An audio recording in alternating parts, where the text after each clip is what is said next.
Chapter 1, Backyard Homestead, an Introduction. In 1862, President Abraham Lincoln signed the Homestead Act, which gave the average American the opportunity to claim up to 160 acres of land, as long as they agreed to live on it, improve it, and pay a small registration fee. The act gave over 270 million acres to everyday citizens with the promise of living and improving the land. What is homesteading?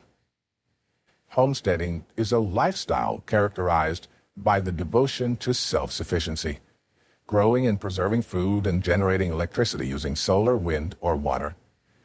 Some homesteaders take it a step further and vow to never use money, preferring to make or barter for all of their needs. Others may take a more cautious approach, and while they want to produce as many resources as possible for themselves and their families, they may be okay with using some money or working a job with the goal of one day becoming fully self-sufficient.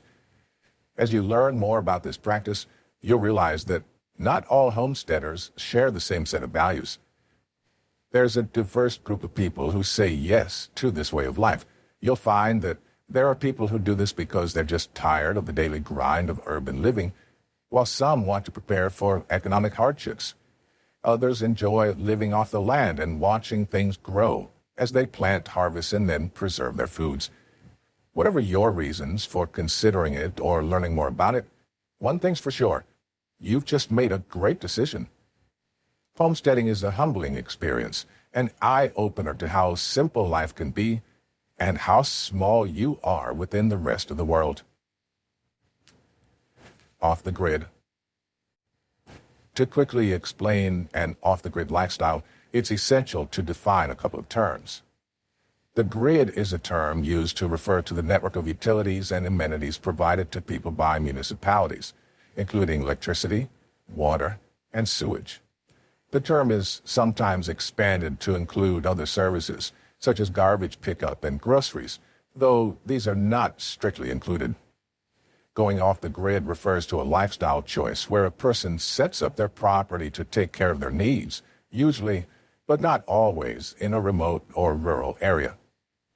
People who choose an off-grid lifestyle find ways to produce their amenities for themselves, such as using wells, solar power, or propane heaters. Many people who live off the grid also produce some or all of their food on-site by gardening, raising livestock, hunting, trapping, fishing, or foraging. People who live off the grid may also choose to homeschool their children, take household repairs into their own hands, and generally live off the land in a self-sufficient manner. Zero-waste sustainability. Zero waste is a philosophy of resource management that strives to close the loop by preventing waste from ever occurring or recapturing and using any waste that does occur. Zero waste is one approach to sustainable living. Zero wasters generally extend their philosophy beyond trash disposal and take steps to reduce consumption and reuse, i.e., upcycling and recycle. Zero-waste living is all about being resourceful and reducing waste while also feeling good about what you have. You don't need to give up nearly as much stuff to live better and reduce your footprint on the earth. By learning how to live a zero-waste lifestyle, you can create less trash and help keep landfill sites from filling up with your garbage. Composting is a natural way to recycle organic matter. Kitchen scraps, leaves, and grass clippings are compostable material that you can turn into extremely valuable organic fertilizers. Anything that grows in the natural world ends up decomposing.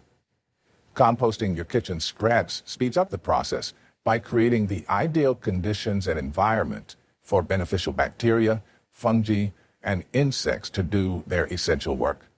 What starts as a pile of funky old food can be blended with other organic matter to eventually produce rich and fertile garden soil. Self-sufficiency. Self-sufficiency is defined as the capability to provide for oneself without any additional help from others. Self-sufficiency requires a combination of knowledge, skill, and experience. It incorporates growing one's food and meeting other needs such as clothing and shelter. Self-sufficiency is not always the ability to feed oneself by hunting or gathering wild foods. Self-sufficiency is not necessarily the ability to live without a doctor or dentist. It's simply being able to provide for oneself with what one has. And it means that people can live a good life doing what our ancestors used to do with little modern-day resources. History of homesteading. The Homestead Act enabled anyone who had never used arms against the U.S. government to apply for 160 acres of land outside the original 13 states. There were a few requirements, including the requirement that the candidate improve the land and worked it for a minimum of 5 years. If the candidate met all the requirements, they got the land for free. The term homestead refers to an indefinite stretch of land or a tract somebody took ownership of through the Homestead Act. The Federal Land Policy and Management Act eliminated homestead rights in 1976 for most of the United States, with the exemption of Alaska. This still made it possible for people to look for and acquire as much as 80 acres of land for lease or purchase. Alaska eventually stopped offering land also, in addition to the fact that no individual actually could secure free land because of the passing of the Federal Land Policy and Management Act of 1976. This act stated that federal land should remain under national ownership, although people were still allowed to homestead until the late 80s as the government gave a 10-year extension to homesteaders. Today, homesteading indicates any residence that practices the same precise capabilities situated on those very early homesteads.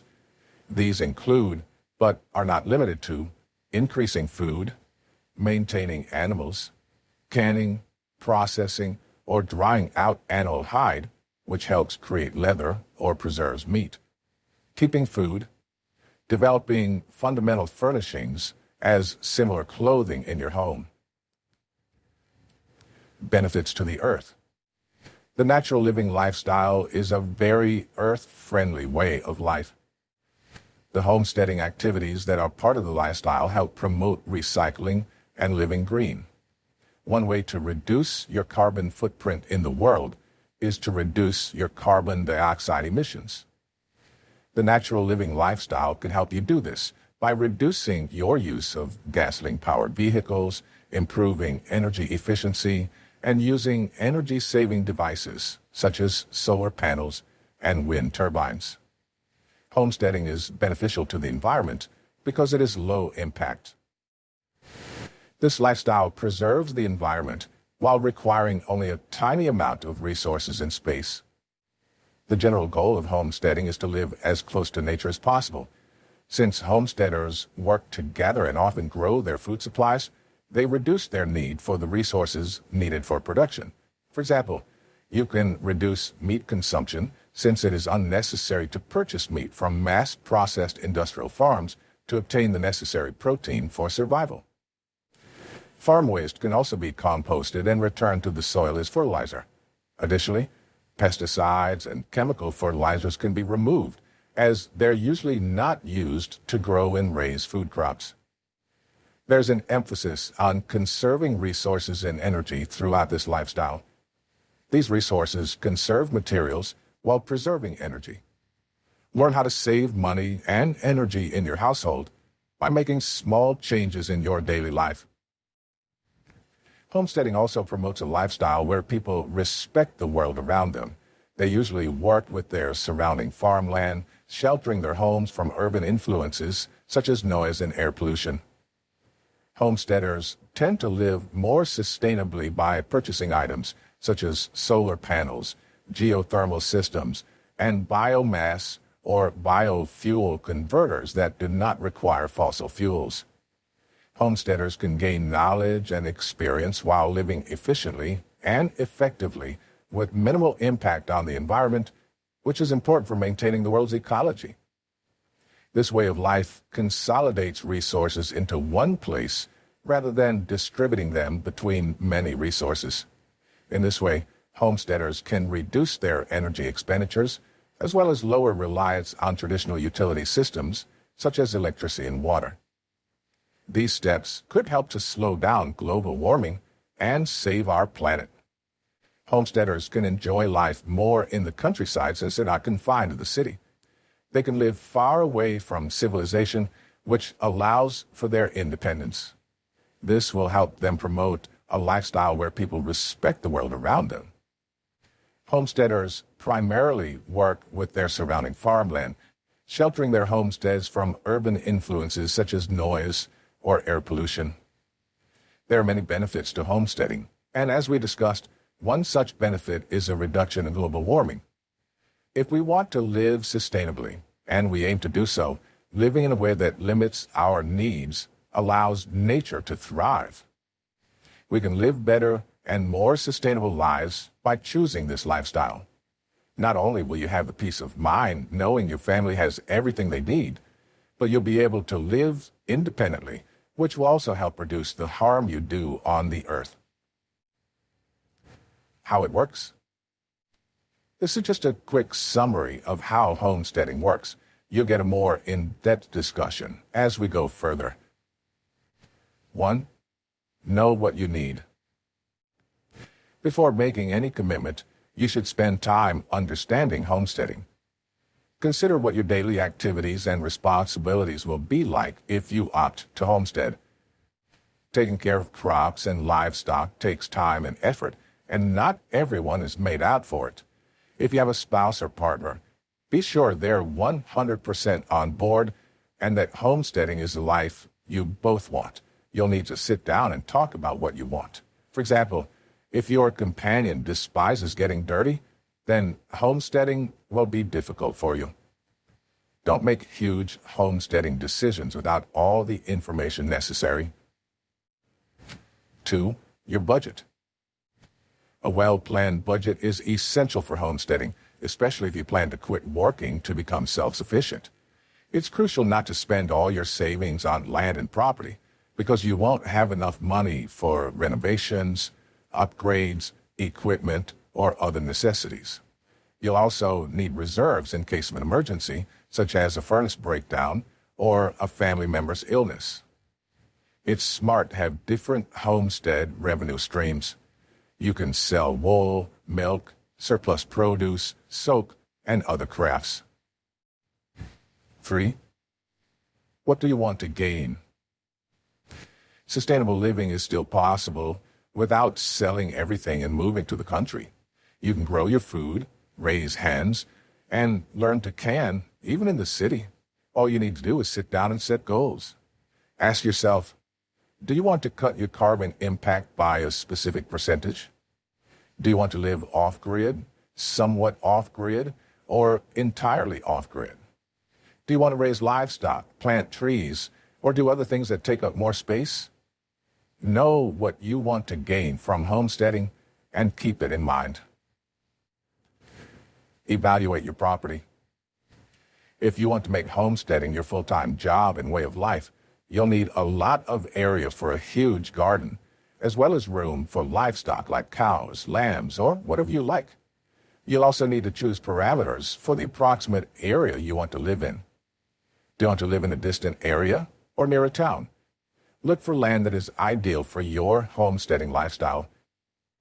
Crops will not grow well in sandy or rocky ground. In the event of an emergency, are you happy with it taking an hour for an ambulance or police to arrive? You may find yourself driving to the post office once a week or walking to your mailbox daily. Avoid taking on too much. You don't need 100 acres or even 10 to build your dream homestead. 5 acres or even 2 acres is generally plenty for a single family. Anything greater would be challenging to maintain. 5. Test the waters. It's never too early to start planning your dream home, but you can also begin homesteading right now. Homesteading is a way of life, not just a place to live. Homesteading is about doing what feels good. You can set priorities and do things in whatever order that makes sense to you. For those who seek self-sufficiency in electricity, having solar panels installed as soon as possible may be a top priority. Others may not mind paying for gas and electricity, but ethical grounds may drive some people never to raise livestock for egg or meat production. 6. Branch out. Homesteading is typically linked with introverts. In reality, many homesteaders are friendly and ready to share their knowledge with others. It can be beneficial to have a homesteading friend who's more knowledgeable than you are at any point in the process, because they've likely gone through it all themselves. They'll be able to provide you with more important knowledge about the weather, growth conditions, rules, and more. When everyone tells you that you're impractical, having a friend who shares your values is invaluable. Getting to know other homesteaders is a good idea from a material point of view, too. Suppose you've grown too many peppers and your friend has too many eggs. It's easy to trade for what you want. You may even make long-term trades with other homesteaders for food and commodities you don't wish to produce yourself. Pros and cons. Homesteading may be the best thing you ever do, but there are some advantages and disadvantages to be aware of. However, it'd be a stretch to say that everyone is suited to this lifestyle. The truth is that it might not be the best choice for you. High expectations, a lack of resources, and a general sense of being overwhelmed are all reasons why many individuals fail at homesteading. On the other hand, many people do well because of good planning, taking things one day at a time, and resourcefulness. So, before you commit to it, have a look at this list of benefits and drawbacks. It should assist you in determining whether or not this is for you. Benefits. Flexible starting point. Getting started on homesteading doesn't require acres of land.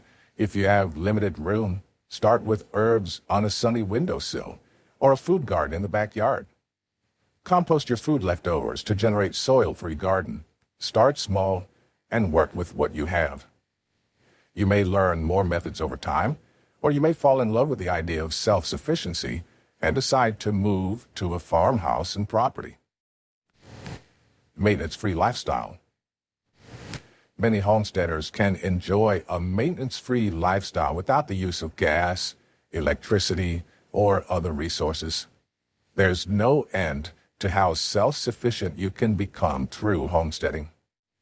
It's possible to grow your food, make your own clothing, and even generate your own power using sun, wind, or water.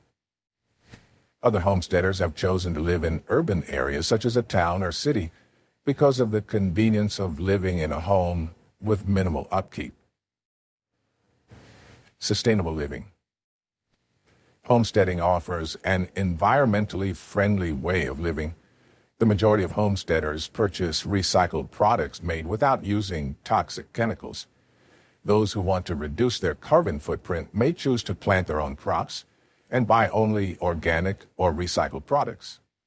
Sustainable living does not mean that you can never find yourself using gasoline or other fossil fuels. Many homesteaders still use natural gas, propane, and electricity for their lifestyle. Health benefits. Homesteading can allow you a breath of fresh air, literally. Fresh air purifies not only the lungs, but also the psyche. Taking a walk will enable you to experience the natural world in a way that you can't in a busy urban environment.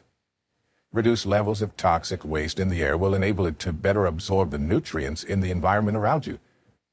One of the most important benefits of living on a homestead is that homesteaders enjoy a healthier lifestyle because they can live off the land and make their own food rather than rely on fast food restaurants or other sources of processed foods.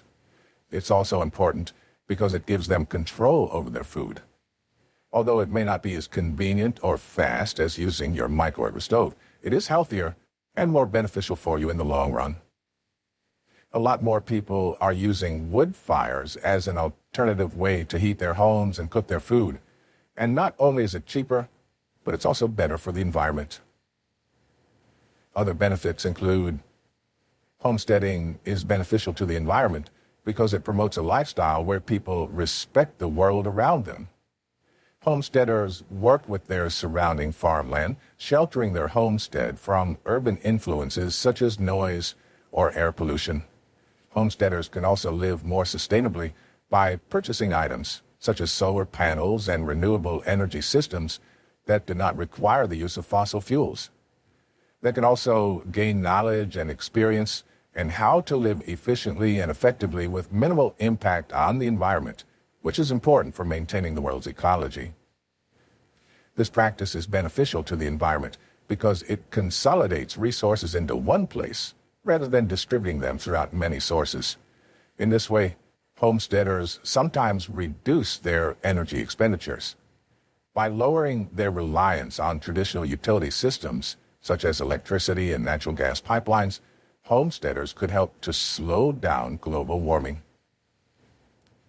Disadvantages? Homesteading can be difficult if your dream is to live in a house that runs solely off renewable energy. It could put a financial strain on people who have chosen not to have any employment or income source. In addition, homesteaders are also impacted by the weather. If there's a harsh storm, power loss is common during a storm. Living off-grid can help you minimize such problems. However, problems can still occur if transportation or communications systems fail during a storm. Homesteaders also have less access to large stores or malls than their non-homesteading neighbors. They may purchase foods from local farmers, reducing transportation costs. Since homesteaders don't have heat or air conditioning, they have other ways they stay cool or warm in more non-traditional ways. Forced air cooling is sometimes used to prevent mold growth on grain or feed. Passive airflow can reduce temperatures inside buildings without using electricity or fossil fuels. Solar heat collection systems store the sun's energy for later use. Is homesteading for me? To answer whether homesteading is right for you, you first need to decide what it is that you want out of life. Do you want to become a self-sufficient farmer and grow only your own food? Or do you want to live a simpler life without having any ties to the modern technology that we're used to today? Do you want to live in the city or the country? Do you want to own land and build your own house or rent an apartment? If you think about moving off-grid as a family, then there are some things that you should take into consideration before making any decisions. One of the biggest issues with families moving off-grid is that it's difficult to find a good job in most areas. Of course, your children will be able to receive good education at home, and you could homeschool them, but what about the rest of their lives? If you move off-grid and then decide that it wasn't for you after all, how will your children continue with their education? Another problem that some families have found when living off-grid is space. If you live in an area where you're unable to grow most of your food, then this means that you'll need to go into town and buy more food every year. In addition, you may need to go into town every month or so to get some of the items you need. This can be time-consuming and costly, as you pay several dollars a day for items you need. Depending on your current situation, it may be difficult to move off-grid. If you live in an apartment or do not own land, it would be very hard to move into a homestead. Some people have also found that they need help when they first move into their homes. This can result in loneliness and depression for some if they cannot locate neighbors who are willing to help them out when needed. Additionally, the cost of moving off-grid can be pretty high if you have kids, as was mentioned above. Some families have found that they can move off-grid with a couple of kids. However, as the family size increases, it will become more and more difficult to do so because of the cost and increased need for food and resources, especially when their families are young. What if you could move off-grid with a large family? Would you do it then? If you plan to move yourself and your family off-grid, you must be committed.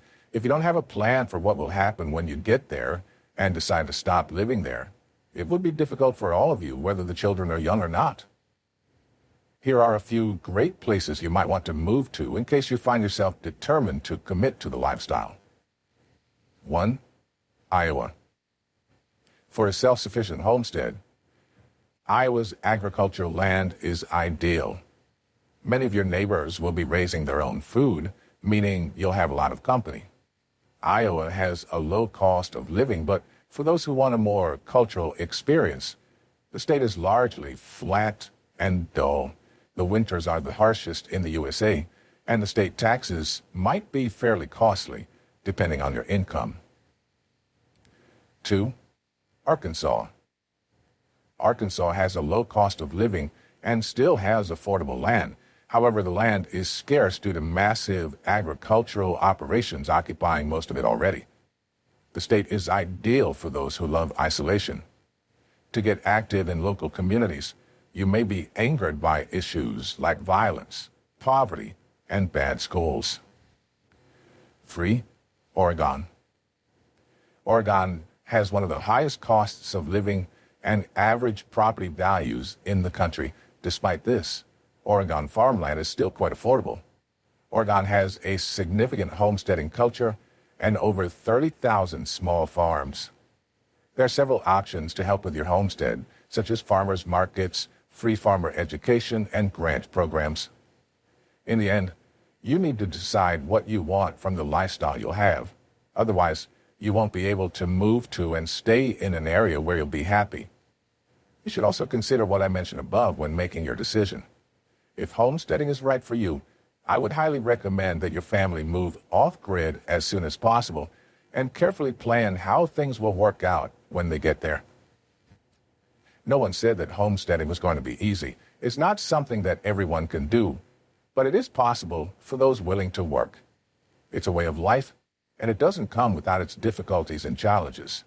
However, with the right amount of preparation and education, homesteading will be beneficial and fun.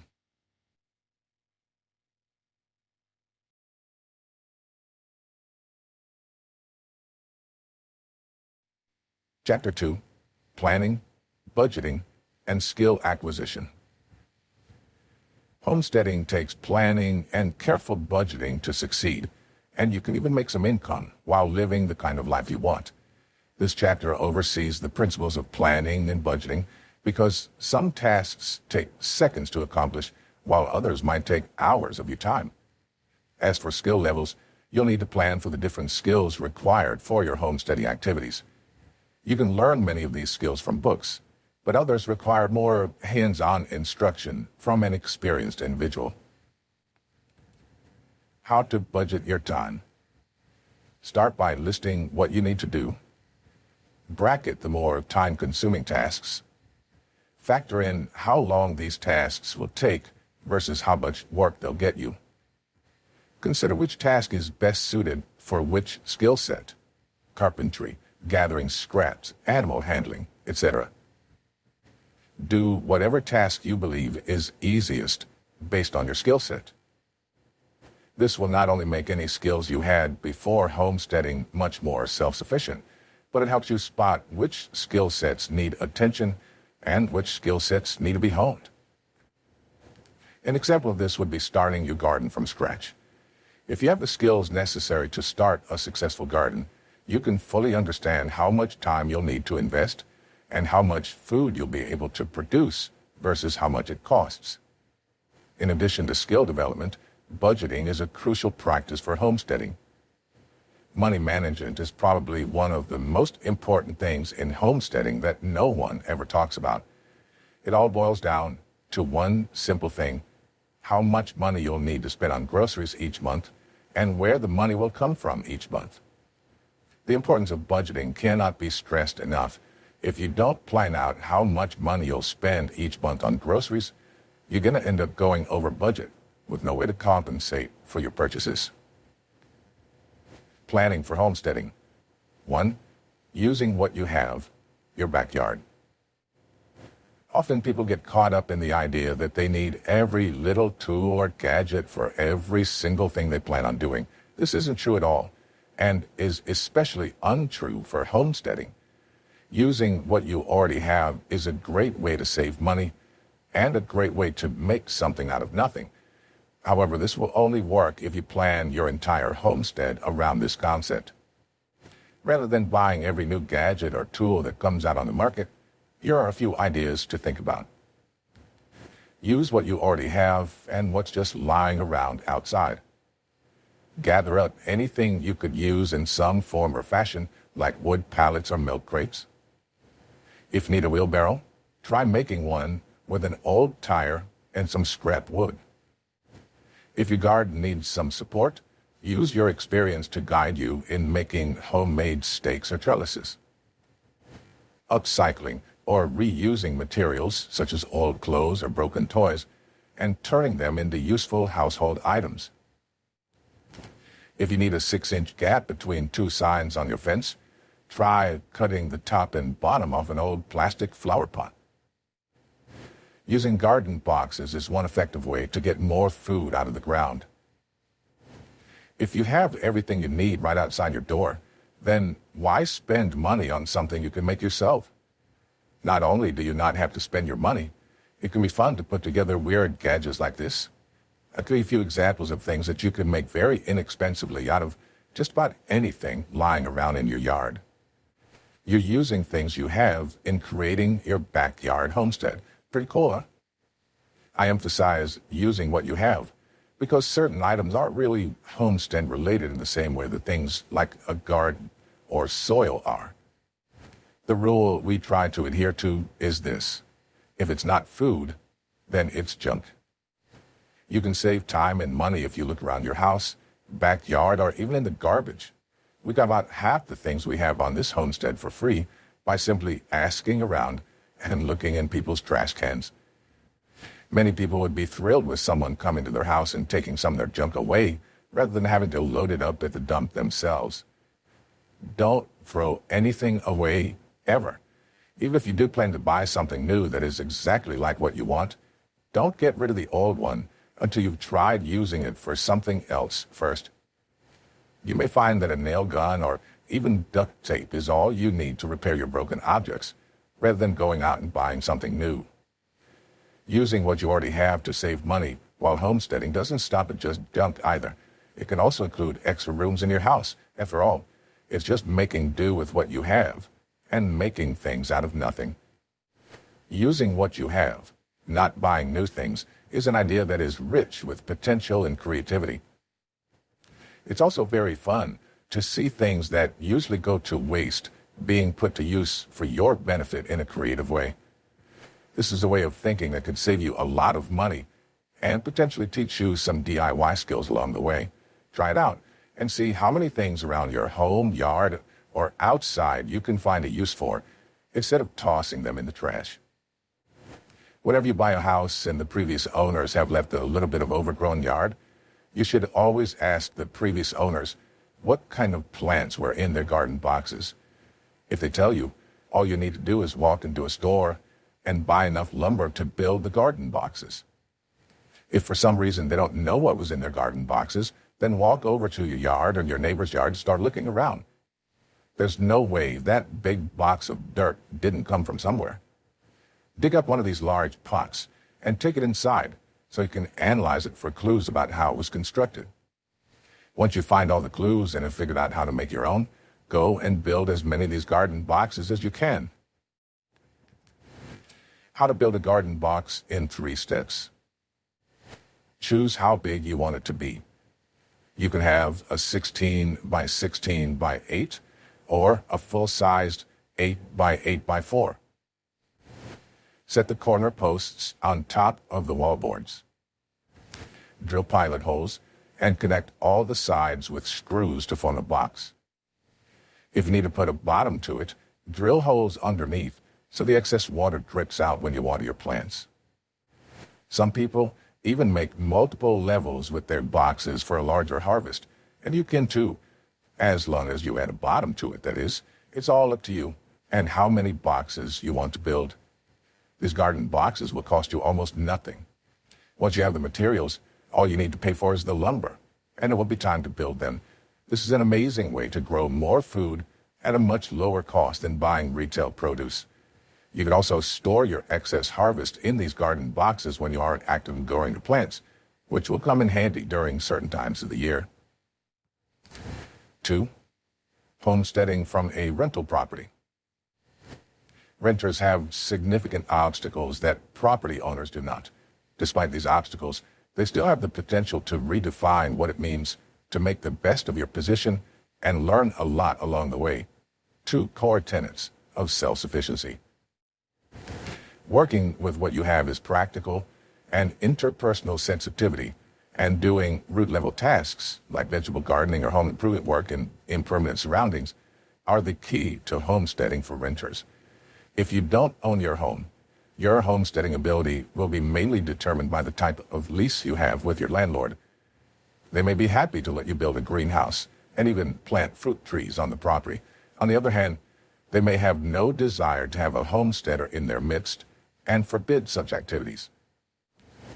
If you are allowed to garden and have some growing space, then that could work out nicely. You'll get fresh produce for yourself and save money on groceries. If your landlord does not want this, or if there isn't space for it, try container gardening on any porch or balcony space you may have access to. You could ask the landlord to pay for a 4-inch potted plant, which is relatively inexpensive, in a large pot with soil and water. Once the plant is established, you can plant several other small plants in similar containers throughout your house. This will allow you to have fresh herbs in different areas of your home without needing any actual growing space. If you instead choose container gardening, then a balcony or porch can be the perfect area for this activity. The key here is understanding what your landlord will allow. Some of these things may be illegal or simply something that won't work out well. This will limit your choices. 3. Apartment homesteading. If you live in an apartment, it's unlikely that space is your only issue. You're also likely to run into problems with ventilation and lighting. And if you don't have any outdoor space, your problems will be amplified. There are still options, however. You will need to get creative. Types of apartment in the U.S. A. Compact. Compact apartments don't have too much space, especially space you can waste. Your best bet is to grow indoors using grow lights or a hydroponic pond. You can buy kits for these, so don't panic if that idea is new to you. A studio apartment has a kitchen and a full bathroom. Alcove studio. A regular studio with an L-shaped living room partition. This gives the illusion of more space and is ideal for a sleeping area. Convertible studio. A studio large enough to build a wall to create a bedroom. Convertible flex. An apartment with enough space for an extra bedroom. Loft. A large, high-ceiling room. These are usually found in commercial buildings that have been converted to apartments. B. Extra room. These apartments grant you a bit more space than the compacts. You can maximize this added space by planting crops with similar requirements in one pot. For example, in a pot where a tomato plant is a feature, you can plant sun-loving herbs like basil around it. You can use trellises to train plants to climb upward, and also you can use twine to encourage vining plants to climb walls. Duplex or triplex. 2 or 3-story apartments. The second or third floor is only for sleeping. Junior 1-bedroom. This is a step up from a studio and usually includes a separate sleeping room or 3/4 of a room. C. Expansion pack. If you live in any of these places, you have a bit more leeway in terms of space. Forget about the amount of floor space you have and instead think vertically. Vertical gardening is perfect for small spaces. You can fit more in, and plants will climb upward to reach the light, rather than sprawling across the balcony or making a bid for freedom over the railings. Garden apartment. A garden apartment has a backyard and is usually on the ground floor, but can also be in the basement. Railroad apartments. These are named for their straight floor plan and are mostly found in older buildings. A long and thin rectangle connects 3 or 4 rooms without a hallway. Bedrooms can be side or central. A floor-through apartment extends the entire length of a building. If you have a balcony, the corner of a communal courtyard can vastly open up your options. The trick is to be creative, find a pot, and think up. The rooftop up top. Whether you live in an apartment or a house without a yard, you may be able to consider your rooftop as a gardening space. When possible, a rooftop makes a great space for a garden, and you get some added energy-saving advantages too. Your plants will produce you with both shade and insulation, enabling you to reduce your air conditioning and central heating system expenses. I'd recommend getting your building checked by a structural engineer first to ensure your roof can support a garden. Again, you'll most likely be using containers, so make sure they're light enough for your roof to take. However, if you have a larger flat roof space and fancy a more ambitious project, you could create a green roof. This entails covering the whole space with impervious membrane, then soil, and turning it into a complete garden. The soil will then need to be layered with gravel and a filtering mat, followed by a lightweight compost for growing in. The whole structure will need to provide a secure growing environment for your plants, but it must also be in line with your roof's weight capacity. Although self-sufficiency is your goal, I'd recommend bringing in professionals to set up this kind of space, as a garden that negatively impacts your building is the last thing you want. 4. Homesteading in the suburbs. A suburban backyard or a backyard in the city can either be a substantial space or a tiny one. You may still be limited to container gardening if your space is very small, but it may be that you can turn an area of your yard to vegetable gardening or install a few raised beds.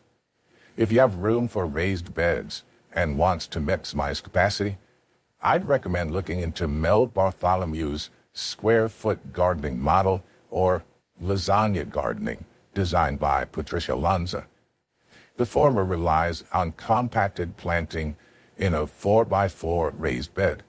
The latter involves building your growing space in layers that break down over time to fertilize the soil. In either case, you can look into container gardening, including rooftop and vertical gardens.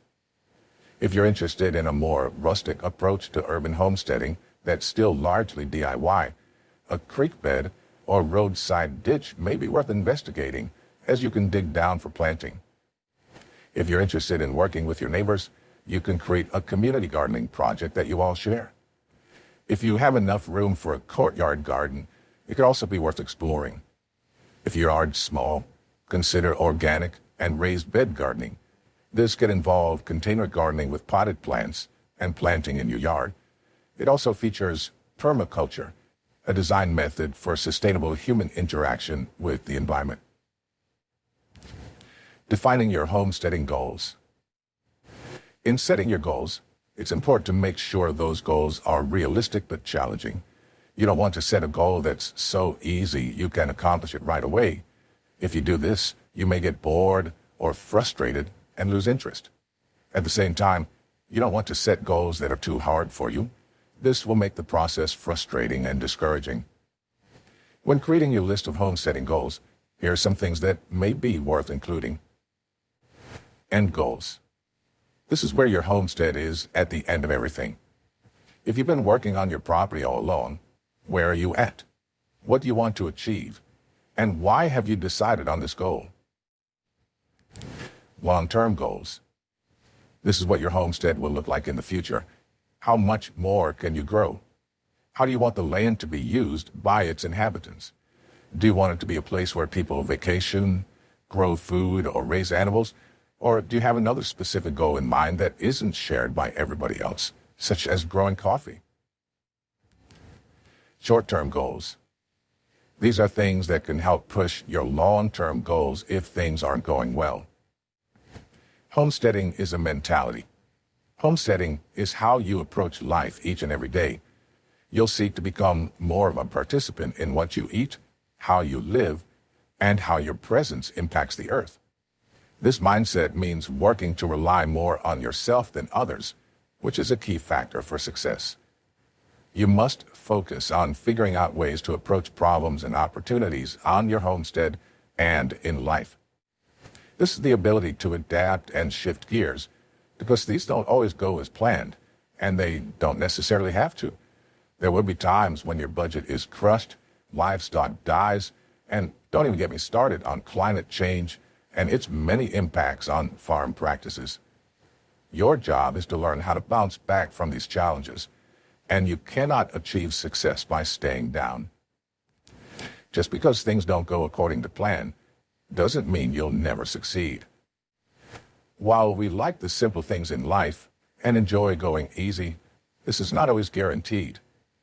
Given a choice between an easy path to an average life and a more rigorous path to our deepest desires and ultimate happiness, most people will choose the easy path.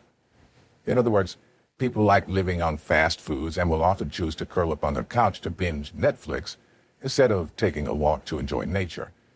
We have forgotten how to do simple things, and it's such a shame. The good news is that you don't have to live that way. The fact that you're reading this book means you're interested in homesteading. You're ready to start on a more rigorous path to self-sufficiency.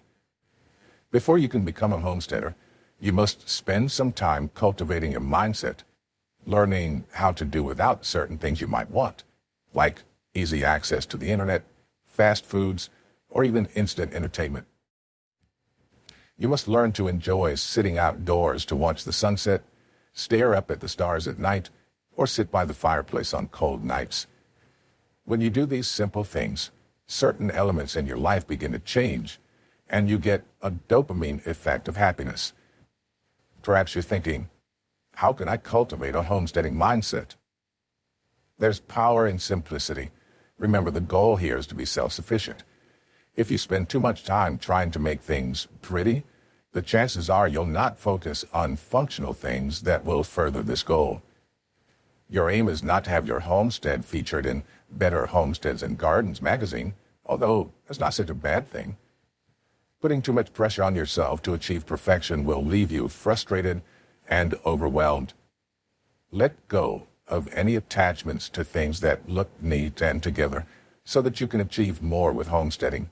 Remember, the whole point of becoming a homesteader is to be self-sufficient. You want everything around your homestead to be neatly organized without scratching your head about it. You want to provide for the needs of your family from your garden. Set realistic goals. Are you already homesteading? How's it going? Do you feel overwhelmed and frustrated? Chances are you're taking on more than you can reasonably handle. The key to cultivating a homesteading mindset is setting your sights on solid goals every season rather than stretching your efforts too thin. Get a book to document all your projects 1 week at a time rather than biting off more than you can chew. For instance, week 1, determining which animals I can raise. Week 2, designing a farmhouse. Ask yourself, am I cut out to be a homesteader? Take time to think hard about starting a homesteading project before deciding to embark on it. You must be ready to put in long hours of tough physical labor. Those who grew up in modern family settings are likely to find that this is a big step to take, and it will take time to adjust, but you will eventually get the hang of it and love it. It will be painful and uncomfortable, but the sheer joy of feeding the family and the future is rewarding. Planning better. What is your plan for your homestead? How well is your plan going? When you shift your mindset, you have to revise your plan into something that works. One of the mistakes we make is setting unrealistic goals. To get good results, you must first consider what you already have. Even on a tight budget, you can look for different ways to cut your expenditure. Take inventory of the cattle you rear in your homestead, how much it costs to maintain them, and how much money you make from the milk it gives. If the numbers don't make sense, then cut down and try one. Constantly remind yourself that nothing is cast on stone. What are we saying? Before setting any goals for your homestead, you need to consider your desired outcome. Do you want to be entirely self-sufficient? This would be the stereotypical image of a large homestead with solar panels and homemade food for every meal, possibly a water source or two on the property. Would you rather live with the mindset toward self-sufficiency whenever possible? This involves reusing and repurposing items.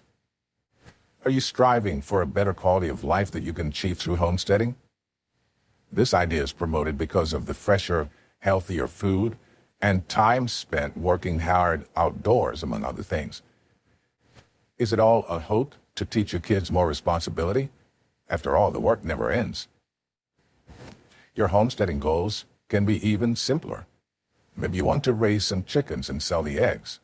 It might be your passion to raise goats and make goat milk soap for small businesses. You might want to enjoy fresh food from your home garden, eggs from the hens, or meat from your livestock. Each of these goals has different needs attached to it and will create different demands of your homestead space. Whatever your goals or outcome, remember that these are personal to you, your setup, and your homestead. If you don't have the space for full self-sufficiency or have no interest in it, don't feel pressured to follow that path. Raising sheep to make homemade wool is all well and good, but if you have a wool allergy, that would not be part of your plan. Don't let someone else's idea of homesteading fit into your goals. If you want to start with a simpler goal, such as growing herbs in a small garden plot or window box for a full 6 months, that is perfectly fine and completely acceptable. Any goal you set should be specific, measurable, attainable, realistic, and time-bound. In other words, a goal to become self-sustainable is more of a dream than a goal. You'd better phrase it as wanting to become self-sustainable within a set number of years. Even better would be starting with small goals to get to that step. If you want to raise chickens for eggs and meat, you need to research chicken care and the laws in your area to determine how many birds, if any, you're allowed to have. This can lead to the specific, time-bound, attainable goal of, for example, wanting to have space set up for 6 baby chicks over the next 3 months. Some basic goals that beginner homesteaders can set might be designed to lay the groundwork for their homestead. After all, deciding to create it involves many smaller steps, and jumping into the deep metaphorical end will not succeed.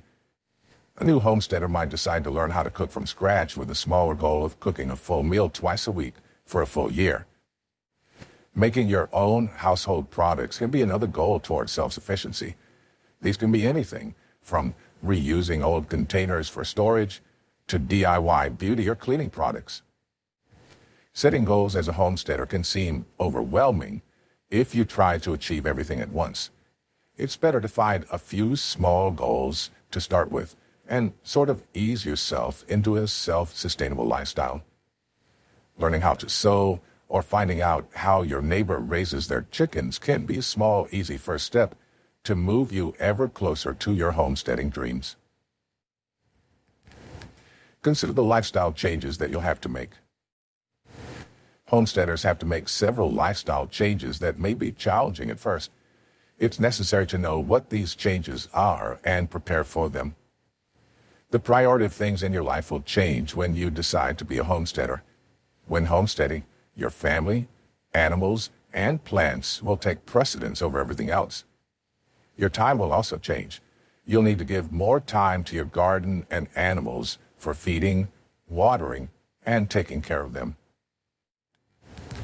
You may have to sacrifice some things. When you choose to homestead as a lifestyle, you might have to sacrifice some modern conveniences that you're accustomed to having. You'll have less of a social life than perhaps you're used to because there's so much work involved there that it keeps you busy all the time.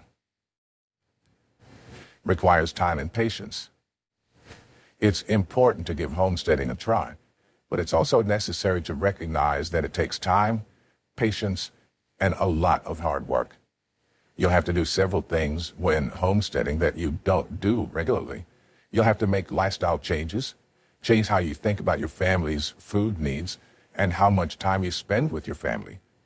This is about making sacrifices for your family's future. Enjoyable.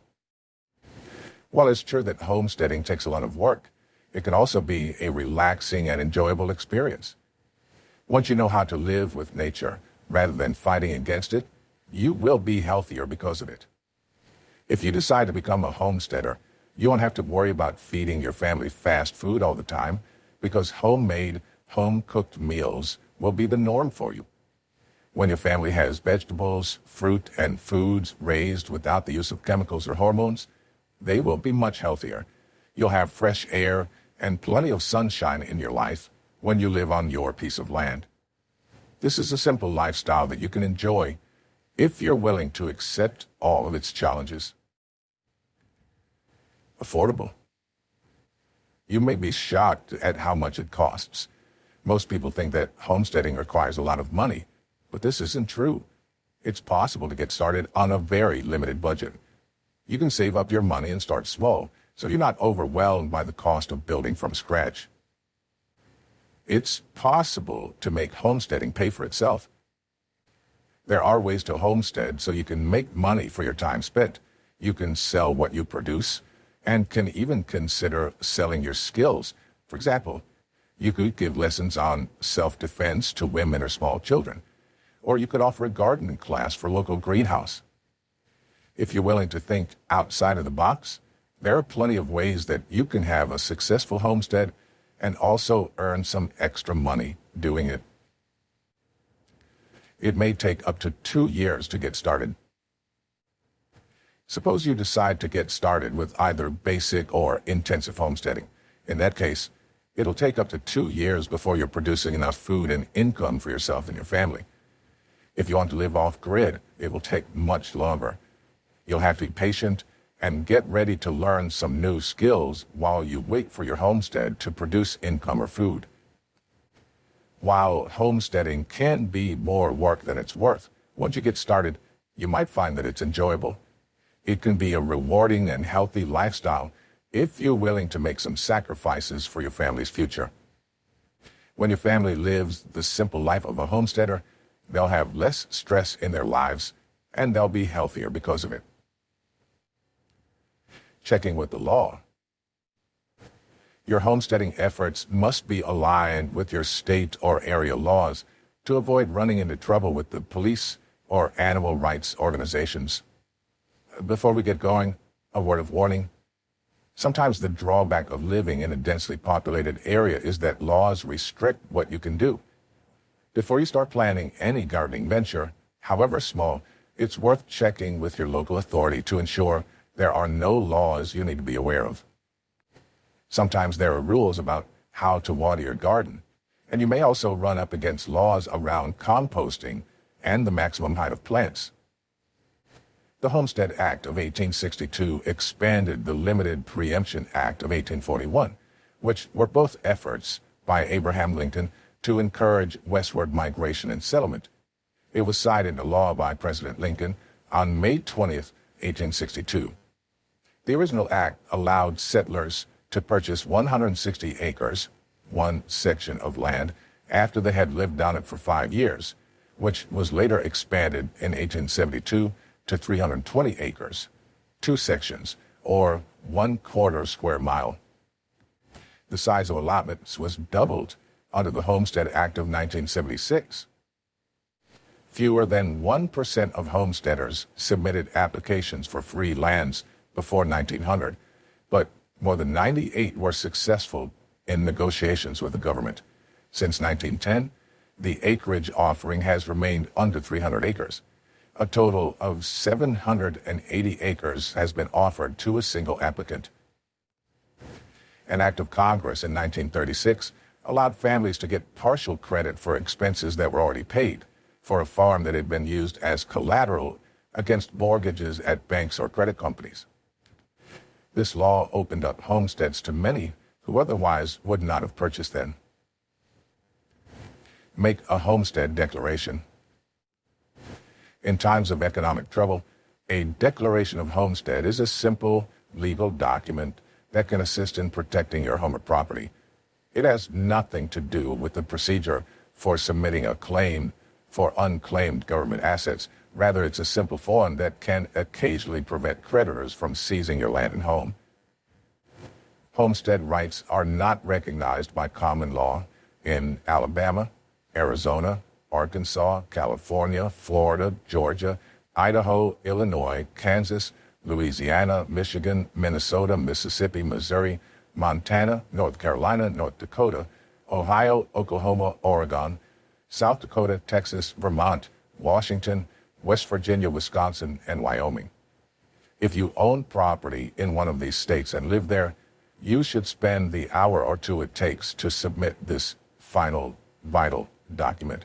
The cost is little, the forms are simple to complete, typically accessible at stationery stores, and no lawyer is required. The objective of homestead statutes varies from state to state, but they always have the same goal.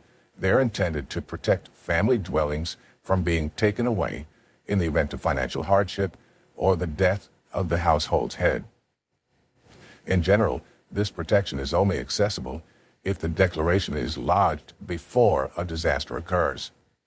A judicial verdict stemming from business losses, traffic accidents, or unexpectedly inherited debts may, of course, wipe out a family's savings. However, the safeguards given by homestead statutes would protect their home and land up to the amount of exemption allowed by their state. Furthermore, some debts must be paid whether or not you have a declaration of homestead.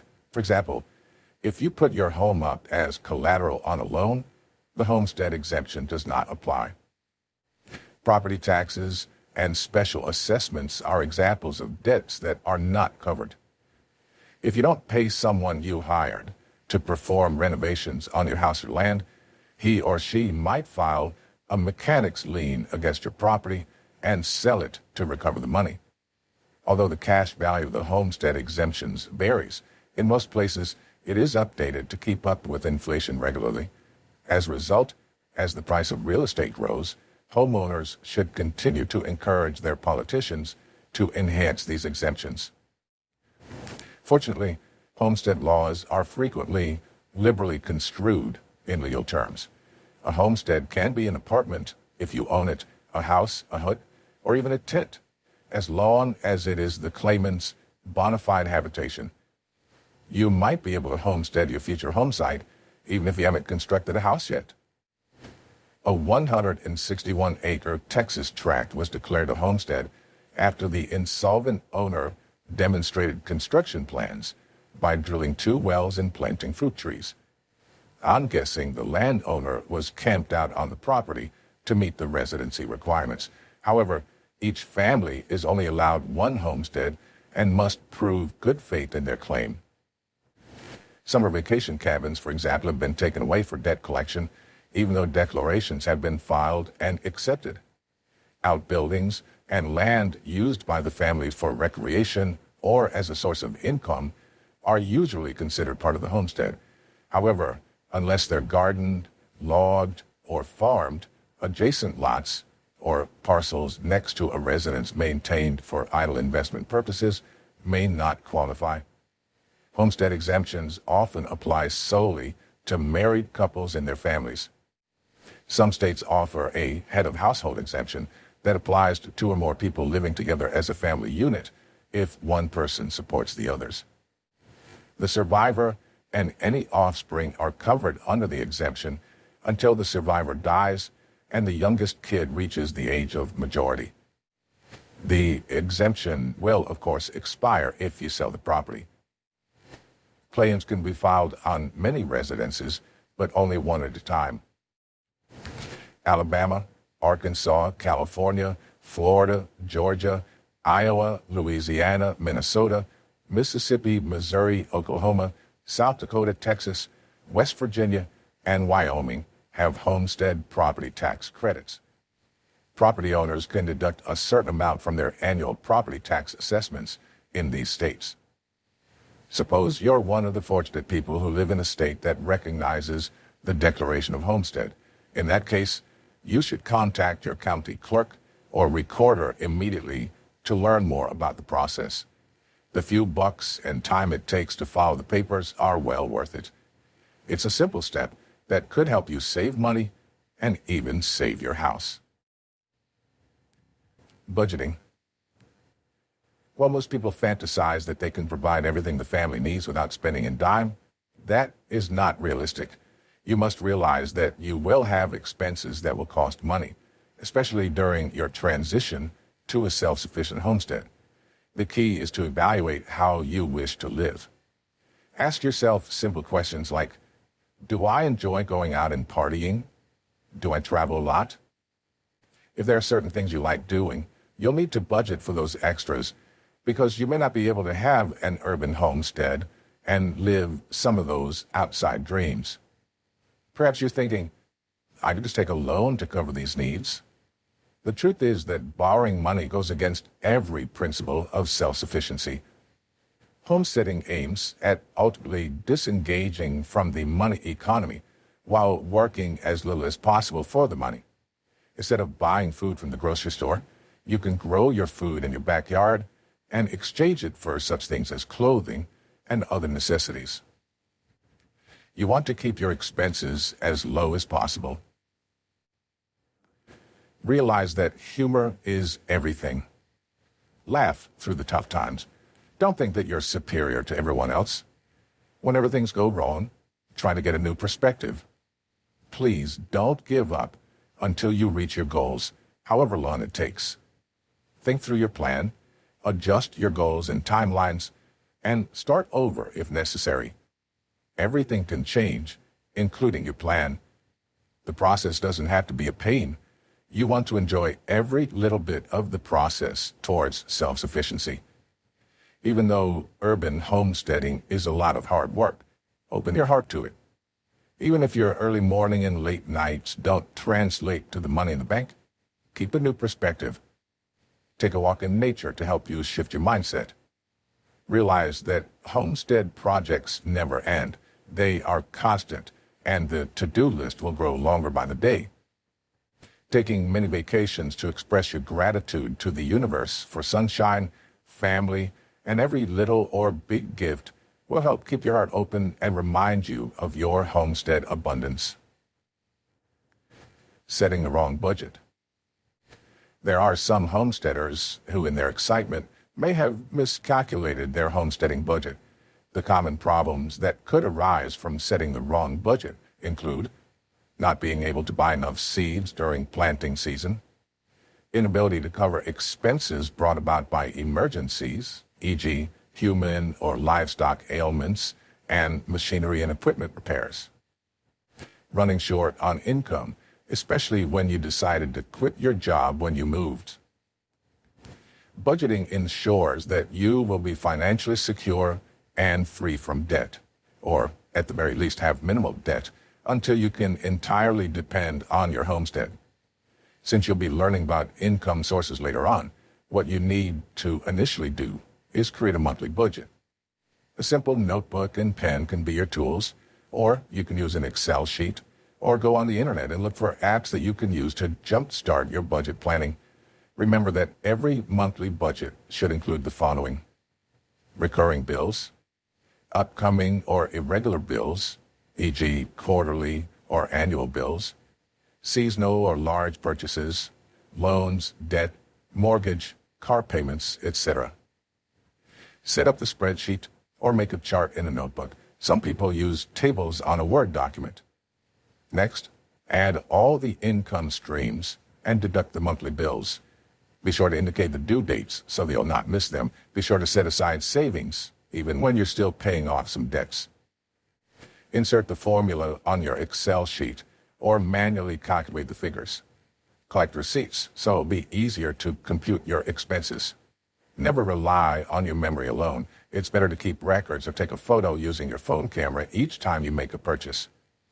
Record keeping is also not limited to accounting for your income and expenses.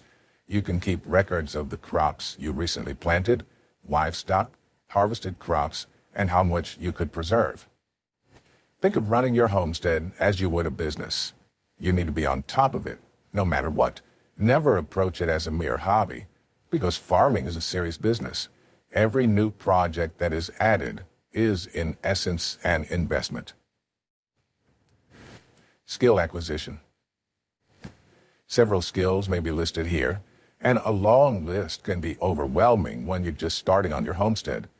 But not all of these are immediately, absolutely essential to your homestead. I'm aware that I'm not very effective when I'm overwhelmed. My objective is to make it as easy as possible for you to start homesteading, because homesteading is a fantastic technique to improve your lifestyle, and breaking down effective plans and goals into smaller parts is very helpful. If you haven't had experience being self-sufficient in the past, don't think you can't establish a homestead and provide your family with healthy, clean food and self-sufficiency. I looked at a few different lists of useful talents to master. While I agree with most of the items on most lists, you don't have to learn everything at once. I've chosen 6 categories that I believe will help you get off to a good start. Concentrate on these 6, or any few from a list, to help you feel in command. You'll need to learn how to cultivate plants, hunt, and harvest your food. You'll need to know how to find water and bait for fishing. You may even need to know how these techniques were performed in ancient times. You need to know how to build a shelter. You may need to know how to perform many other skills in a post-apocalyptic scenario. You'll need to find or create your fuel for cooking and heating. What about transportation? Do you have any mechanical skills or know how to repair machines? Are you good at making repairs and improvising? It takes a lot of hard work and planning, as well as plenty of common sense. The skills you need for successful backyard homesteading include, but are not limited to, construction skills. This is the skill of creating projects with your materials, usually with your own hands. If you want to build a chicken coop, you need construction skills. This is the skill of building and repairing things. This is not the place to learn how to build a house, but you should be familiar with basic carpentry and how to use simple hand tools. You'll need knowledge of constructing a shelter, like a shed or enclosure, or even basic cabins. You want to learn how to create a fence and gate for your animals and to keep yourself in. One of those basic construction skills is knowing how to chop wood. While each homesteader has their taste on which type of axe they prefer, there are 2 basic types, 2-handed and 1-handed wood axes. Knowing how to use both will be necessary, and you'll also need to know how to maintain and store them.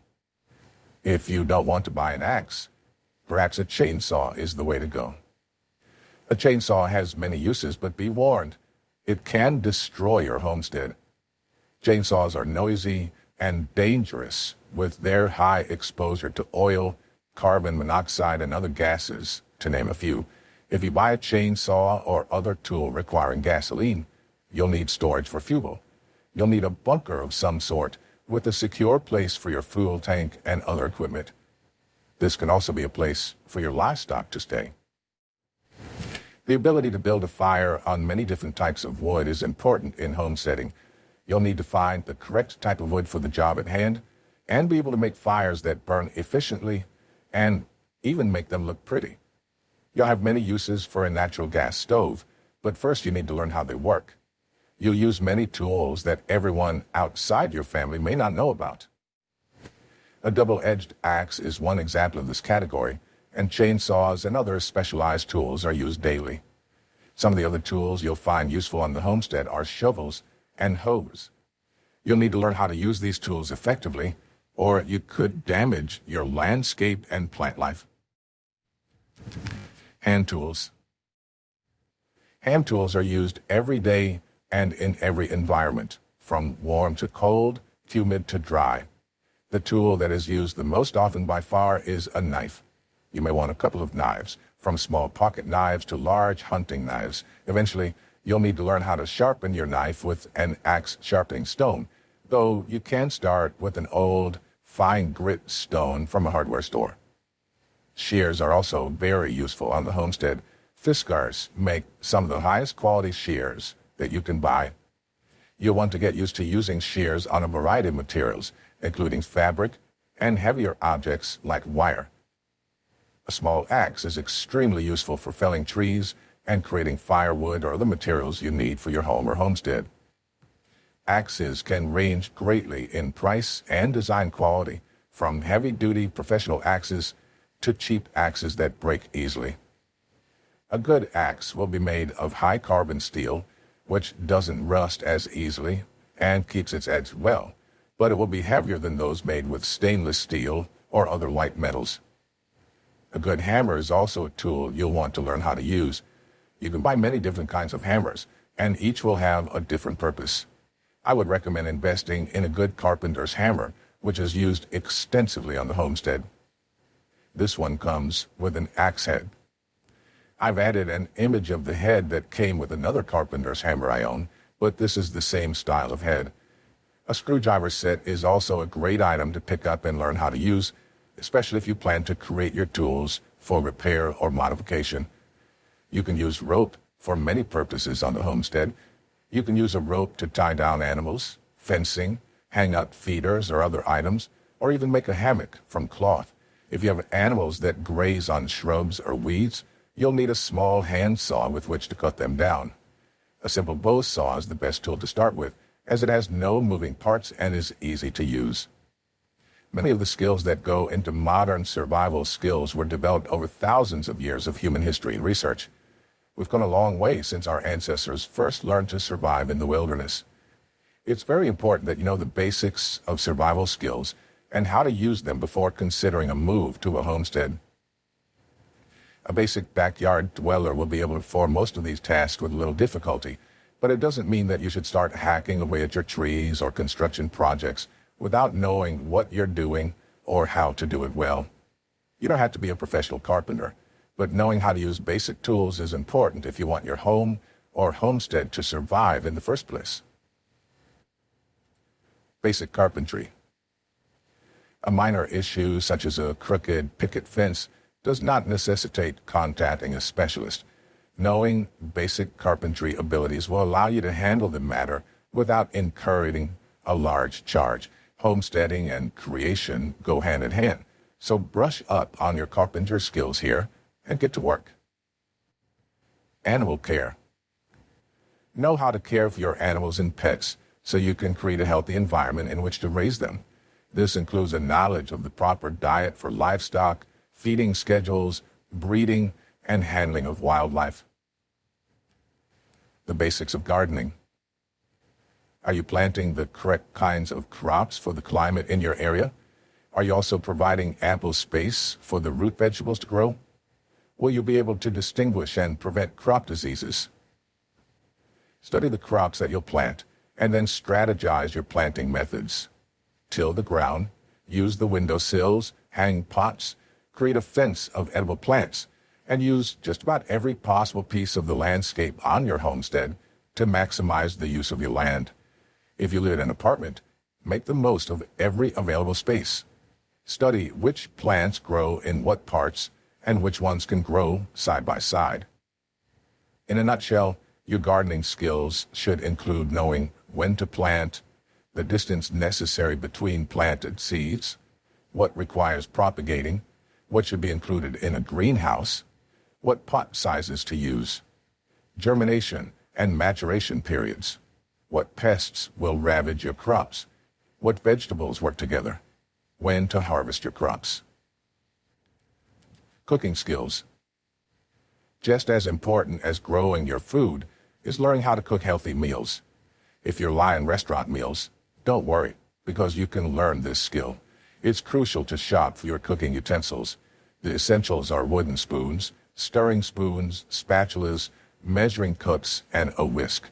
You should also invest in pots and pans. Copper would be a nice material for these. Use cast iron as much as you can to make any food taste better. In addition to the benefits of taste, cast iron is a durable cooking tool that you can use for many years. One good paring knife should be enough to begin your cooking lessons. Take the time to read the reviews about each cookbook and purchase cookbooks that are written for beginners. If you don't have tangible copies of cookbooks, you can search for phone apps. Animal processing skills. The most efficient homesteaders are those who depend on animals. They have horses to ride, dogs that guard their property, chickens that provide meat and eggs, and pigs that eventually become bacon and ham. According to the Encyclopedia Britannica Online, Animal husbandry is the controlled cultivation, management, and production of domestic animals, including the enhancement of attributes deemed desirable by humans. Dairy farming, beekeeping, and breeding are all examples of animal husbandry. Learning the basics of butchering will allow you to prepare and cook what you harvest from your homestead property. Understanding how meat is preserved will help make it easier for you to consume meat without processing it at home.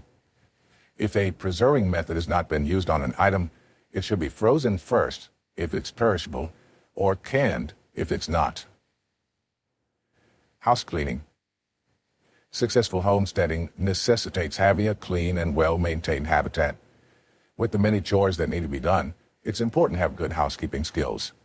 If you don't know how to clean dishes and wash clothes, it's very easy to fall behind from there. It's also possible for chores to be pushed even further if your schedule's not organized in a way that allows for time spent cleaning out after work. So, know how to keep your home and yard clean. Vehicle care. Homesteading requires a fair amount of driving from place to place. Knowing how to care for your car is important. It's not uncommon for the main power source on a homestead to be a generator, which can operate on one or more fuel types, including propane, diesel fuel, and gasoline. A generator is not only useful in providing power during an outage, but it's also ideal for running equipment such as well pumps and freezers when there's no power available. Generators vary in size, so if you intend on purchasing one for your homestead, make sure it's appropriate for the applications you need. Knitting, crocheting, and cloth mending. The ability to mend your clothing is a skill that gives you more options and allows you to avoid having to go out and buy new clothing when something is torn or broken. The same can be applied to knitting, crochet, and sewing. The creation of handmade items can be extremely rewarding if you have some basic sewing skills. Being able to knit or crochet presents wonderful opportunities for creating unique items that your family can use as gifts or keepsakes on special occasions throughout the year, birthday, Christmas, etc. Tool care. It is imperative that people properly care for the tools they use on their homestead. If you do not know how to maintain your tools, it can become a huge problem. Tools are very expensive and should be kept in good working order.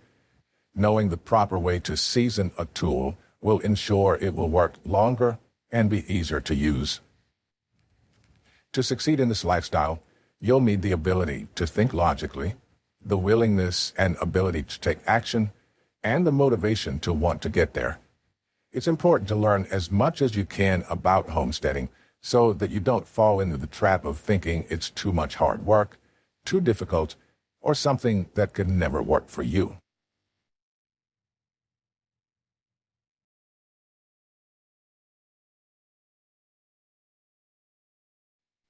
Chapter 3, Food Production, a Guide to Backyard Farming.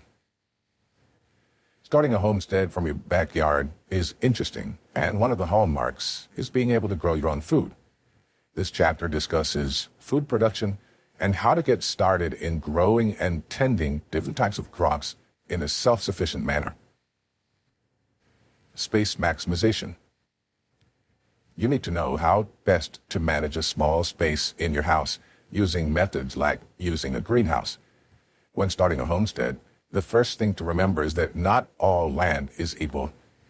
If you have a large amount of space and can afford to dedicate a large portion to agricultural purposes, then you should do it for the sake of self-sufficiency. Even if you have enough space for a few acres of crops, try to remember that different plants will require different amounts of space and sunlight. For example, corn or wheat requires more room than lettuces or herbs. Gardening in a backyard can be challenging, but can also be rewarding. It takes time, patience, willingness, and creativity to transform a landscape into an edible garden that supplies you with a steady food supply. For limited space, maximizing the little space you have will serve to maximize each space's yield. Grow herbs in window boxes. Grow 3 or 4 types of herbs instead of just one. Grow vertically to dramatically increase the square footage in a given area. Vertical growing can help maximize your available area by stacking certain plants vertically to the sun, like tomatoes or cucumbers. Choosing the right crops. The next thing to do is decide what you'll be growing in your garden. This is a personal choice, and you should consider that not everyone's tastes are the same. It would help if you mainly looked into what you think you can efficiently grow and sell at the market to bring in the most income and require the least room. For example, berries are a great source of income, but they require more space than lettuce. Once you know what crops you want to grow, it's time to plan how they will all fit into your property. Being self-sufficient means producing everything yourself, but that doesn't mean there isn't any room for planting other things like trees or bushes. When planting a homestead, draw a map of your property and decide where you can best fit each type of crop that you've chosen to grow. Starter vegetables. Indoor crops include broccoli, Brussels sprouts, cabbage, and tomatoes. Cauliflower, celery, eggplant, and peppers should also be started indoors.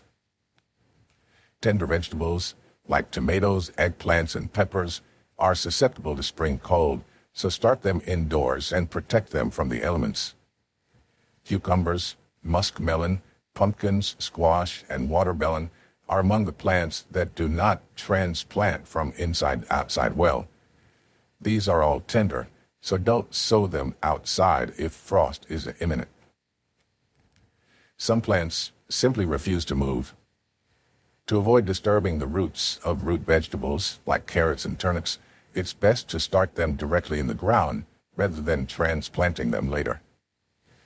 Plants with long tap roots like dill and parsley also dislike being transplanted. Finally, plants like radishes and peas grow so quickly and are so cold tolerant that planting them early makes the most sense. Although many people in their early 20s may be eager to start their adventures, you should not overlook the amount of time it will take to build your homestead. Selecting the seeds that are best suited for your situation is also an important step. If you're unsure about what type of seed to choose, talk with a local farmer or agricultural expert, since they'll have a wealth of knowledge on what types of plants will grow well in your climate and soil. While many different kinds of soil are found across the globe, it's important to note that this is not the only major factor in how seeds will grow successfully. Depth of soil and watering in the first few weeks is vital, so this cannot be overlooked. Some plants will grow stronger and faster in deeper soil or when regularly watered. Vegetable Farming Guide. Having a vegetable garden as part of your homestead is an absolute must for anyone who plans to be self-sufficient and provide their families with safe, healthy food. Getting started with the vegetables. The number one requirement for a vegetable garden is arable, healthy soil. If you haven't had your soil checked out by an expert yet, then you should. It's an investment that will pay for itself through big and abundant crop yields nurtured by balanced soil. Once soil checking is ticked off your to-do list, then the next thing to do is prepare the soil for the seeds or seedlings you plan to grow. The best way to do this is to take your kids and relatives and give them rakes, shovels, and instructions on clearing the land. After you and your family have removed debris from big rocks and shaped the plots, it's time to get on your hands and knees and start sowing the seeds. If you've managed a garden before, then this part of maintaining a homestead will come easily and naturally to you. If you've never had to work with soil and plants, this next segment will give you important tips that every vegetable gardener needs to know. 1. Research, and even more research. Some seeds grow during spring, while others prefer summer. Some seedlings can't receive too much sunlight in the afternoon. Others need to be transferred from a shady to a sunny place every day. Some plants need more water than others, while there are vegetables that pose a threat to other crops in the same plot. The first step in handling these kind of plants is to read about them, talk to more experienced gardeners, and then read even more. If you hate reading books or blogs about gardening, then you'll find yourself facing one difficulty after another. Remember, as with most things in life, knowledge is the key in gardening. 2. Invest time and effort in preparing organic fertilizer or a compost pit. Since you plan on living on a homestead, you will undoubtedly have some livestock to care for as well. The beautiful thing about this is that you mimic Mother Nature's circle of life in a more controlled way. This means that you can use the manure from your livestock to fatten your soil, while your excess crops can be used as treats or supplements for your animals. Investing time and effort in building a compost pit or creating organic fertilizer will guarantee that you'll have healthy crops that grow untouched by chemicals and other toxic substances by the harvesting season. 3. Keep animals out of the vegetable garden. Chapter 7 will help you get started on raising chickens and goats as the first additions of livestock to your homestead. As easy as these animals are to maintain and care for, they're also notorious for breaking into vegetable plots and plucking off the leaves and crops before you harvest them. Keep a good, strong, high fence around your plot, or if you have the money and space, keep a greenhouse. This will not only allow you to control the temperature and humidity your plants are exposed to, but also offer added protection from critters and livestock alike. Deer, on the other hand, can jump over 6 feet, almost completely vertically, while groundhogs can burrow a foot or so under a fence to gain access to a garden. 4. Maximize the space.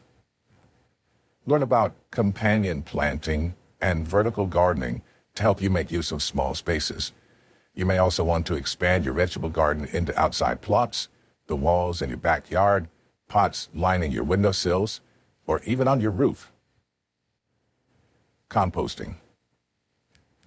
Every time you repurpose products or reduce waste on your homestead, you create a win-win situation for yourself. Remember that composting is the skill that requires both. A compost area is not difficult to set up, whether you're working on a small piece of land or a bigger one. You can take the easier route by using a trash bin as your initial compost area, or installing a more complex compost area using pallets or plywood.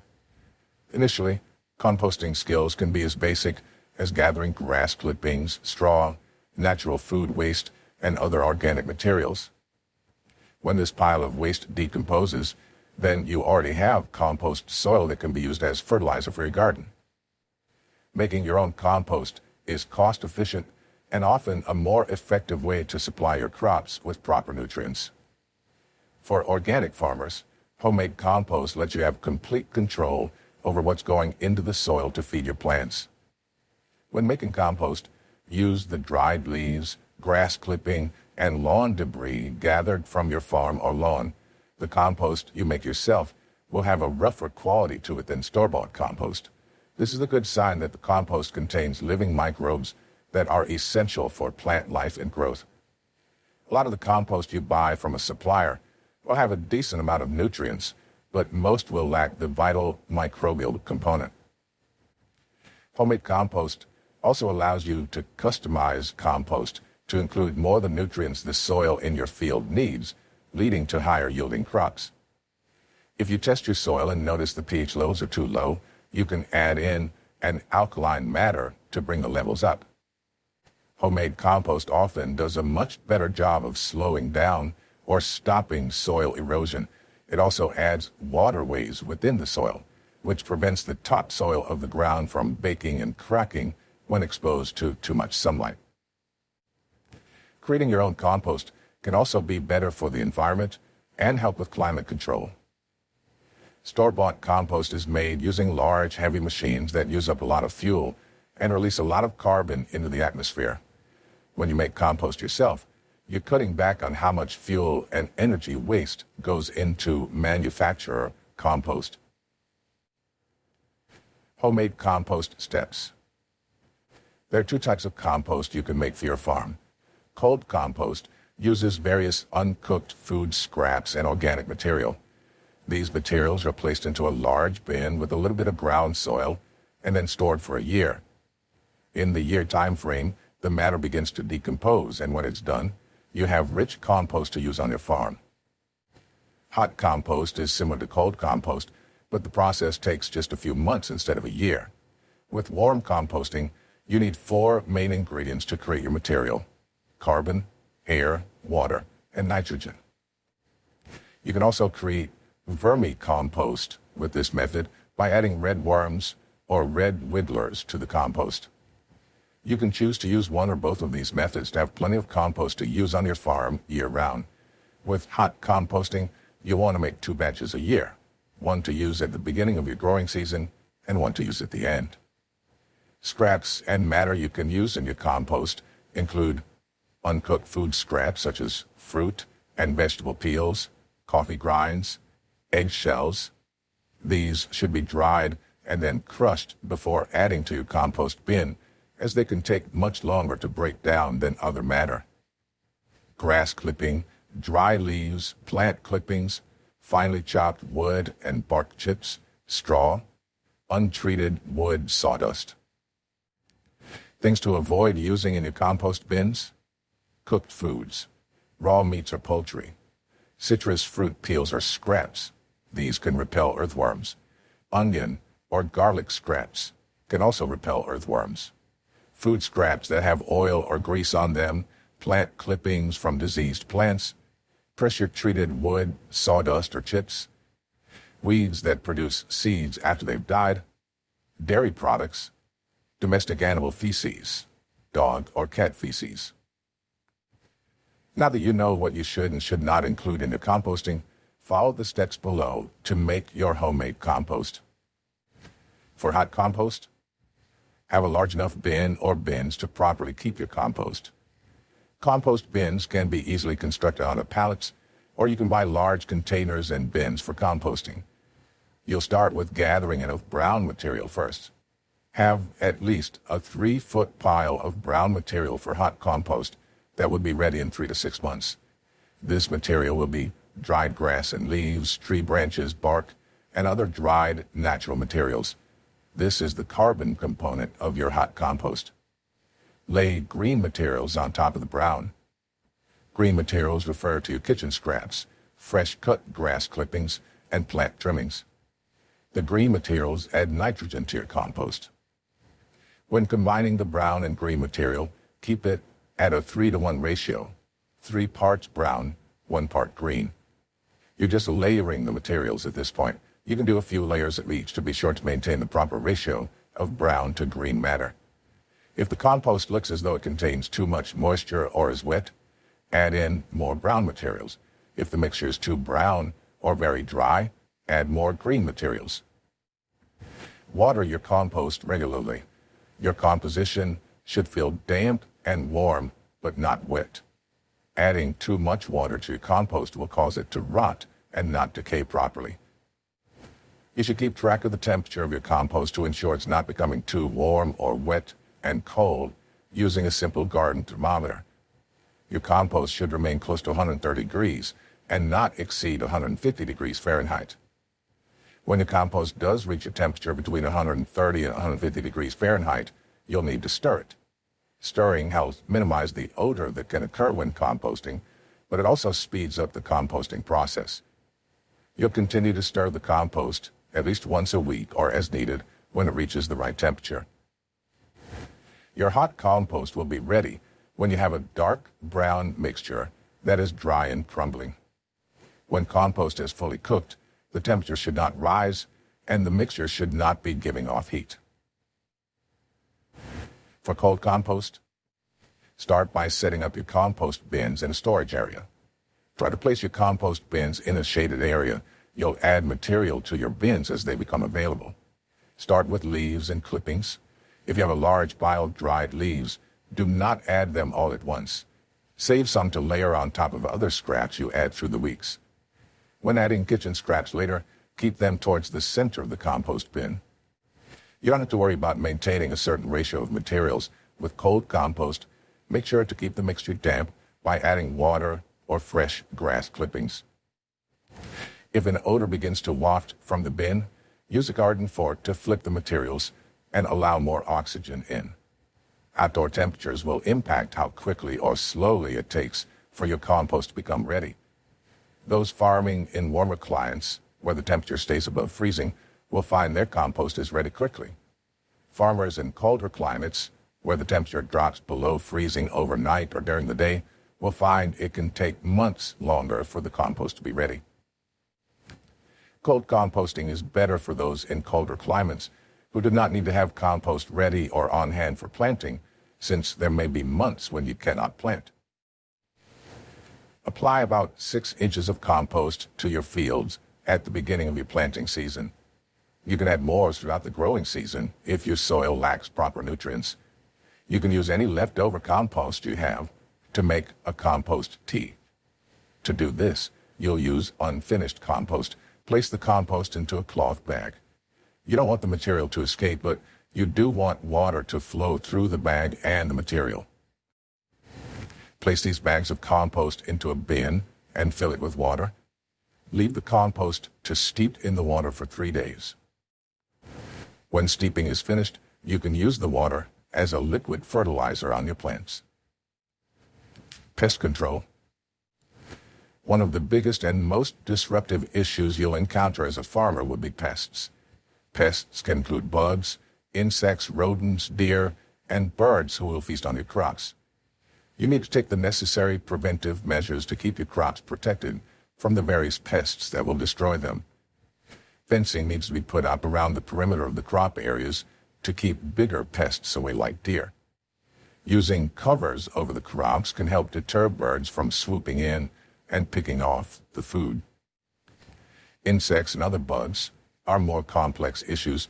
You don't want to use harsh chemicals on your plants to keep these pests away. Anything you spray on your crops will get absorbed into the edible parts of the plant, which you, your family, or your customers will then consume.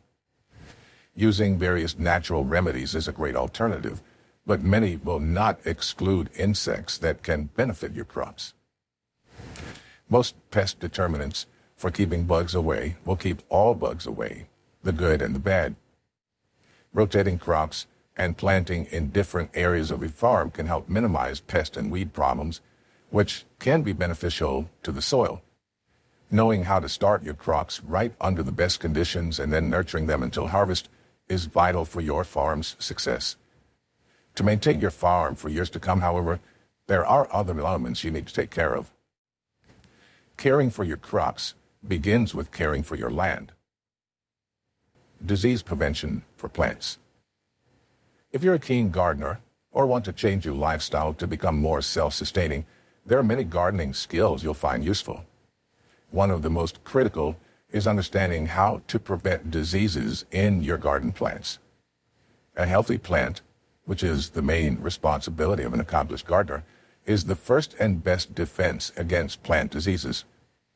Plant disease prevention and management begins before planting with proper site preparation and plant selection.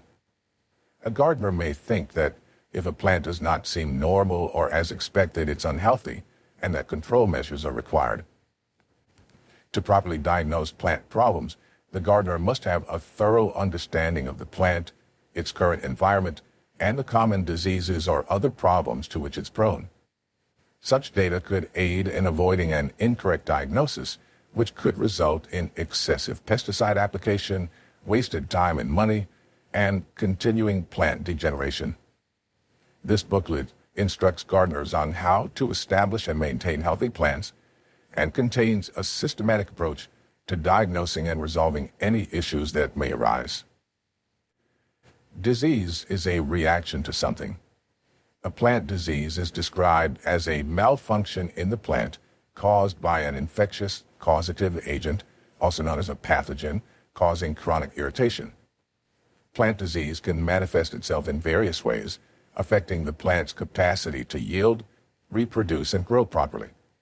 It can be difficult to diagnose a disease, and distinguishing between a real disease and an abiotic problem is critical for devising an effective therapeutic strategy. Plant pathogens are biotic, or living agents, that cause illness in plants. Non-living, or abiotic sources bring on abiotic ailments. It's critical to know the difference between the two when figuring out what's causing the plant damage. Even if a disease is verified, the problems it causes may be aesthetic or result in a modest yield drop, making costly control efforts unnecessary and ineffective. A disease may impair a young plant, yet have little effect on older, well-established plants in some cases. Plant diseases frequently reveal the underlying flaws that make a plant vulnerable. Poor site selection, nutritional imbalance, water stress, incorrect mulching, watering, or pruning procedures are all examples of these issues. You'll thwart the disease process in many situations if the underlying source of the plant's issue is addressed, and the plant will be able to restore its health and vigor to withstand future problems. It would help if you decided which management strategies are most suited when required control measures. The plan that is the most cautious and effective, because it employs a combination of control strategies, is integrated pest management, or IPM. The first line of protection is cultural practices in plant selection. Pesticides may be necessary and can be used as part of an IPM strategy, but they should only be used as a last resort. Pesticides are frequently abused, especially when the goal is to eliminate the pest problem quickly, rather than to figure out why it happened in the first place. Select the least hazardous pesticide developed for that specific plant and illness when pesticides are required. Follow the pesticide's label suggested application methods and rates when pesticides are required. A little additional pesticide is not better when it comes to the application rate. Repeated use of some pesticides might lead to resistance in the target species, making future applications less effective. Pesticides can sometimes impact human health, the environment, or non-target creatures, such as birds and helpful insects that assist control other plant issues. Plant diseases and their causes. Plant illnesses arise from 4 primary sources: fungus, nematodes, bacteria, and viruses.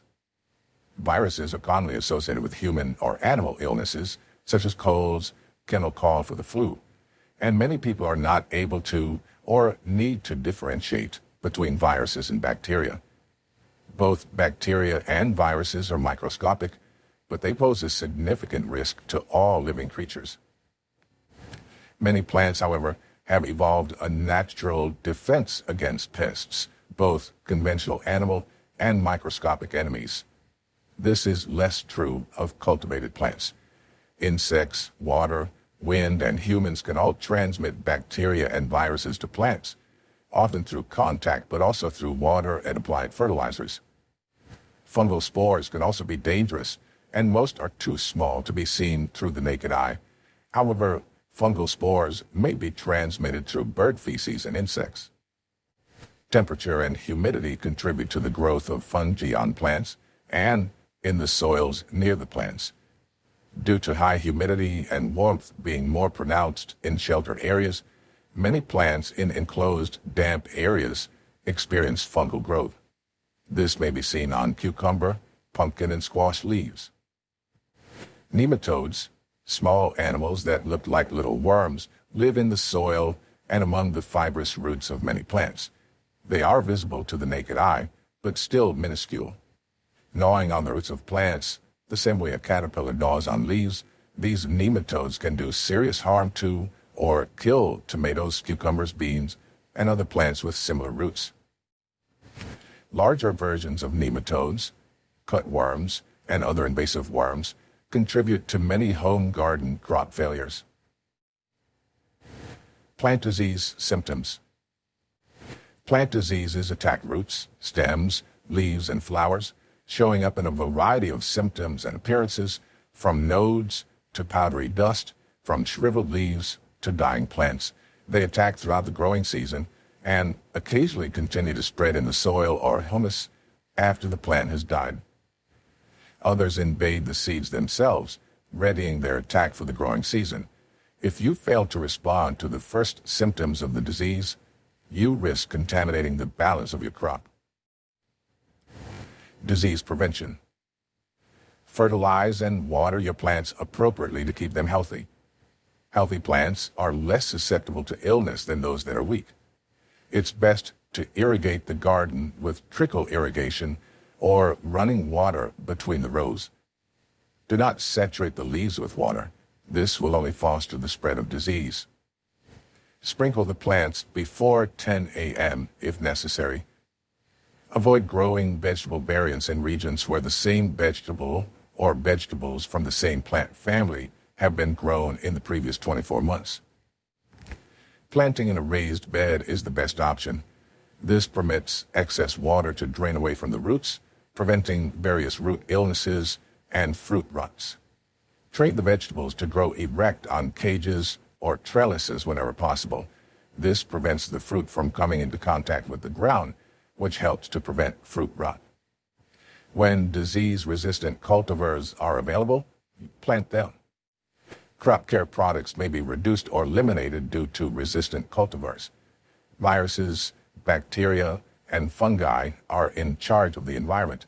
Crop care products may be required in some circumstances to control plant diseases.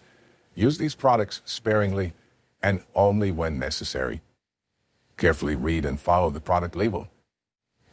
Some copper-based compounds, as well as sulfur, are considered organic. They aren't necessarily the most effective, though. Make sure the vegetables you're spraying are stated on the label before using any crop care product. Control of nematodes.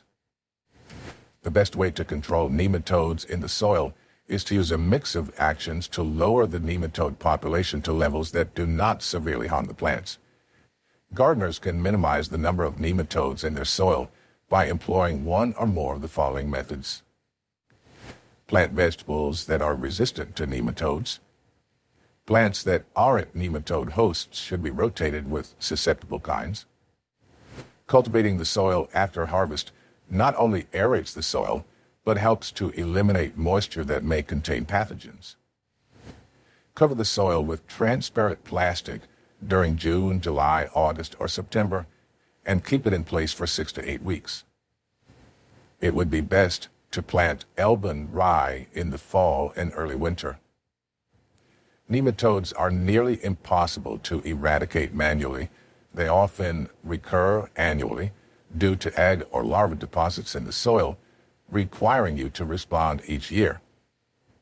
Alternatively, you may plant tuber crops if you have nematodes that are attracted to fibrous roots, or let the area lay fallow for a year as you treat the pathogen. No crop care agents are recommended to control nematodes in the home garden. Permaculture. Permaculture. It's an interesting word, and one that many people recognize, but what does it mean? There is no single clear-cut definition of the word.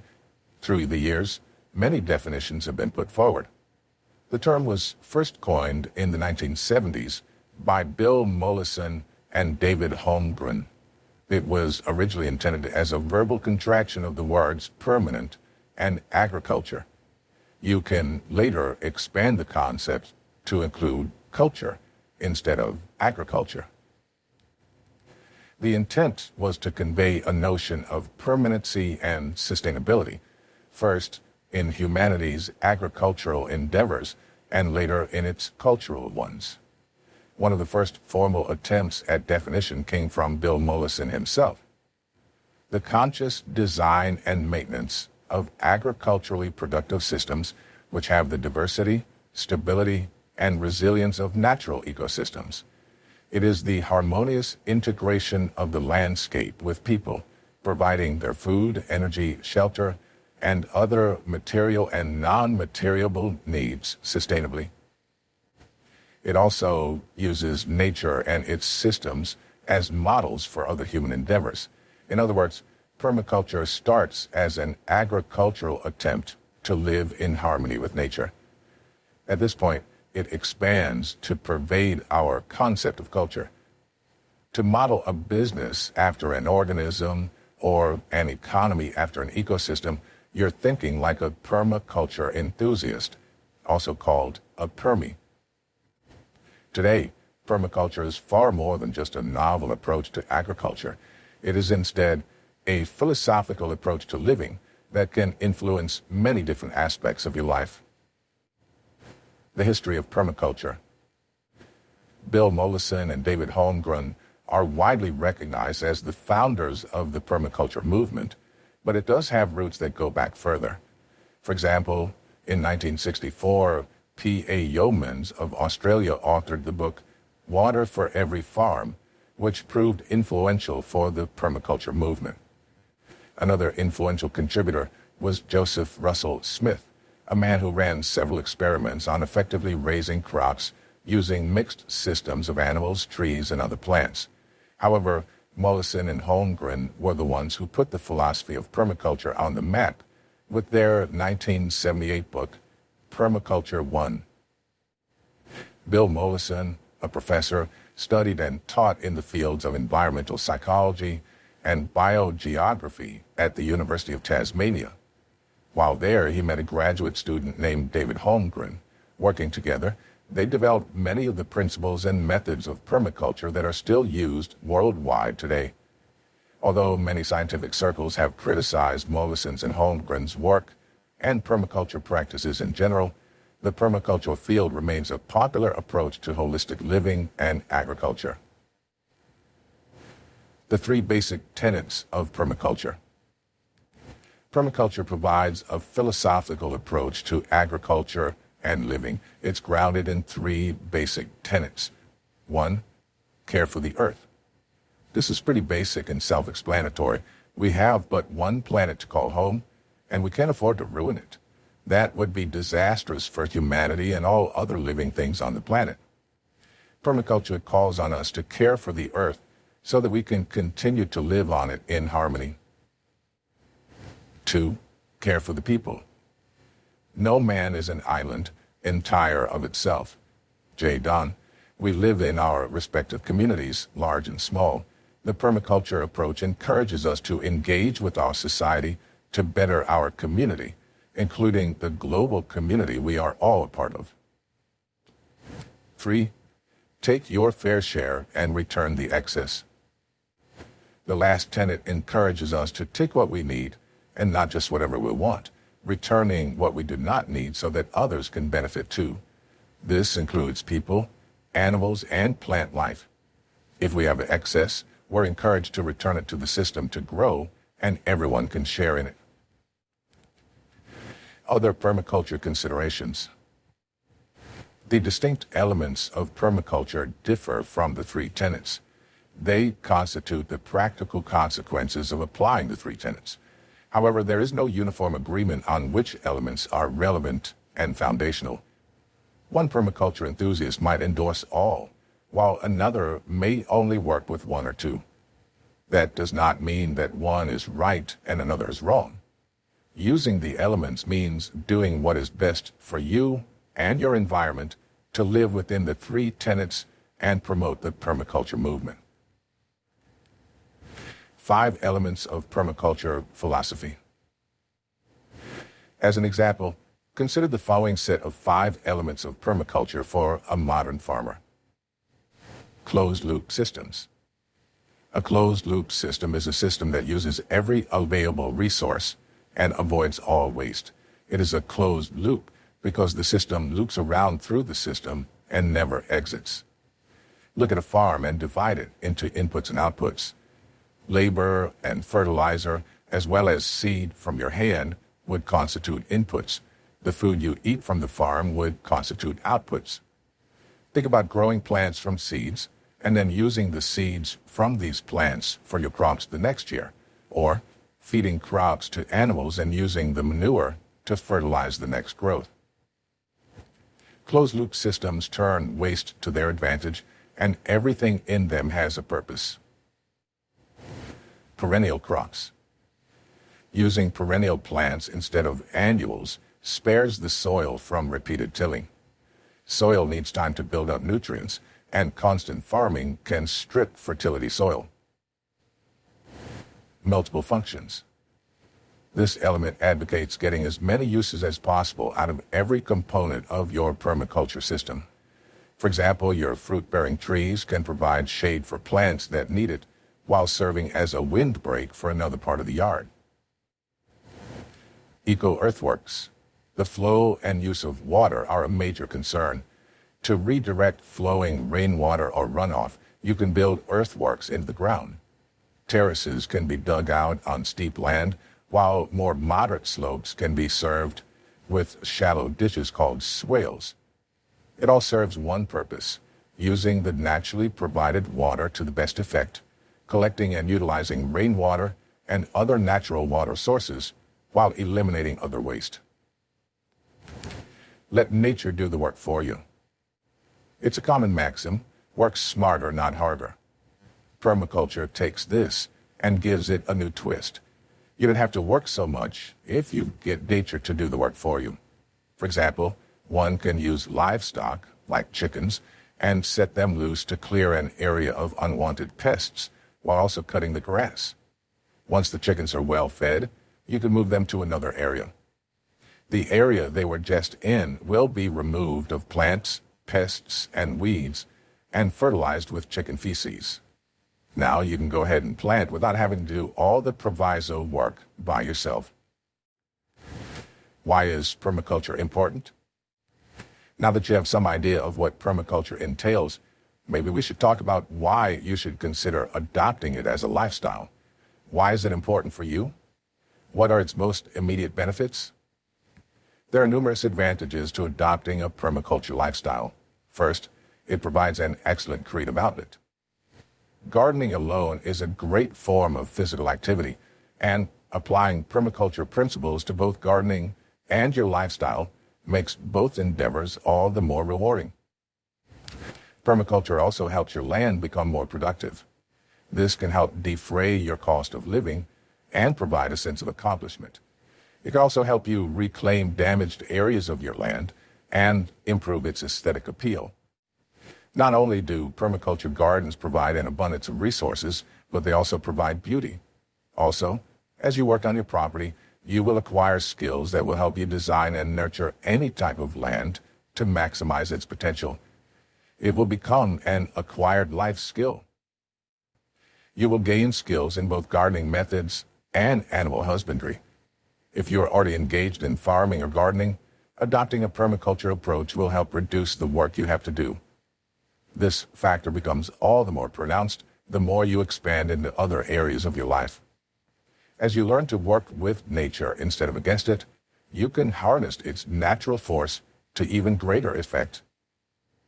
Capturing rainwater for gardening purposes is just one example of defraying utility costs.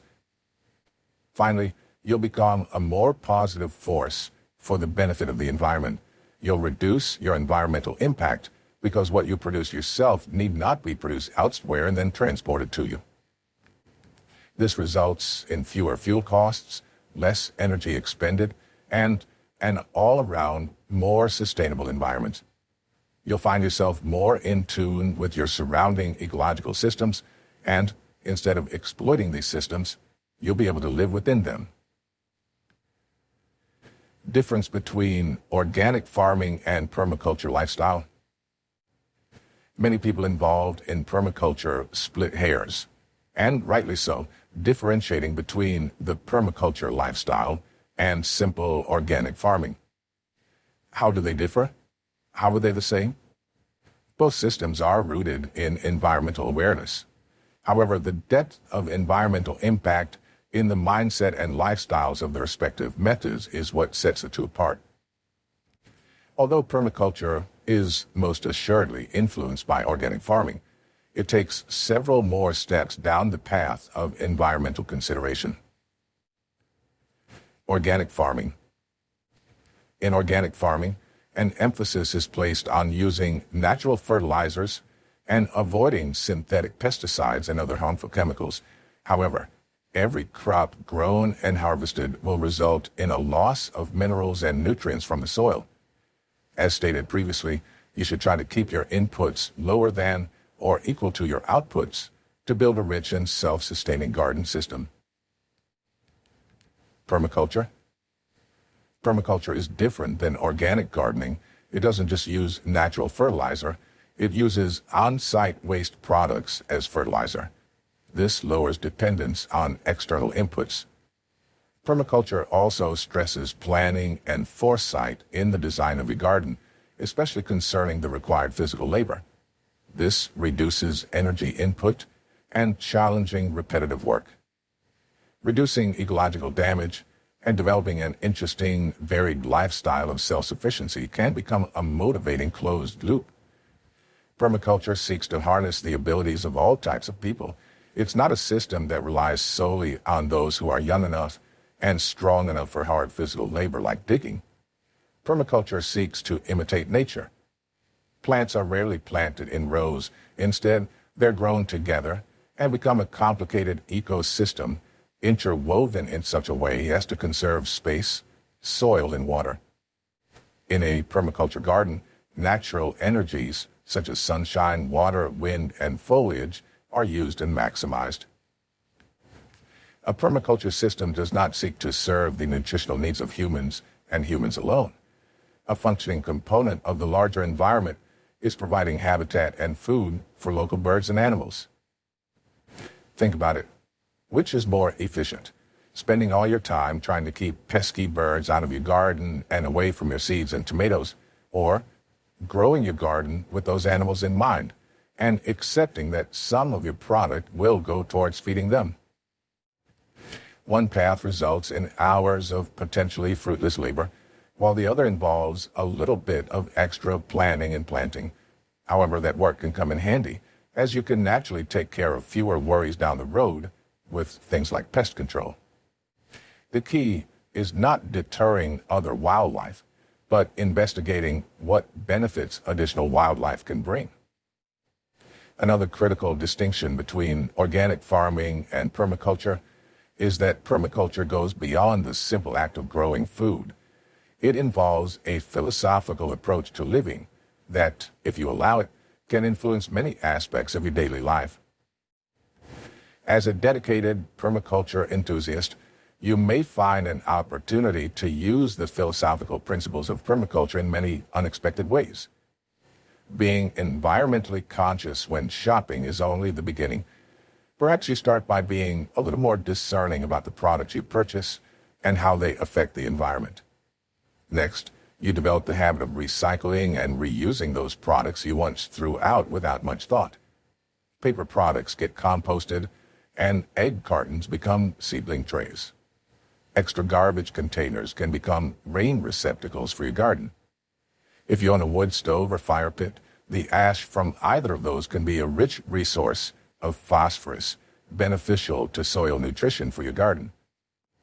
The principles of the permaculture philosophy can influence even your place of work. The only limit is the fertility of your imagination. There's also a little more flexibility in the permaculture approach than in an organic one. Sometimes a permaculture system uses products that are not as organic as they could be in the purest sense of the word. For example, you may have to go with a local resource that doesn't quite meet all the guidelines of organic. You might use local waste products like manure because they're cheaper and more readily accessible than the products of certified organic sources. Alternatively, you might introduce interesting plants from a non-organic source and still be embracing the permaculture doctrine because you are increasing diversity. It's a question of weighing costs and rewards, balances and measures. It's a strategic, long-term thinking question to build an environmentally sound way of life. Guide to planting and nurturing crops. It may seem obvious, but if you're beginning from scratch, you'll need to understand the fundamentals of homestead gardening. The first step is to learn how to grow and care for your plants. On the surface, planting appears to be a straightforward task. You buy the seeds, plant them in the ground, and let the sun take care of the rest. However, you must also understand how to develop nutrient-rich soil. To maximize your chances of success, you should also sow your seeds strategically. Don't overlook the necessity of learning the fundamentals of gardening before moving on to more involved projects. Plant to suit your lifestyle.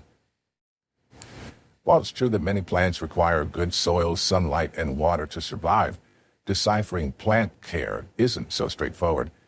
Various animals and plants necessitate different maintenance schedules. Some plants don't require much in the way of human intervention, and others require more effort.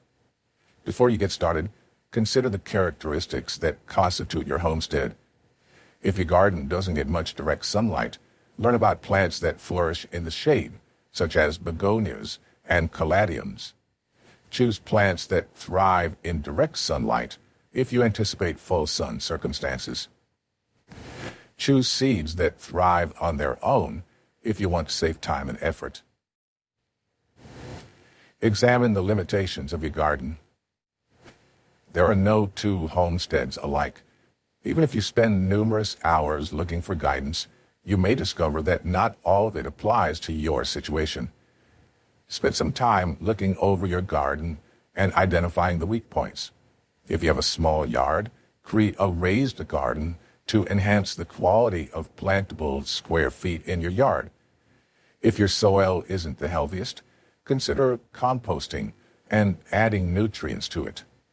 Whatever limits you confront, the best approach to ensure gardening success is recognizing potential drawbacks and working around them. Ensure that your soil is in good shape. Do you have any idea what kind of soil you're dealing with? Consider the soil on your property be the food that makes or ruins your garden.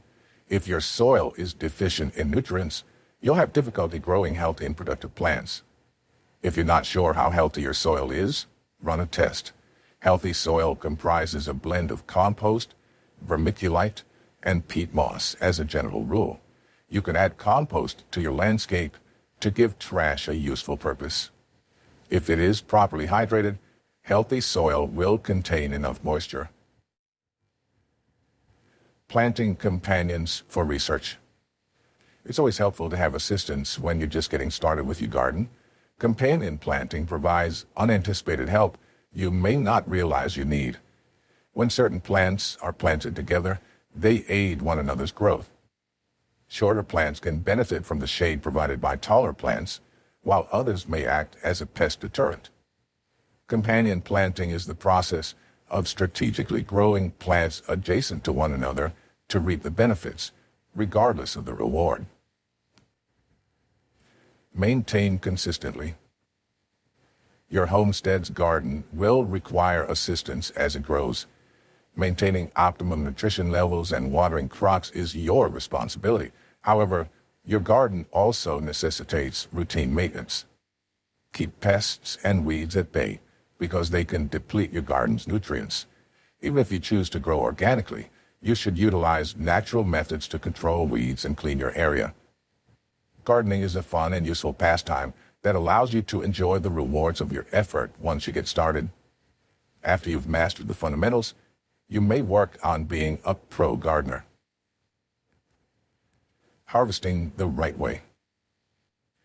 When you've established a solid practice and have a good understanding of gardening, you may move on to harvesting.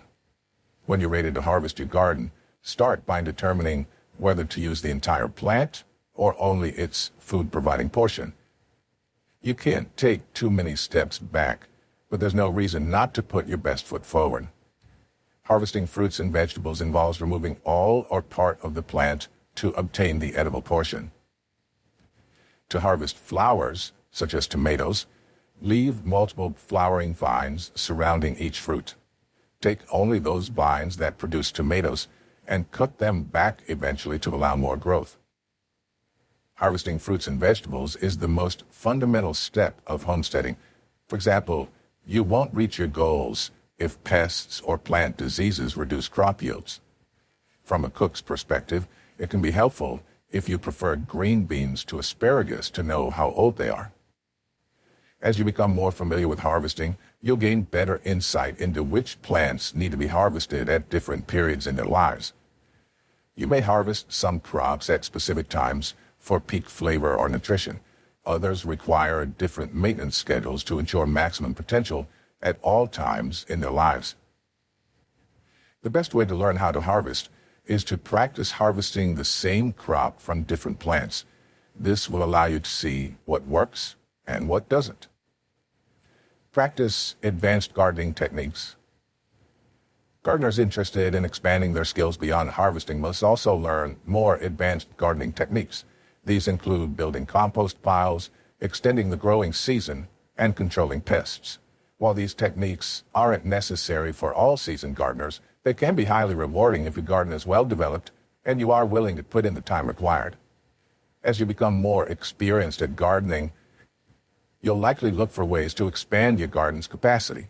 You might need to extend your growing season by using a cold frame or greenhouse from time to time. However, you should also be ready for any potential pest problems that could threaten your success. If you have pests, consider whether the plant is worth saving. Some plants are vulnerable to pests and diseases, even when treated properly and well tended. If the plant isn't worth saving due to its susceptibility to pests or disease, it may be best to discard it and grow another plant in its place. Be proactive with pests and investigate the most successful methods of stopping them before they form a problem. Keep learning, keep applying. As you learn to garden, you should always look for new ways to make your homesteading dreams come true. Try not to get bogged down by the complications of gardening. Once you start gardening, there's a good chance that it will quickly become one of your favorite pastimes. A garden is the best way to improve your homestead. It can help you grow food, save money, and more. A garden will give you plenty of benefits. Whether you want to grow vegetables for your family or enjoy an organic lifestyle, growing your food at home is a great move. Here are some tips that can help you start gardening easily. If you have a small backyard or live in an apartment, container gardening is one of the best ways to go, as it's easy to maintain and doesn't require much space or time. You can use containers, such as wooden boxes or recycled plastic containers, and pots made of plastic and metal to grow various crops on your patio, balcony, or lawn.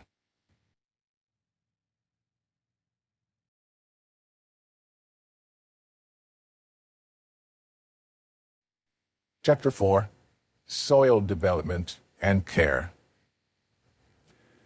The soil used in farming makes all the difference for you as a homesteader. This chapter talks about soil quality and improving or developing the soil to ensure maximum results in your homesteading farming efforts. Many homesteaders, amongst other things, are also looking for a guide on how they can develop the soil they use in planting. That's why this chapter is about teaching this important aspect. Discuss the topic as in-depth as possible, making it easy, even for a beginner in homesteading, to get started on this topic. Soil assessment. Gardening is a staple of homesteading life, and there are various ways to do it. The first thing you need to determine is the soil quality on your property. The soil test determines the health and fertility of the soil by determining its pH level and pinpointing the nutrients that are deficient or excessive. Knowing this information can help you know what, if anything, you can successfully plant and how to make your soil healthier so that you can put in a wider variety of plants. A soil test is suggested annually or as needed and can be done at any time of the year, although fall is preferable. These tests can usually be obtained through a local county extension office, though some agriculture universities and similar places also do testing. Many of these tests may charge a small fee. How to do a soil test. 1. Take roughly a cup worth of soil from different areas of the property, air-dried. 2. Samples should not be taken when the soil is wet or recently fertilized.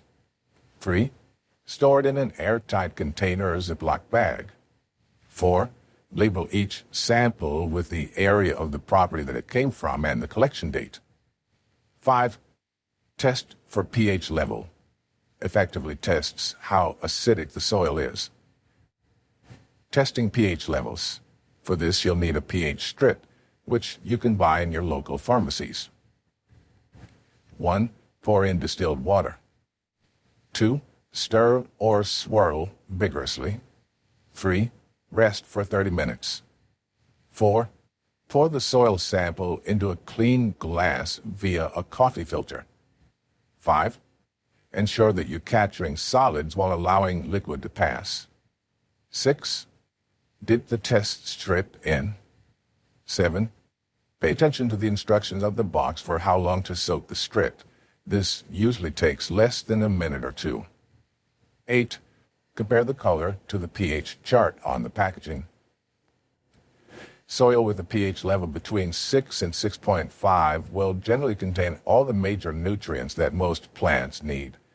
A higher pH level can indicate lower nutrients, such as phosphorus or iron. Lower pH levels indicate too many of these same kinds of nutrients. By doing this testing, you'll be able to see exactly what needs to be added or eliminated from your soil, and look into exactly how to do that to have the healthiest soil possible for your plants. Although we use the word soil to mean the variety of earth in our gardens, soil comes in a wide variety of compositions. This may sound like an obvious point. However, some plants grow better in different soil types. The primary soil components are loam, sand, clay, and silt. You desire loamy soil with enough clay to hold water and enough sand to allow excess water to drain. Once you've roughly identified what kind of soil you have versus what kind of soil you desire, you can begin to amend your soil to get your desired friability. Check with your local garden supply when you purchase plants to review what kind of soil they grow best. Some plants love well-drained sandy soil, like weeping willows, and others can root very well into soils with heavy clay. No matter how bad your soil may be, you can always improve it over time. Developing the soil. Now you have your soil's friability and its general pH balance, so let's discuss amendments. Soil amendments are anything you put into your soil that changes the composition to what you desire. The list of potential amendments can be substantial. Sand, compost, mulch, coffee grounds, ground eggshells, fertilizers, and even shredded leaves can change your soil over time. Types of fertilizer. If you decide to use fertilizer, there are two directions you can take, synthetic or organic. So what's the difference? Let's break down what each one is and highlight the differences between the two. Synthetic fertilizer, made from chemically processed products, less expensive, depletes nutrients from the soil, can be applied quickly over a large area, works fast. Organic, all natural and biodegradable, safe for kids and pets, more expensive, requires more work to apply, works slowly. In conclusion, there are pros and cons to each application, and it's up to you to decide if you value price and decide to go on a cost-effective and fast-acting fertilizer, or go with the more expensive but safe for kids and pets route. How to plan your garden. Once your soil's been checked for all the nutrients it needs, you can begin to plan your garden. You'll need to 1. Plan the spacing between your garden rows. 2. Plan your sunlight and shade areas. 3. Plan your garden areas. Planning your spacing. One of the first things you must plan is having enough space between your garden rows for maneuvering. If you plan to build raised beds or something similar, you can adjust their width to ensure the ability to reach across the whole thing from one end. Sunlight versus shaded areas. You also want to consider the sunlight and shade in the areas you want to plant. Some plants like direct sunlight and others grow better in partial or indirect sunlight or shade. Everything you want to look for will depend on what you want to plant. Some of your fruits and vegetables may do better in areas other than the direct sunlight garden area that most beginner gardeners are automatically drawn towards. How many garden areas do you need? You might need to plan for multiple garden areas. One garden may be only vegetables, while you might set up another for herbs and a third for flowers. There are many different gardens you could set up, including a plot of only animal-safe plants. This sort of garden, no matter its size, can hold plants that are not harmful to the animals around it, or might even include plants that can be used as medicinal remedies for those same animals. This can be tricky to plan, depending on the animals that will be close to this particular planting area. For example, some plants are toxic to cats, but not dogs. No matter what type of garden you put in, or the number of planting areas you plan for, it will require work, research, and careful planning. This planning for your homestead layout can extend beyond your home and across your entire property. There are various ways to lay out your homestead, and one of the most popular is zoning. Zoning and timing. Permaculture zoning is a very important part of planning a homestead's layout. This involves giving the property a layout composed of different zones. These zones are set up with efficiency in mind and are designed to increase the odds of long-term thriving for any homestead that utilizes this method. These permaculture zones are set up with the home in the theoretical center, or at least acting as a starting point, with the other zones extending out from there. Traditionally, there are 5 permaculture zones, though you can adjust the number and role of each zone to suit the specific needs of your homestead. Everything in permaculture zoning builds off of Zone 1. Zone 1 is the home base, that is, the home structure itself and the surrounding area. High-intensity homestead projects and areas that need the homesteader's attention often belong in Zone 1. This includes the house itself, an herb garden, a kitchen-specific garden, for example, the fruits and veggies you'll most often use in meals, an outdoor kitchen, a chicken feed fermenting system, rabbits, chickens, or some drying racks for fruits and veggies. These are only a few examples of what can be included in Zone 1, and you should adjust your necessary zones and their contents to allow for the seeds of your specific homestead. Zone 5 is the farthest from your home and can be allowed to grow wild. If your entire property is cleared and you wish to keep it that way, Zone 5 will contain any homestead aspects that require the least amount of care. This may be where an orchard goes after the trees have been established. For example, if you want reliable produce every year and have your property fully cleared for planting, Zone 5 might be the best place for edible perennials. In other words, plants that you can eat will return every year and take a long time to establish. This includes nut trees, asparagus, rhubarb, berries, fruit trees, and vines, among others. Zones 2 through 4 follow the same pattern. Everything works out from home, Zone 1, with projects that require more attention or work in the closer zones and things that don't need to be checked regularly in the further zones. Zone 2 can include things that only need to be checked once or twice a day. This includes chickens, milk goats, small livestock, and a vegetable garden. Zone 3 may be work-intensive, but would need to be checked less than Zone 2, such as crop gardens. This is where larger livestock can be found, such as goats or pigs. Zone 4 would be home to a small orchard and/or even more low-maintenance livestock, like cattle or sheep. Any of these zones that your homestead does not need can be eliminated from your planning. Another form of zoning any homesteader needs to know about is agricultural preservation zoning. These are laws designed to encourage farming while discouraging non-agricultural land uses. These laws and practices are in place to ensure that dwellings or commercial buildings don't eat up every inch of usable agricultural land that we have access to. Researching these ordinances will be the responsibility of each homesteader to familiarize themselves with their area and the rules around them. An example of the limitations some locations might have is 1 non-farm lot allowed per 10 to 25 acres of land. Some of the other ordinances are common sense, such as non-farm residential developments. For example, an apartment building must be separated from agricultural zones by a specific distance. Rules like this are put in place to ensure that everyday events do not interrupt those living in nearby properties, and vice versa. Agricultural preservation zoning may not be as prevalent in some areas. Still, it is important to consider because these different rules can help decide where you can safely place your homestead without running afoul of too much urbanization or too many interruptions to your day-to-day operations.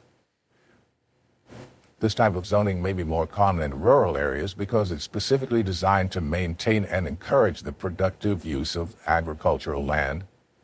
After you've checked the laws in your area, the layout of your property, and the type and number of livestock, you are legally permitted to convince your family to join you in the endeavor. After you determine the space, time, and financial constraints under which your homestead will operate, there's still one final consideration to be made. There remains one question before you get to the actual work of regular chores, animal husbandry, garden tending, planting, weeding, harvesting, and all the rest. The final missing ingredient for all of this is timing. In other words, planting seasons. Knowing what can go in the ground is the best and most efficient way to ensure successful gardening. The United States has 11 different gardening zones. These are also called growing seasons, hardiness zones, or growing zones, and are used as a standardized method or shorthand to determine what to plant and when, based on where a person lives. Some zones are warmer and can include winter months as viable growing or planting seasons, though there are many other differences to keep each zone unique. Many of these zones also cross state borders. So these specific zoning maps are necessary for farmers and new homesteaders to know exactly which zone they're part of. The growing season generally extends from spring through fall, with the last date of frost in spring and the first date of frost in fall marking the boundaries of a given zone's growing season. Still, some factors can shorten or lengthen the growing season in a specific area. This includes details such as elevation, mild winters, or microclimates created by either landscape or the presence of multiple buildings. Using your gardening zone as a guideline for planting is a great start. Most seed packages have maps on the back that offer guidelines detailing when to plant outside or start a seedling indoors. You can also find specifics on hardiness zones in plant encyclopedias or similar resources to ensure you're following the general guidelines for the area you live in. However, the best guide you can probably follow is to take a look around you. Pay attention to what your neighbors are planting and harvesting and when. Ask questions about what they have planted in the past and what failed or succeeded. Crop rotation. Gardens should be placed in an area of the yard that gets at least 6 hours of direct sunlight a day. The southernmost area in your yard is generally the sunniest, regardless of how much rain your area gets. In most cases, you want to water your garden every day to ensure the soil is consistently damp. Depending on where in the country you're located, different crops are better suited to the climate. You can also plant crops depending on the time of year, as some will do better in warmer or cold weather. If you're farming directly into the soil on your property, be sure to rotate crops and patches of gardening land each season. Crops sap nutrients from the soil, so growing the same plant in an identical place each year can cause the land to become barren over time. Allowing animals to spend time on land you're not farming, such as setting up your chicken run there, will turn over the soil and help fertilize it with their manure. Crop rotation is the practice of planting different crops in the same area right after each other. This allows the new crop to take advantage of the residue and nutrients left behind from the previous crop. In addition, crop rotations can restore certain elements from the soil to maintain a healthy balance. For example, if you plant a crop that absorbs a significant amount of nitrogen from the soil, you'll next want to plant a crop that supplies the soil with nitrogen. Many farmers use this method to help improve soil health instead of using fertilizers.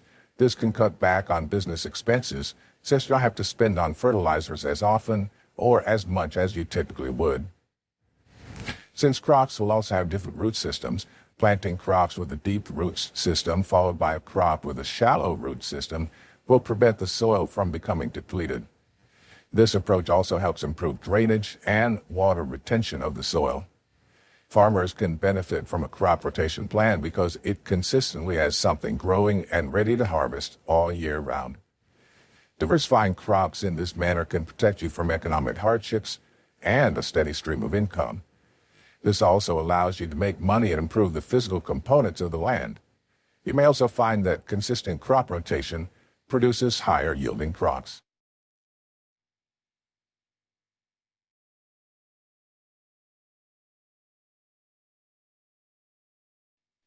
Chapter 5, Food Preservation Guide.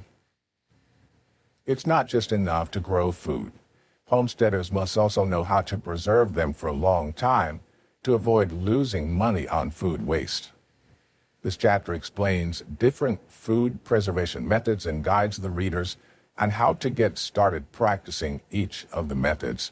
In this chapter, we discuss the most common methods of preserving food. These include drying, pickling, jams and jellies, canning. Of these four methods, drying is the most common for herbs and some meats, but requires caution when dealing with moist, bacteria-susceptible foods like meats and moisture-heavy vegetables. Other preservation methods include freezing, oil or vinegar suspensions, blends, and emulsions. Drying. Drying is one of the most common methods of preserving herbs and leafy plants, as well as some meats. However, various methods of drying yield varying results and should be used appropriately for each item to be preserved. Drying food works because it simply removes the moisture from the food and prevents decay. There are four main ways to do this: sun drying, air drying, oven or microwave drying, dehydrating. Sun drying. It's only safe to sun dry foods with a high sugar and acid content. Temperature for drying will need to be at least 85 degrees. It's only safe to sun dry foods with a high sugar and acid content, limiting you to fruit, including tomatoes. You'll only be able to dry food using this method if you know you're going to have a run of hot, dry days with less than 60% humidity. The temperature will need to be at least 85 degrees.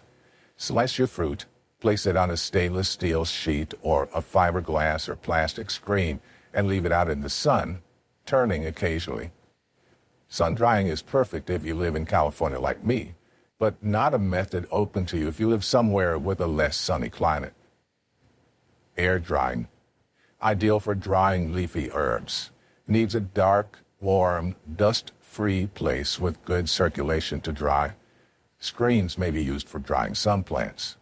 Air drying is perfect for drying bunches of leafy herbs.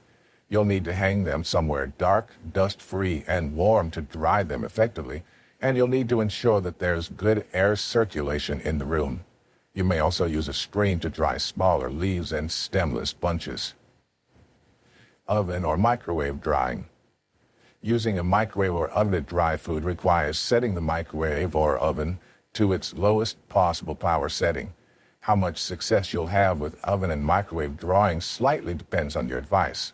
Newer models sometimes have a dehydrate setting, in which case it's simple. 1.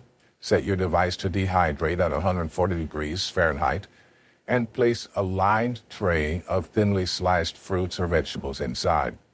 If your oven doesn't have a dehydrate setting, set on the lowest possible setting and leave the door slightly ajar.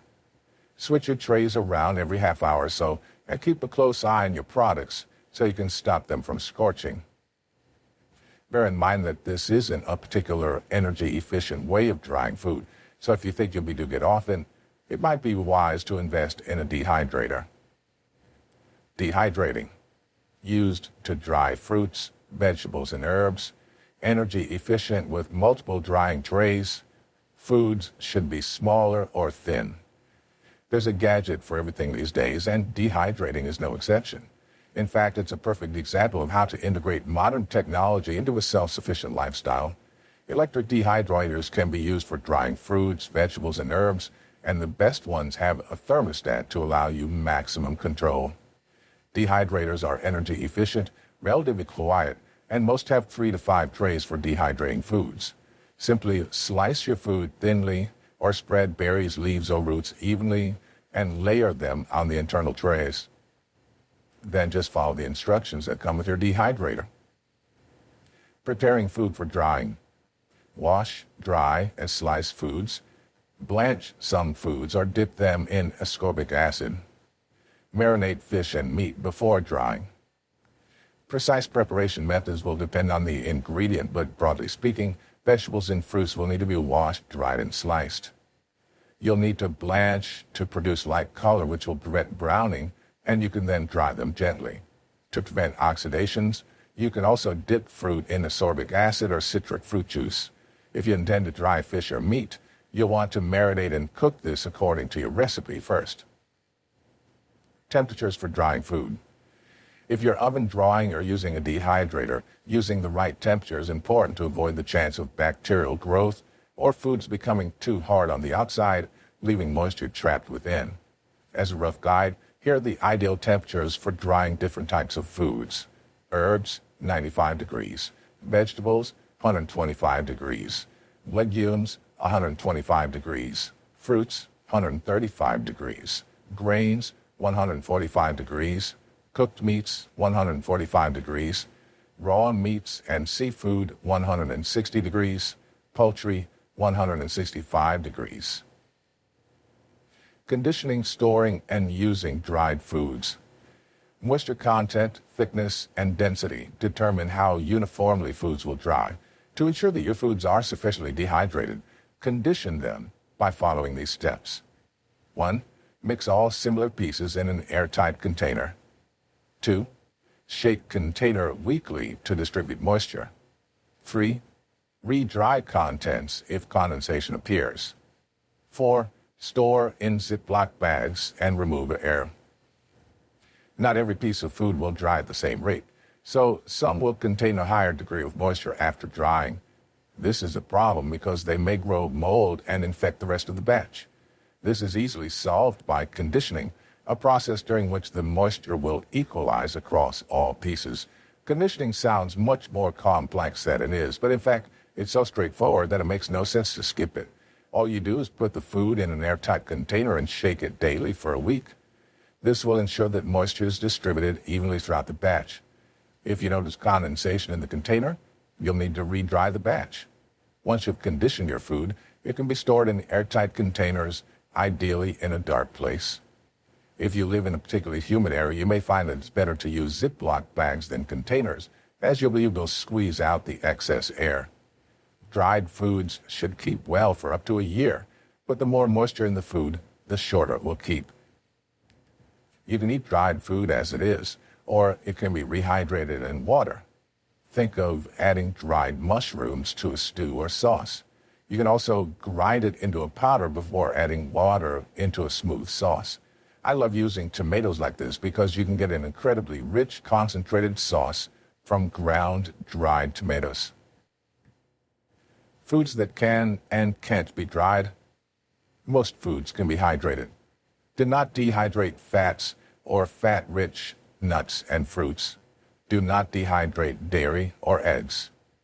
A surprising amount of foods work well for dehydration, including fruits, vegetables, herbs, legumes, grains, and low-fat meats and fish.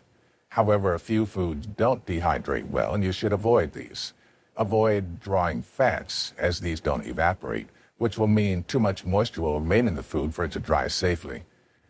This includes nut butter, olives, and avocados. It's also unsafe to dehydrate dairy products or eggs, as there is a high risk of food poisoning. Pickling. There are key differences between pickles, chutney, and relish. Pickling uses vinegar and or salt to preserve larger foods like cucumbers. Chutneys rely on cooking small portions of the vegetables or fruits.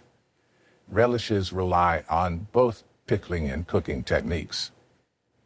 If you get the preserving bug, you'll probably want to invest in a few preserves yourself and experiment with different recipes.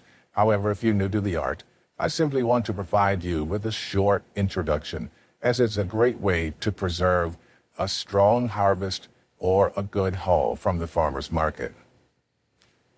Jams and pickles also make wonderful homemade gifts. I always have a jar or two on hand for thank you presents.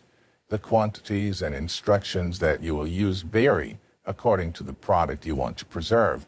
If you don't want to buy a recipe book, just look up the crop you want to preserve online, and you're sure to find a recipe that suits your tastes. The basics involved in producing quality pickles are simple. Pickles, chutneys, and relishes all rely on common elements such as vinegar and salt to preserve them. Choosing the best, freshest fruit or vegetable is important to obtain the best quality pickle. Uniformity of size produces better, more uniform pickles. Salt and vinegar each produce unique results when pickling, and the quality of both is critical. Containers, jars, must be carefully prepared before pickling. Pickles, chutneys, and relishes. Although I've grouped these three condiments, they are quite distinct. Clear pickling is a way to preserve vegetables by leaving them whole and pickling them in vinegar and salt with spices and sweeteners added for flavor. Sweet pickles, meanwhile, are a mixture of cooked vegetables pickled in sweet vinegar and flavored with spices. Chutneys are mixtures of fruit and vegetables cooked for a long time and spiced sweetly, while relishes have a shorter span and are sweet and spicy mixtures of fruits and vegetables. Preparing produce for pickling. If the best pickles are made using fresh produce, try to choose fruits and vegetables that are smaller in size so that everything pickles at the same rate. Wash each item thoroughly, removing any debris that will contaminate the pickle if left on the ingredients. If you're pickling whole vegetables, you can leave a little stem behind, but be sure to remove any blossom. If you're chopping produce for chutneys and relishes, aim for a uniform size to ensure even pickling. Understanding salt and vinegar. I've tried using table salt for pickling, and I can tell you, it's not worth it. While it does the job fine, it tends to make your pickles cloudy and darker in color. Pickling salt, or canning salt, is easy to get a hold of, contains no iodine or anti-caking agents, and will deliver a cleaner result. Meanwhile, your vinegar will need to be 4 to 6% acidic. Some vinegars should be avoided, as they will gather yeast during the fermentation process. Cider vinegar is a good choice if you're going for a rich mellow flavor, but it will leave a little color behind. If you want to avoid this, go for distilled white vinegar, which is a bit sharper in flavor and lends a clear look to your pickle. Vinegar is integral to the shelf life of your pickle, so follow your recipe proportions precisely. If you're tempted to use less because it tastes too sharp, add sweeteners and spices instead of decreasing the vinegar. Preparing your jars. Your jars should be designed for canning, and they should have lids and seals. Your jar will need to be sterilized before adding your pickles. Sterilization techniques are provided later on in the chapter. A word on processing. I'll use the word processing in the explanations that follow. By this, I simply mean putting the jars in a pressure canner or water bath. Again, the process is the same as it is for canning. It's important not to skip this step, so doing so will mean your pickles will have a reduced life shelf. Common pickling problems. Here are some of the most common issues people tend to face when pickling, and I can tell you that every single one of them has happened to me. You won't be able to save any of these problems once they've occurred, but you can learn for next time. Slippery pickles. If your pickles are slippery, the most likely cause is having too little acid or salt. It could be scum in the brine that you should have removed, or it would be that you did not completely cover the vegetables.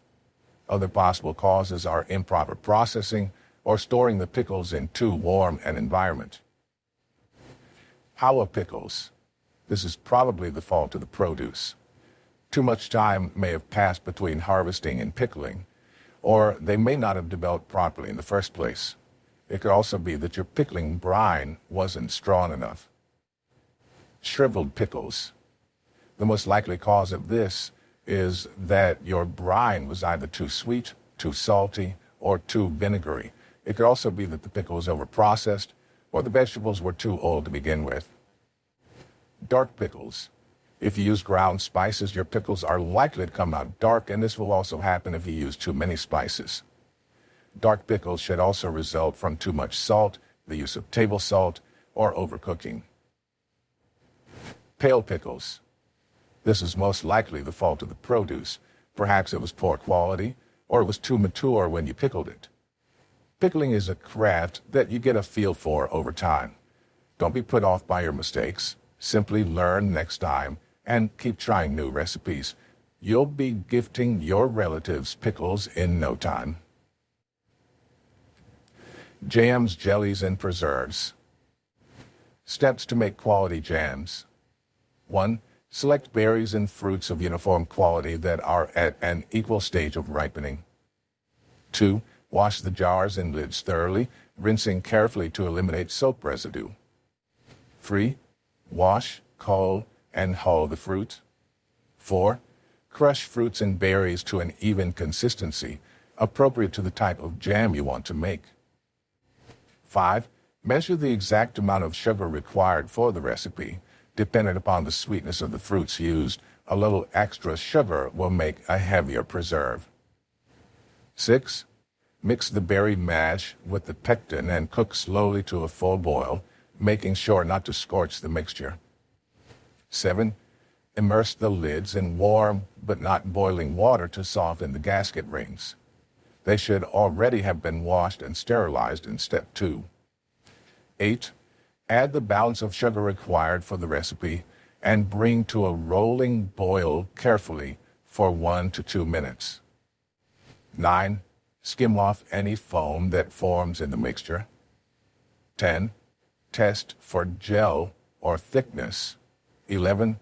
Let stand for 5 minutes and then stir. 12. Fill the jars and close. 13. Immerse in a boiling bath for the appropriate time. 14. Remove carefully and set to cool. 15. Test to see if the ring lid snaps when pressed. If so, the jam is not properly preserved. Jam may still be stored in the refrigerator and used for a short period, but will not keep as long. Chances are you're pretty clear on the difference between jam and marmalade, but do you know your jam from your jelly? You'd be forgiven if you didn't. Not many people do.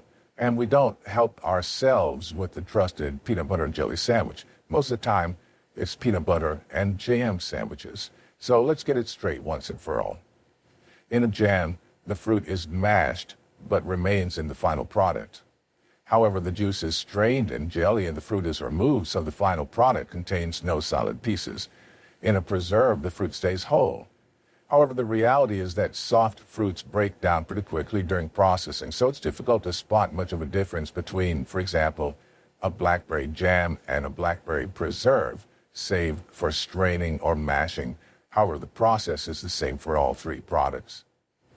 So, much as we did for pickles, chutneys, and relishes, let's take a closer look at what the process entails, finishing up with some example recipes so you can start exploring yourself. How to choose your fruit. Choose high-quality fresh fruit.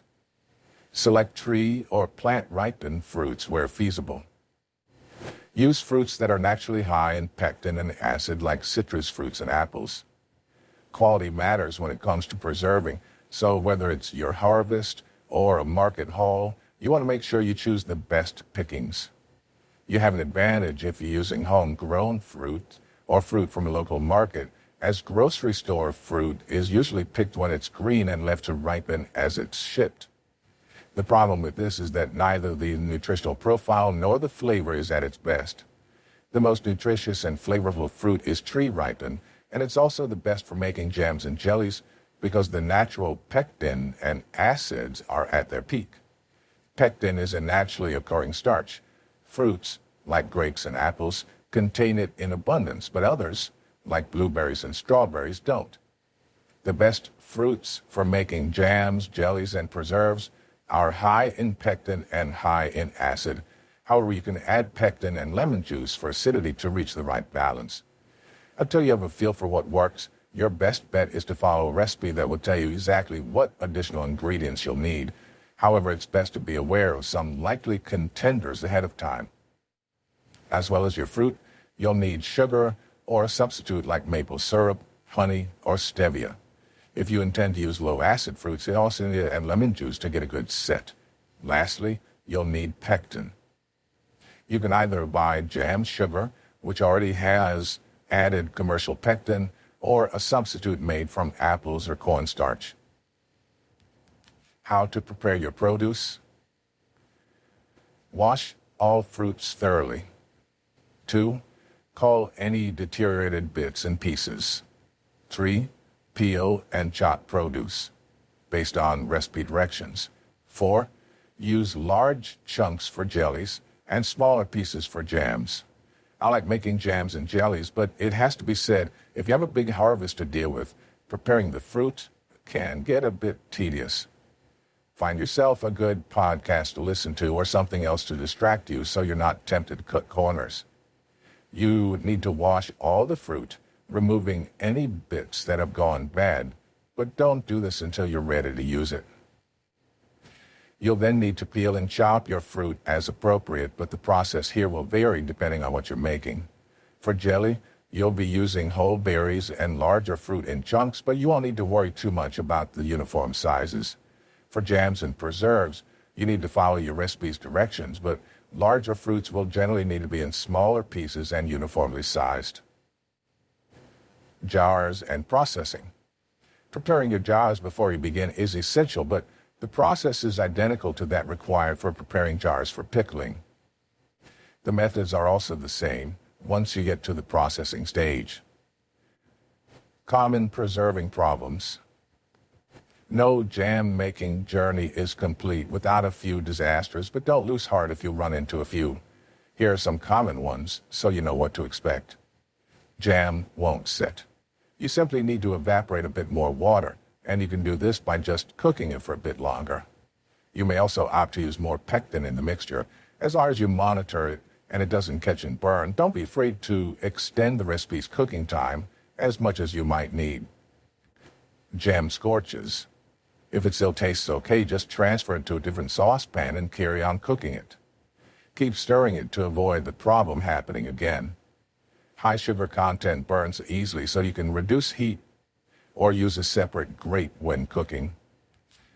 You run out of fruit? Get creative. You can always add different fruits as long as you're careful to keep the proportions the same. Attempt to use fruit with similar sugar and pectin content. Bubbles or mold in the jars.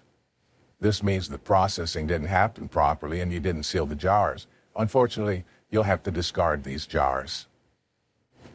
Other food preservation methods, drying, chilling, fermentation, are some of the oldest methods for preservation. Canning, freezing, pasteurization, irradiation, and chemical addition are all examples of modern processes. Modern food preservation has benefited greatly from advancements in packing materials.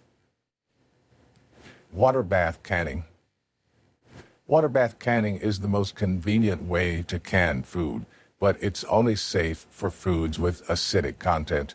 This makes water bath canning a quick way to put away perishable foods such as berries, fruits, and vegetables by making jams, jellies, preserves, or pickles. Still, it's not suitable for general vegetables and meats. For non-acidic foods, opt for pressure canning or another form of preservation such as drying. If you're unsure, the USDA has an excellent guide to safe home canning that's available for free online, including several recipes and specific instructions for canning jams and jellies made from different fruits. You can do water bath canning in a boiling water canner, which is any large pot that's been fitted with a rack to hold the cans. The rack is necessary for two things. Firstly, the rack keeps the cans off the bottom of the pot. This is important because the can must not prevent any air from escaping while the water boils around it. Secondly, without the rack, cans are at risk of moving around too much, which could lead to breakage. Canning jar and lid sterilization. Steps to sterilize your jars and lids. 1. Fit the rack to your boiling water canner and then fill the canner with water so that the cans will be immersed under at least an inch of water. 2. Put the canner over the heat source you plan to use and place the cans on the rack, making sure they'll not collide while the water boils. The lids of the cans should not be placed in the boiling water canner, as that could cause them to be warped or damaged. 3. Turn on your heat source to high and wait for the water to start boiling. 4. Watch the water until a rolling boil is reached and then place the lid over the canner and wait. The amount of time needed to boil the cans varies based on location, but you'll likely need at least 10 minutes. The USDA Guide to Safe Home Canning provides a handy chart for working out how long you should sterilize your cans, depending on your level of elevation. 5. Once the cans have boiled for the necessary amount of time, turn off your heat source. It's not fully necessary to immediately take the cans out of the water, but they should be removed within an hour of sterilization. When removing the cans, be careful as they may still be hot. Even if you let them sit for a while, make sure to protect yourself from burns while handling the cans. To maintain the most sterile conditions possible, fill and seal the cans shortly after removing them from the boiling water canner. 7.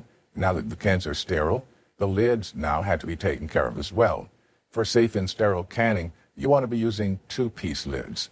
These have a metal lid and a screw-on ring that will seal the can. The two-piece lid also serves to allow for a release of pressure and oxygen when you eventually want to open your cans. 8. To sterilize the lids, fill a pan with water and set the heat on a medium to low setting. Wait for the water to reach a simmer, and then place the lids in the water for at least 10 minutes. The lids and cans are now ready for use, and you can use the boiling water canner to seal your jam, jelly, preserve, or pickles into the can. Pressure canning. Cans of raw packed food usually need to be processed in a pressure canner to be safe for consumption. The setup for pressure canning is a little more complex than water bath canning, as you have to use a specialized pressure canner and cannot fashion your own canner easily. Pressure canners are similar to water bath canners in some ways. They're large pots with a similarly fitted rack for the cans to sit on, but where it differs is in the lid. The lid is fitted to the pot and locks on so that the building pressure does not cause the lid to come off the pot. The lid has a vent built into it that can be opened and closed. This vent releases the pressure. There's a gauge on the pot that shows the amount of pressure that's built up inside, so you can perfectly control the interior pressure. Another big difference between pressure and water bath canners is the time that the process takes. They're both heated on the stove, but pressure canning can take up to 4 times longer. Pressure canners come with instructional guides that should be closely followed as they vary between models. An error could result in your canning, or you could be harmed if the pressure canning is not properly done. The instructions will also inform you how long the water needs to boil at. While jams, jellies, and preserves save fruit in a sugary mixture, pickling preserves vegetables or other foods in a vinegar mixture. The vegetables are soaked in brine to prepare them, while a pickling mixture is made of vinegar, water, sugar, and any other flavorings desired, such as herbs and spices. The pickling mixture is brought to a simmer, and then the brine-soaked vegetables are added. After a short simmering period, the pickling mixture with the vegetables inside of it can be put into the jars. Pickling is a great technique for preservation of the acidic nature of the vinegar, creates a great preserving agent. Jams, jellies, preserves, and pickles can be safely preserved through water bath canning due to the sterilization technique we discussed earlier. Fermenting and fermenting crops. Fermenting is similar to pickling in some ways. Acid is used as the preserving agent in both methods, and both produce food that can be sour and salty. Fermentation diverges from pickling in the method used to add the acid to the mixture, because in fermenting foods, you let nature do it for you. Bacteria use a different process for breaking down food in zero-oxygen environments, anaerobic digestion, than they do when oxygen is available.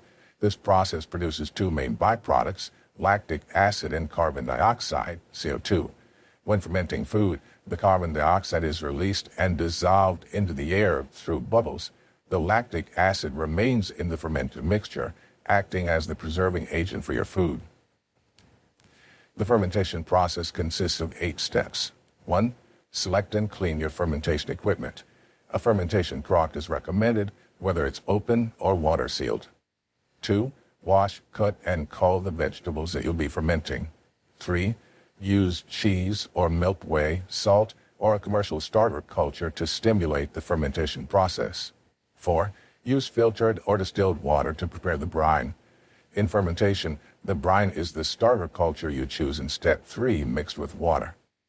You may also add herbs and spices to your brine to give the food your preferred flavor. 5. Immerse the vegetables in the brine, making sure they're held down to keep them from floating to the surface and being exposed to air. 6. Leave the vegetables to ferment at room temperature for the appropriate amount of time, usually 7 to 14 days. 7. Make sure the bubbles of carbon dioxide are allowed to escape into the air. and scrape off any yeast that forms at the surface of the brine. If we're using an open crock, the bubbling and yeast formation might spill over, so plan for this by putting the crock on a towel or in a bucket. 8. Can the fermented food using whichever method you prefer and move the finished product to refrigeration until you plan to consume it.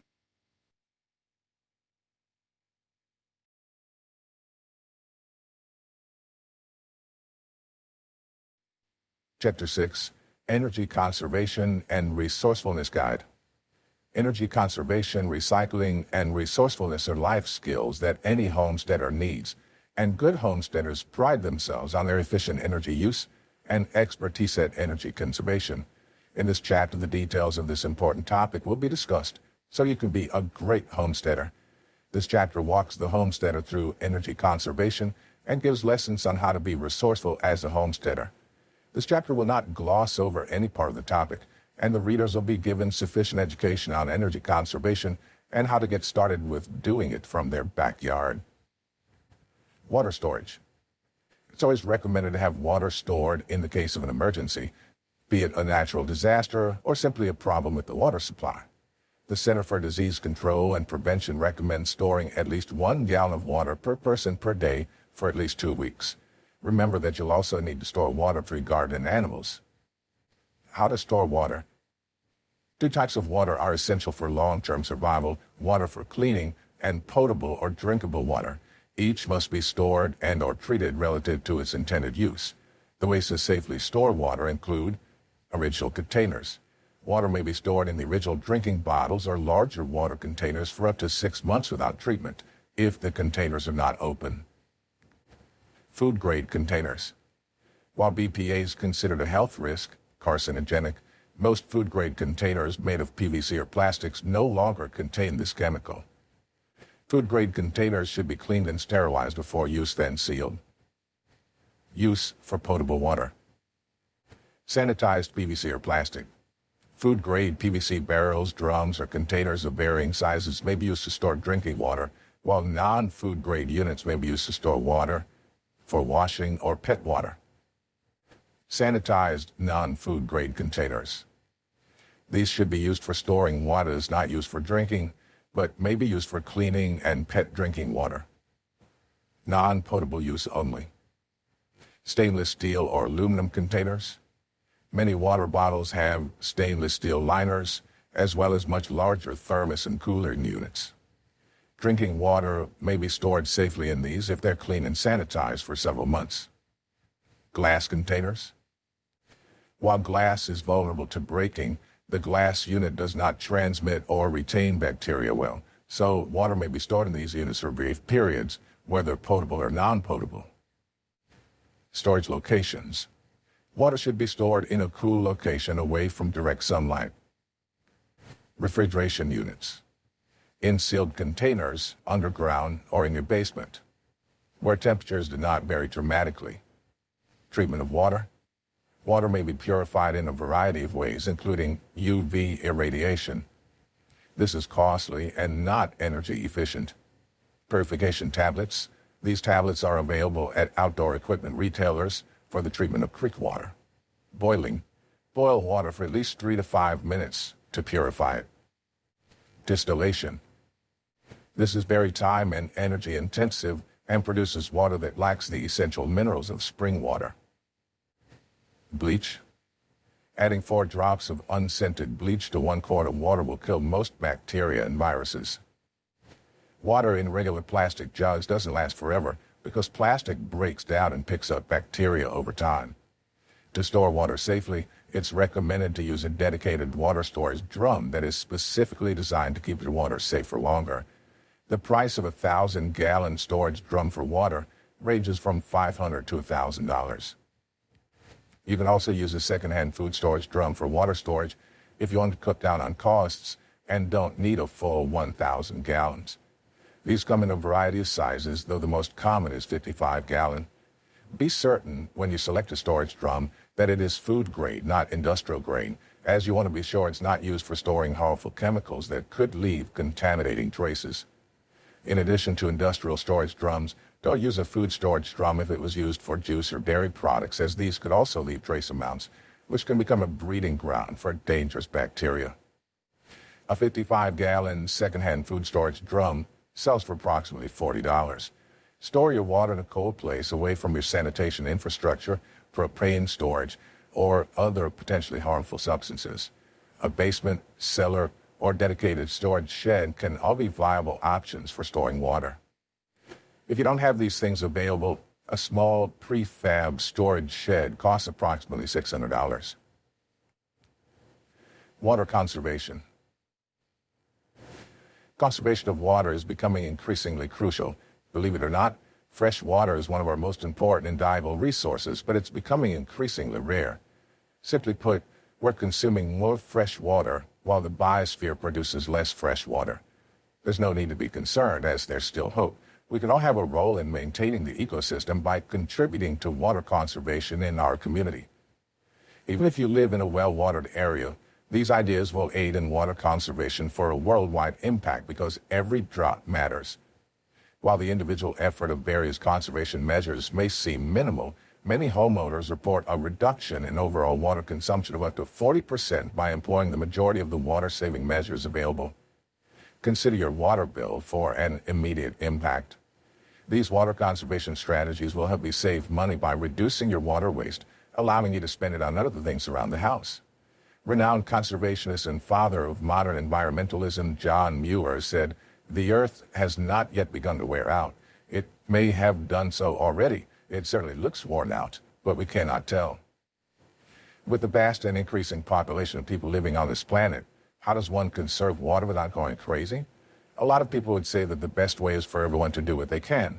This means recycling wastewater as much as possible and using less water from the start. In theory, it's a tidy plan. However, there's more to it than simply that. Some major problems will make it very difficult to cooperate and conserve water at the same time. So how can one reasonably save water? It may not be as easy as it seems, so we've prepared this article on how to conserve water daily. Reduce water usage or reuse water. Clothes washing machines use 10% of the water in the average home. Instead of taking a shower or bath every day, use a bucket and sponge method to clean yourself or wash your clothes by hand. Use the flush toilet when necessary, but save up the other 90% of your urine and bowel movement or use it for gardening. Save water in the bathtub. Take shorter baths but with more water. In this way, you'll have a bath with clean water, and you could also use the dirty water to flush your toilet if possible. Don't waste water while cooking. Boil only what you need, and use good quality pots and pans that will save on heat. Contrary to popular belief, it's not necessary to fill the pot with water. Half of it will do for most pasta dishes. If you insist on using lots of water for your pasta, then use it to water your plants or houseplants after you cook with it. Conserve water while washing. Although shorter showers are helpful and less wasteful, if you have any way of doing them, they are always more desirable than washing clothes, dishes, or hands with cold water only. Use a bucket instead of a hose when watering your garden or grass. Ensure that you do not waste water by filling a bucket up and watering your garden with it. A hose can waste water, as it's more difficult to regulate water flow as it is with a bucket. Check for leaks and fix them. Leaks are quite common in houses, and especially common in older houses. These can waste huge amounts of water, as water can flow from a faucet or be stopped in dishwasher pipes, water heaters, or even the pipes leading to refrigerators. Fix everything that's leaking, and you may find that you'll save a lot of money each month on your bills. Check the backflow preventer on your washing machine and ensure that it's not being stolen by household pets such as ants, wasps, or squirrels. This will also help protect against sewer gas, which is very damaging when it enters the home through leaks around drains. Irrigation. When it comes to agriculture, irrigation is a must. Fortunately, conserving water while ensuring that your crops receive exactly what they want is quite simple. Install a rain sensor and an irrigation timer to avoid watering when it isn't necessary. If you don't have a sensor, keep an eye on the weather forecast so you know when to turn off your water. To give the exact amount of water to trees, flowers, and shrubs, use drip irrigation. There's no waste due to blowing winds or runoff because it soaks directly into the earth. Make sure sprinklers and irrigation lines aren't broken and spraying a walkway or a paved area regularly. Wash vegetables in the garden. Use a 5-gallon pail to wash your vegetables as you take them directly from the garden. This water may then be used to water the vegetables that are still in your garden. Use gray water in the toilet reservoir or on non-leafy plants in the garden. Gray water contains fewer phosphates today than 2 decades ago because of government regulations on the use of these water pollutants. Thus, gray water can be safely used on many vegetables well before harvest season. The water can also be used in the toilet reservoir to flush the toilet. Periodically, use old bleach to sanitize the reservoir. Conservation is a major factor in our world's resources. Unless we drastically change how we view and use these resources will not last long. By following these simple tips, you'll reduce most of your daily water consumption, and you may save up to half of your heating bill and 60 to 70% of your water bill. Solar energy. Almost all life on Earth depends on the sun as its source of light and heat. The sun warms the ocean and the land, causing the shifting of air currents and changing of the weather. The sun, in conjunction with the tilt in the Earth, determines the changing seasons and the different climates that cover the globe. What is solar energy? The sun provides 2 main forms of energy, light and heat. Both types are vital from a permaculture perspective. Light allows us to see and navigate through our gardens. That's an obvious benefit. A more subtle benefit is that plants use sunlight in photosynthesis to change carbon dioxide into oxygen and several other useful byproducts. Without the light from the sun, not only would we not be able to see, but we also wouldn't be able to breathe. This is one of the reasons why climate activists are concerned about environmental challenges like deforestation. Without plants to change carbon dioxide into oxygen, the CO2 levels in the atmosphere will rise and oxygen levels will decrease. CO2 is believed to cause the greenhouse effect, and oxygen is needed to support life. The heat from the sun is another important element that assists the development of life. Without that, plants would never blossom and produce fruit, nor would most kinds of animals be able to survive. Likewise, we need heat to keep our bodies warm, blood flowing, and our organs working. Basically, without either one of these elements, we die. In the last several decades, solar power has evolved and become more efficient. Solar power refers to the harnessing of sunlight to produce electricity. Sunlight is used to simulate the motion of electrons, which in turn generates electricity. This process, called the photovoltaic effect, is driving the technology behind solar power. How does a solar power system work? A solar power system is dependent upon several pieces of technology. These include solar panels, an inverter, racking, and possibly batteries and charge controllers. Solar panels are one of the key components of a solar power system. They're the doorway through which the solar energy enters our control. Sunlight strikes the panels and through the photovoltaic effect is converted into electricity. An inverter is another key component of a solar power system. There are 2 forms of electricity, direct current DC and alternating current AC. Most modern-day appliances run on alternating currents.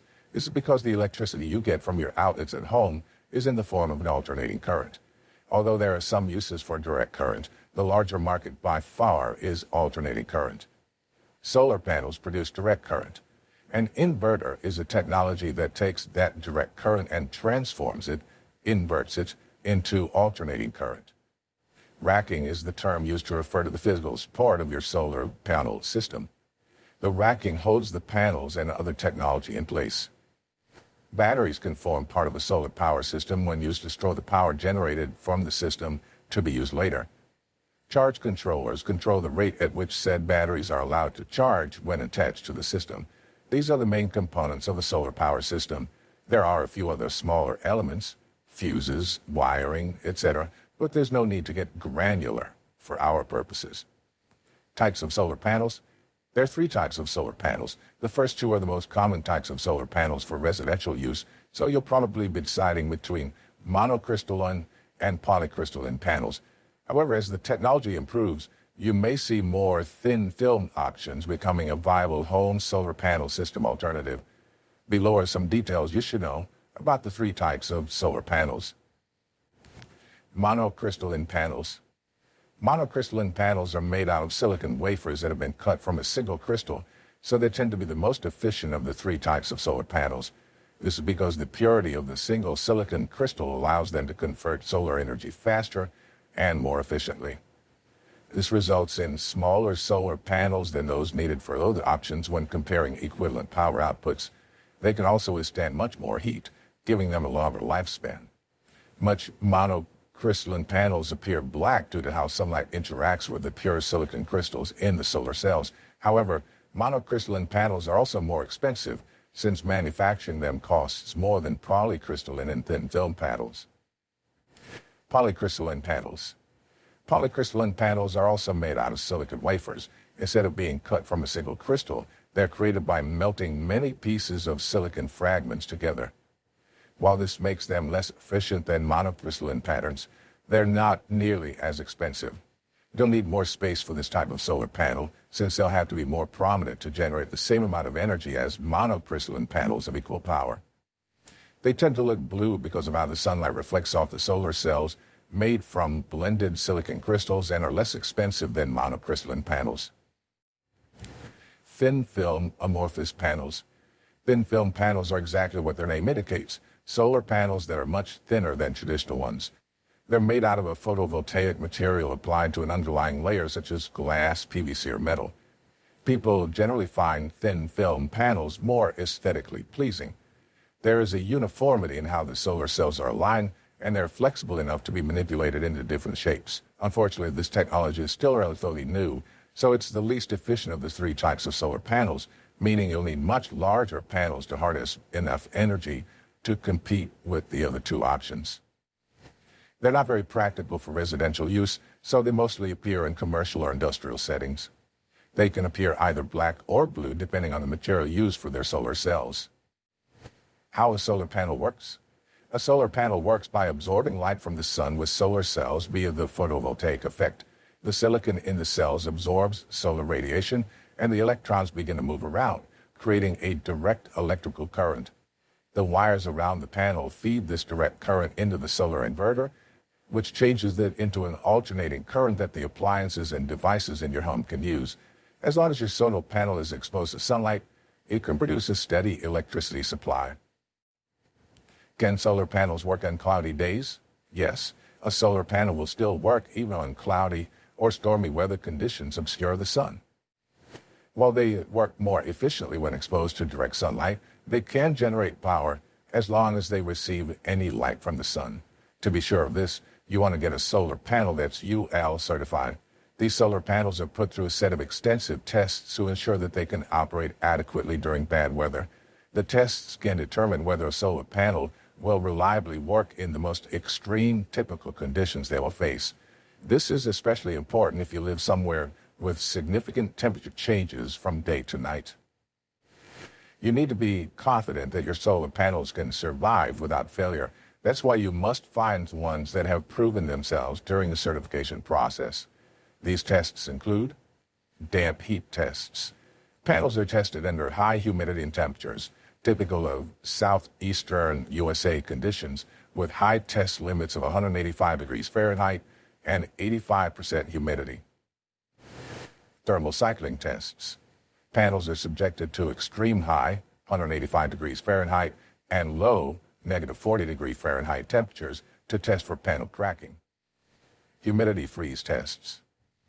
Panels are subjected to high humidity at both high and low temperatures to verify that panels are not subject to cracks and moisture infiltration, which forces more cracking. Benefits of renewable energy. Renewable energy provides a benefit for consumers and existing grid providers while developing innovative opportunities to save energy and money and improving quality of living. There are many distinct benefits to renewable energy in general and solar energy in particular. Using renewable energy is also a central focus in permaculture and reduces needless waste while utilizing energy found in your permaculture garden, including sunlight. The following is a list of benefits of solar energy. Solar energy is renewable. The sun is a star, and its expected life runs in the billions of years. That makes it an almost infinite resource, so we can harvest its rays over and over again. Solar energy can lower your electric bills. Solar energy can be used to either augment the energy you get from a power plant or even replace it entirely. Either way, it will lower electric bills. Properly set up and run, it may be able to reduce utility bills to $0 or even provide a nominal return on your monthly bill. Solar energy can provide remote power. If you live on a mountainside or other remote area, solar power might be your best or only option for power, particularly if it proves impossible to supply power lines to your home.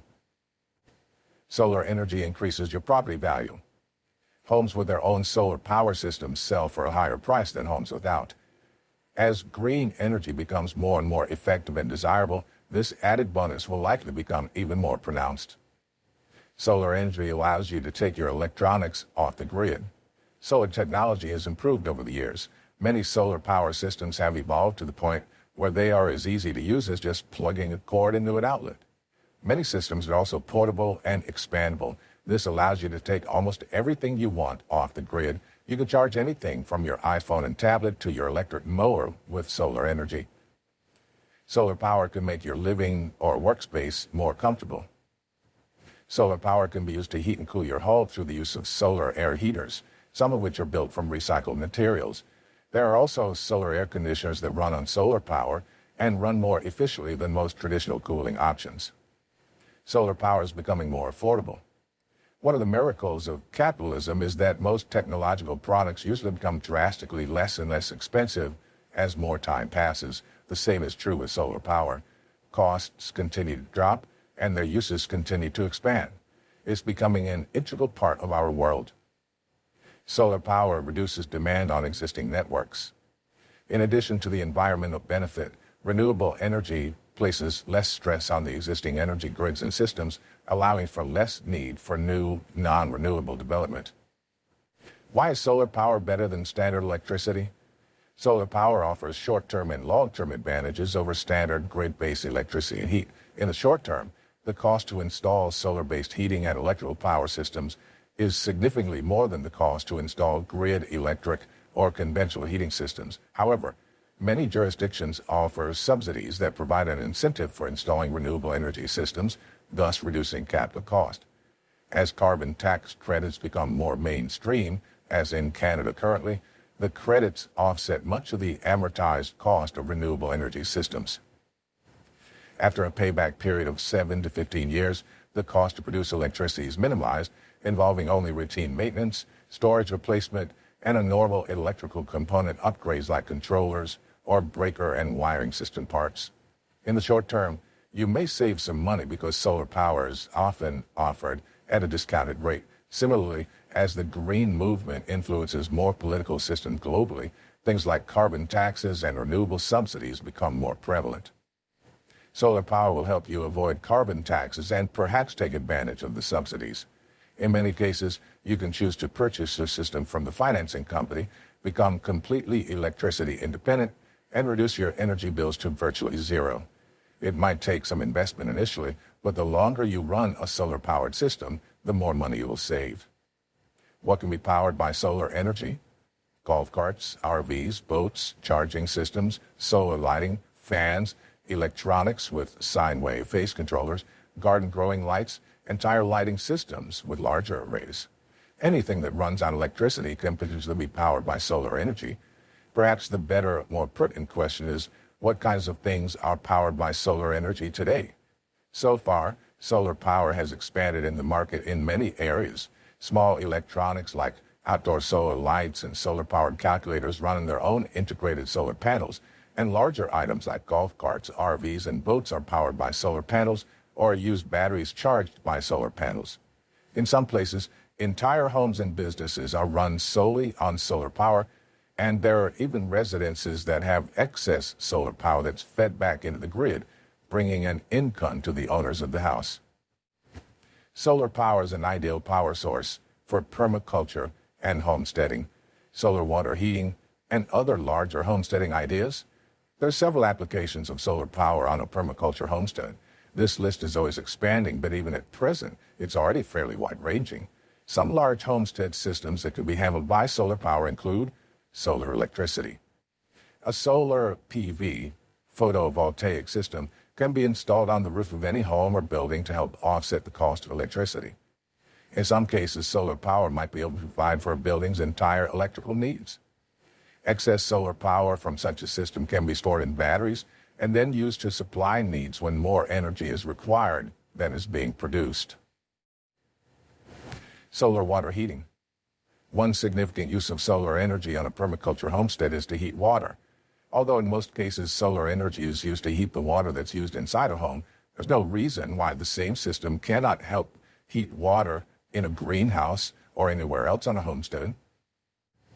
Solar space heating. Another possibility for solar power is space heating. These systems sometimes include radiant floors or forced hot air systems. Passive solar home design can also serve this purpose by making use of careful placement of windows and selection of building materials for the home. Solar ventilation. Solar attic fans have an obvious application for use in a home's attic. However, as greenhouses may also sometimes need ventilation, solar attic fans can likely serve that function. A permaculture homestead can use such a system in both places. Solar lighting. Solar lights are virtually ubiquitous. They can be used in gardens, on roadsides, on street lights, and anywhere around the home and garden. A permaculture homestead could use them to light their gardens at night if required, or provide light to any of the location that sees a lot of nighttime use. Portable solar. As noted above, solar power has several portable systems. The world is filled with phones, tablets, and other electrical items that constantly need to be charged. A portable solar charger can serve that need effectively.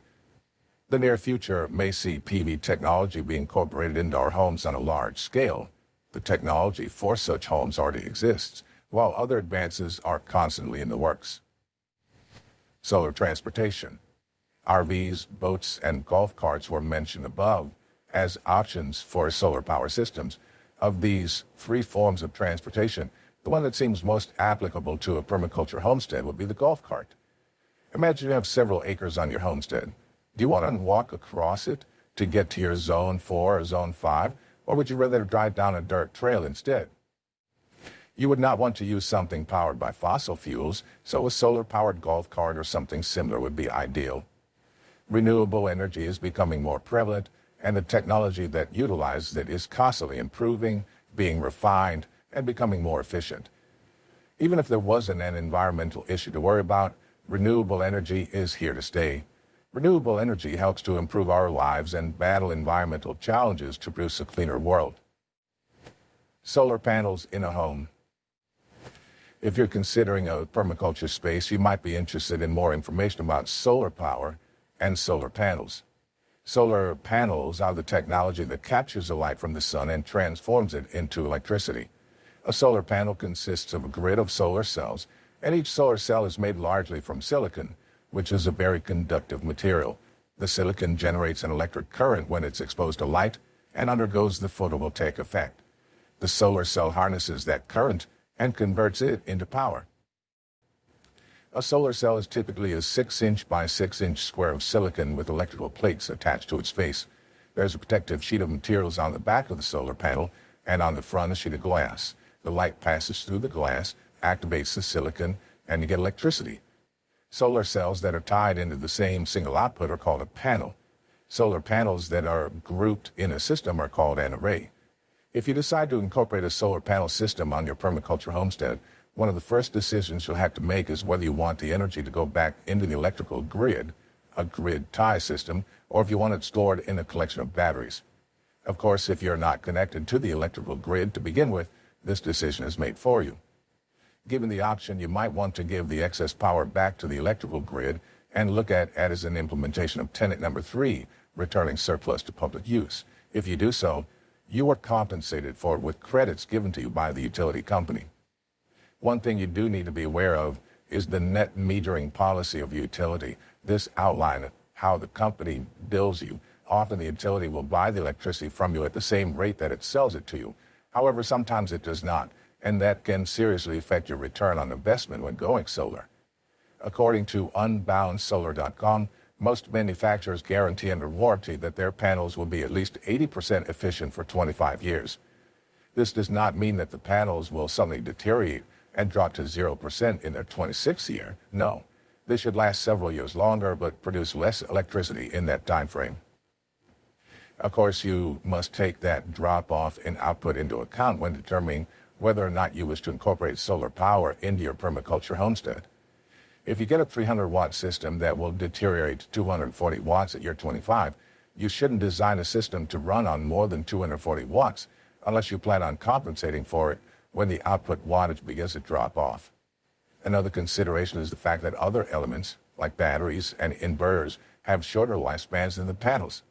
Therefore, you may replace them once or twice over the lifespan of your solar panels, which is another cost you must factor in. Effects of solar panels on energy use. It's worth pointing out that although solar will not affect the total amount of energy you use, it will make the energy you use cleaner. Going solar will also likely give you lower electric bills and may even eliminate them. The financial and environmental impacts of going solar are major advantages to think about when choosing whether you want to convert.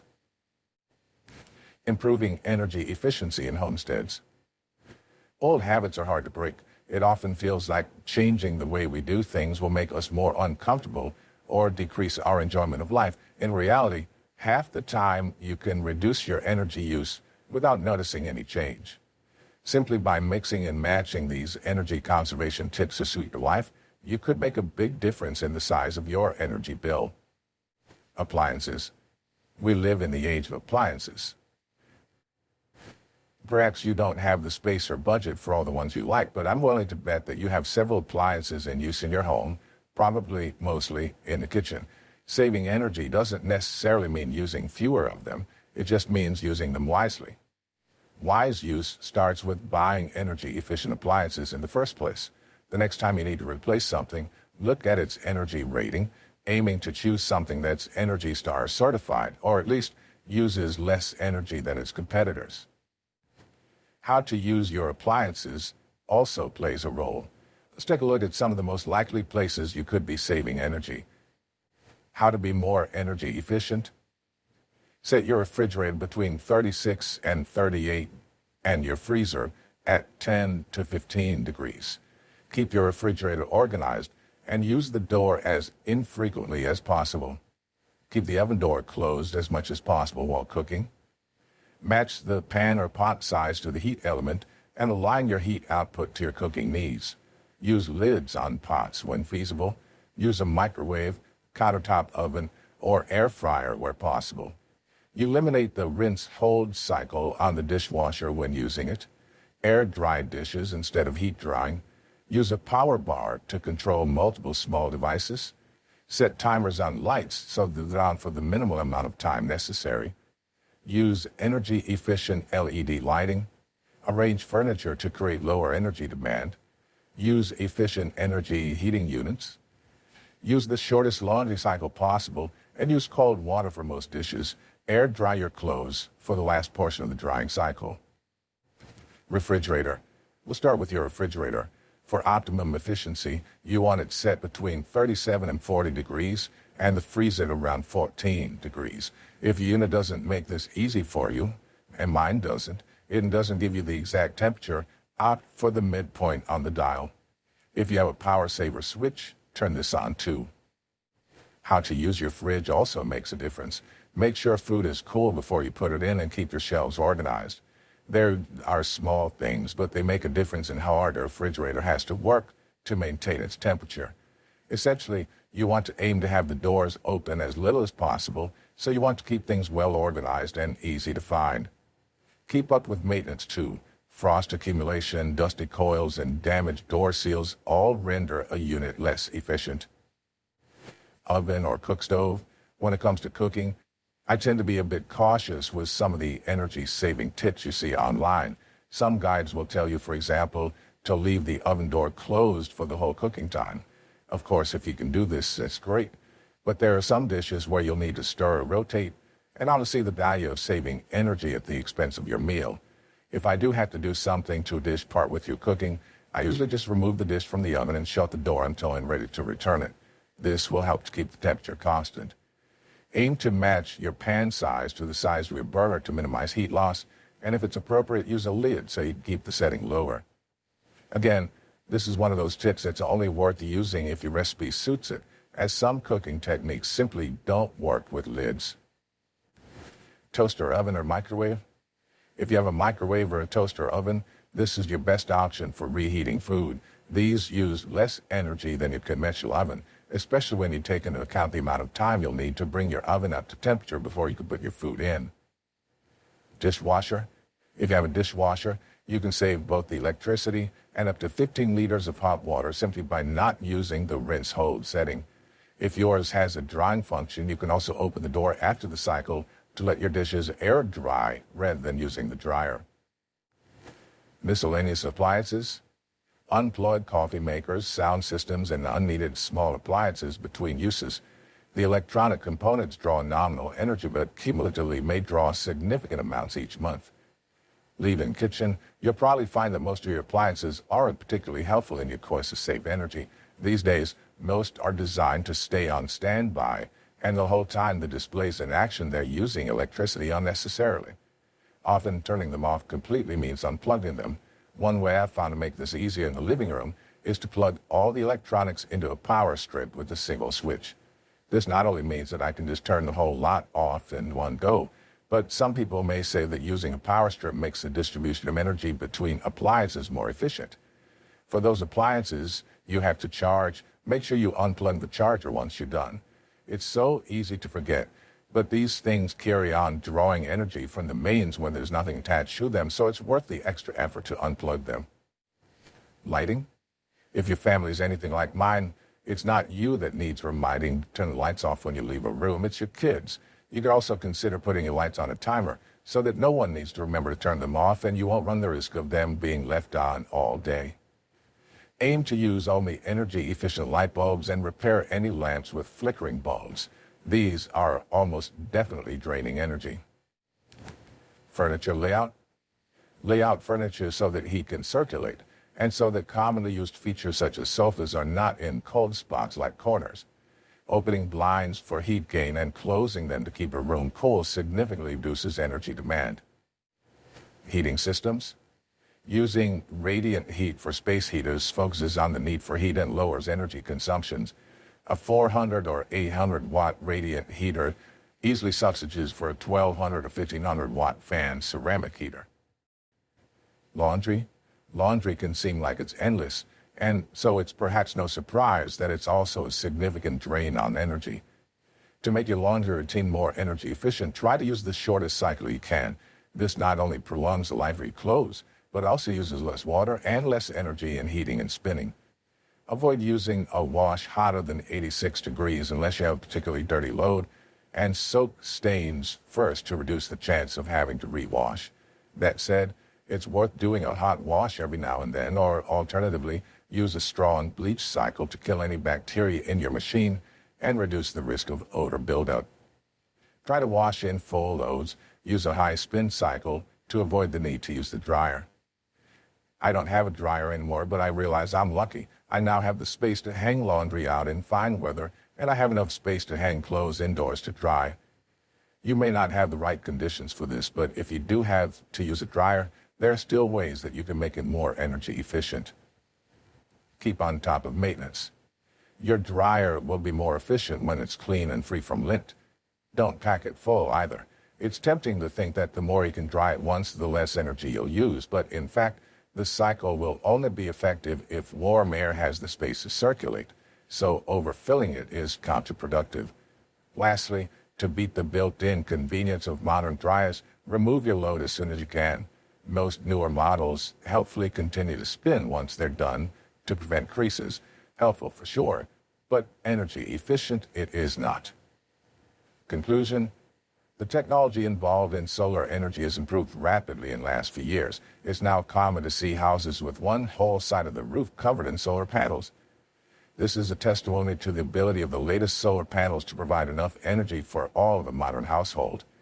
With the massive increase in electronic gadgets, there's now a much larger demand for electricity in the average house than ever before. When solar energy systems were first introduced to the public, it was believed that they were only for the wealthy, as they were incredibly expensive.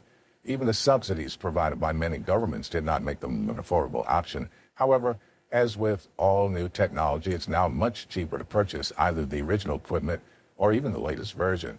The result has been the possibility of creating your own solar energy system and removing your home from the grid. This will provide an enormous sense of financial freedom and release you from any uncertainty regarding electricity prices in the future. Perhaps more significant is how easily you can design and build your own solar energy system. Whether you wish to power your home or simply have a backup for any unforeseen issues and power outages, solar energy can be useful. Understanding the basic principles and parts of any system means that you'll be able to either purchase the necessary parts or talk confidently with a subcontractor who's providing the service for you. There's currently enough solar energy hitting the earth every day to provide electricity to all 7.9 billion people living on Earth. Of course, this does not mean that everyone will have electricity, as there are still costs involved in the production of it. These costs are passed on to the consumer when you purchase a system or when you agree to install a system and sign up for a contract that will allow the electricity company to keep your business for at least 2 years. It's important not to underestimate the feeling of satisfaction you'll get when you connect your own home up to your own system and are officially no longer part of the grid. This is an achievable aim by anyone, even if you don't currently have the funds available. Simply apply patience and a disciplined approach, and you'll be able to buy your installation one piece at a time. The knowledge you've gained will ensure you're capable of fitting the system no matter where in the world you're located. Chapter 7, Livestock Farming. This chapter will be a detailed guide to animal care and livestock farming for the homesteader. We'll discuss everything about livestock farming, how to choose the right animals for your lifestyle, and how to care for them. No matter what animals you decide to keep, there are basic elements of care you'll need to meet. These can essentially be boiled down to shelter, water, food, and hygienic conditions. Shelter. All animals need shelter, particularly at night. Their well-being should be reason enough to provide it, but it's also important if you're to get the most out of your animals. For example, animals raised for milk are especially vulnerable at night and are prone to frozen teats when they get too cold, which will have a negative effect on their milk supply. Shelter can take various forms depending on the animal it's designed for, but it must be clean and dry with good ventilation. It will need to be cleaned out regularly and should provide a safe and calming environment for your livestock. Water. Water, of course, is essential to all animals, and any livestock you keep should have permanent access to clean, fresh water for good health. Again, this is particularly important for animals raised for milking. One function that water has is to help an animal regulate its body temperature. So during the winter, it's a good idea to warm their water slightly. If it's too cold, they'll need to expend more energy increasing their body temperature, and you'll find you need to increase their feed. Food. Your livestock will need a good diet that provides them with all their nutritional requirements. Although they may be able to forage a little, they'll be unable to fend for themselves in your care and will need a high-quality feed with a good balance of protein, vitamins, and minerals. Bear in mind that you'll need to spend more on feed during the winter when your animals will need to eat more to maintain a healthy body temperature. Generally speaking, feeding your animals small amounts regularly is the best approach for reducing waste and making sure they're all fed consistently. Good hygiene. Good hygiene for animals looks a little different from how it looks for us. What I mean here is ensuring that their shelter is clean and comfortable, and that means providing fresh wood chips, sand, and sawdust as appropriate. This will help your animals to keep warm and comfortable and reduce the buildup of manure and dirt, which can eventually lead to health problems. Livestock farming for the homesteader. Considerations for livestock raising, zoning rules, size of property, costs, predators, containment needs, weather conditions, maintenance inputs, feed availability. The type of animals that you raise on your homestead largely is dictated by the number of factors in zoning, size of property, availability of feed, and cost to raise, process, and store products, and cost-benefit of raising the animals. Local risk factors play a role as well, such as predators and resulting safety or containment, such as a fence, corral, barn needs, range of weather conditions available to the livestock, and maintenance time commitment. In addition to the wonder of raising chickens, expanding the types of animals on your homestead can increase the number of products you can get from these animals. Meat and milk are the two goods that people think of the most. Even bones from the animals you raise can be used to make bone broth. There are also physical goods that don't go to the dinner table. These include things like leather, fur, and wool. Even fertilizer can be gathered from the animals you raise to benefit your homestead. Whatever animals you decide to raise, you'll also need to choose how you want to raise them. There are many different styles of farming. Each one has its benefits and drawbacks. Most of the differences between the different styles of farming are in their cost, their labor intensity, and the amount of care as well as freedom that the livestock receives. These different styles of farming may not all be suited to a small scale or beginner homestead. Some styles might be better practiced by farmers or herders who have a large number of animals and a lot of land. Intensive livestock farming is when the animals are sheltered and all their needs are met. They don't roam free and are not exposed to many uncomfortable temperatures if that can be avoided. This method of farming is labor intensive and requires a lot of money because even on a small scale, you are your livestock's sole source for everything they have. You feed them, water them, and clean them and their living space. You take them to the veterinarian and afterwards have to tend to any treatment on your own, as well as seeing to the regular needs of the livestock. On a large scale, such as farms or ranches, intensive livestock farming can cause problems in regard to overcrowding or the fast spread of disease, among other things. These could be problems on a small-scale homestead as well, but may not be as common. Semi-intensive livestock farming is the label for when your livestock are provided with their food and shelter, but are also allowed to venture in an enclosed area of the land for grazing.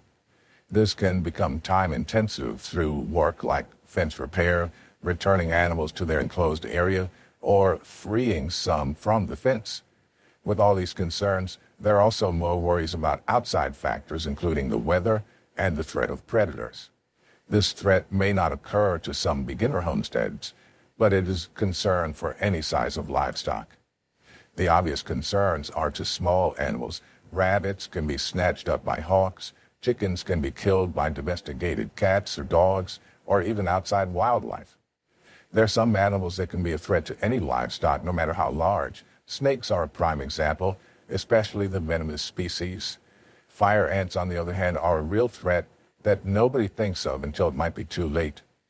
If you want to ensure the safety of your semi-intensive farming raised animals, you may need to prepare yourself for some unexpected losses. Aside from the diseases that threaten intensive farm livestock, extensive livestock farming requires large amounts of land, much more than an urban or beginner homestead. It's commonly practiced in extremely rural areas, not just on farmland, but in locations with very low population density. Animals raised in this style often have over 200 acres of land that they can access, which is why this cannot be practiced where populations are large or close together. Most of the labor in extensive livestock practices is done by machines rather than people, though this rule usually applies to crops rather than livestock. In fact, livestock are less commonly seen in this practice. Nomadic livestock farming involves large areas of land, commonly unworked, and herds that move at random. This ensures a constant food and water supply as the large herds move to locate fresh resources. Animals raised in this style commonly provide milk and skin or hair rather than meat, as their caretakers traditionally consume more grain than meat.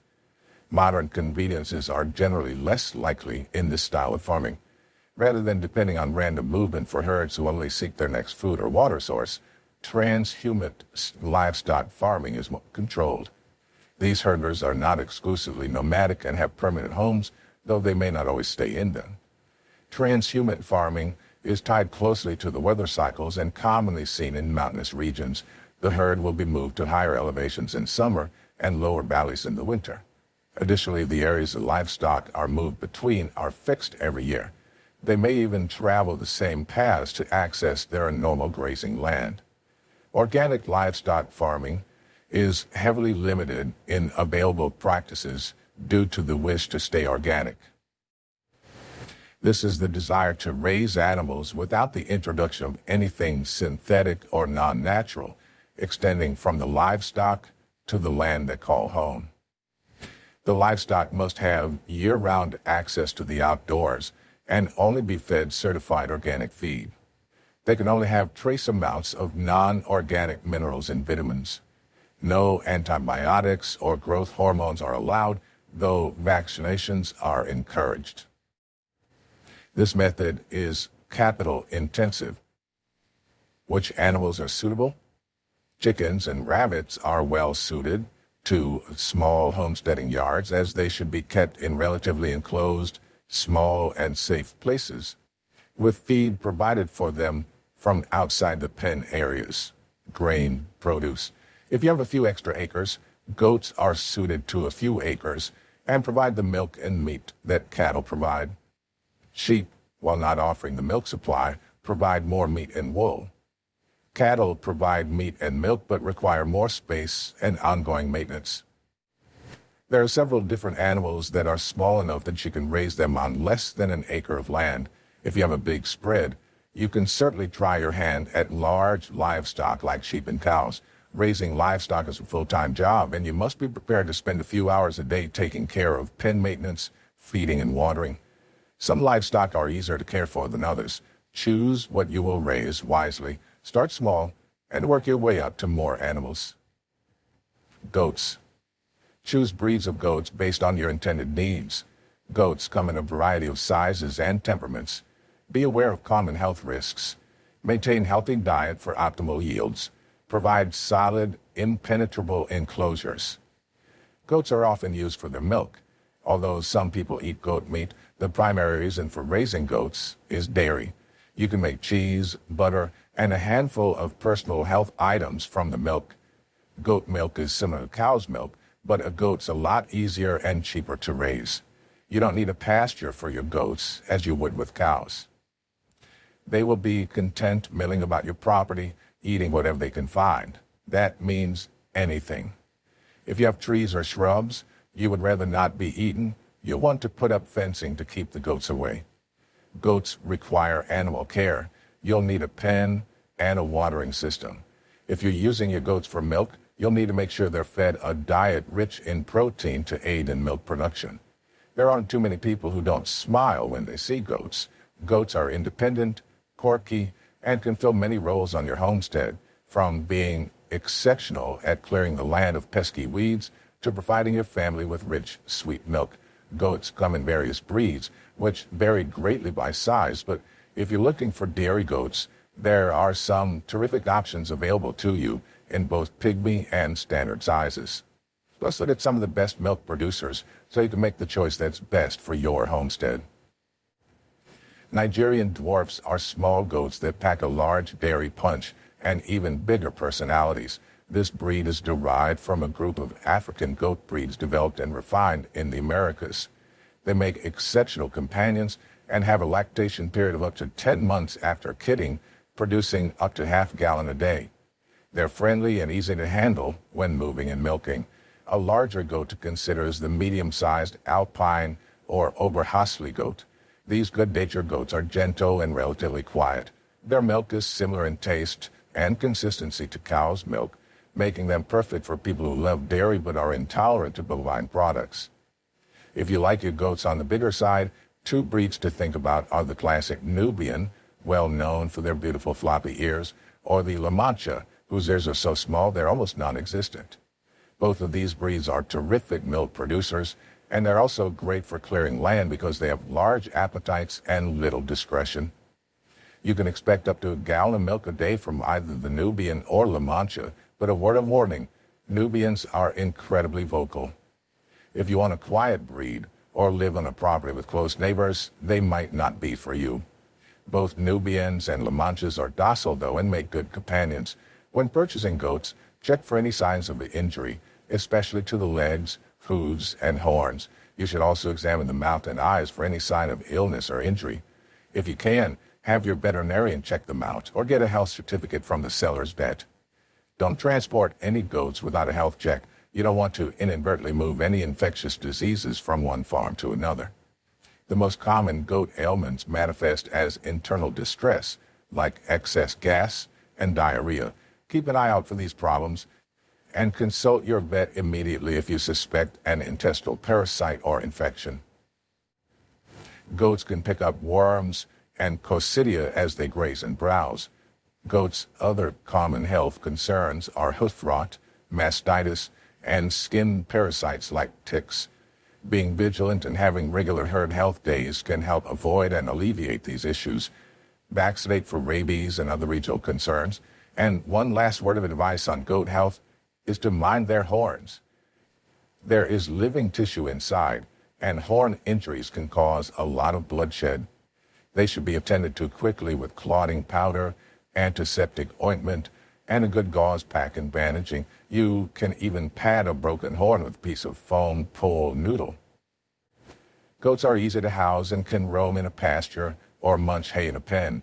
They should have a shelter for bedding and resting in, and lots of forage. Like cows, goats are ruminants and need to feed on grasses and other vegetation to maintain gut health.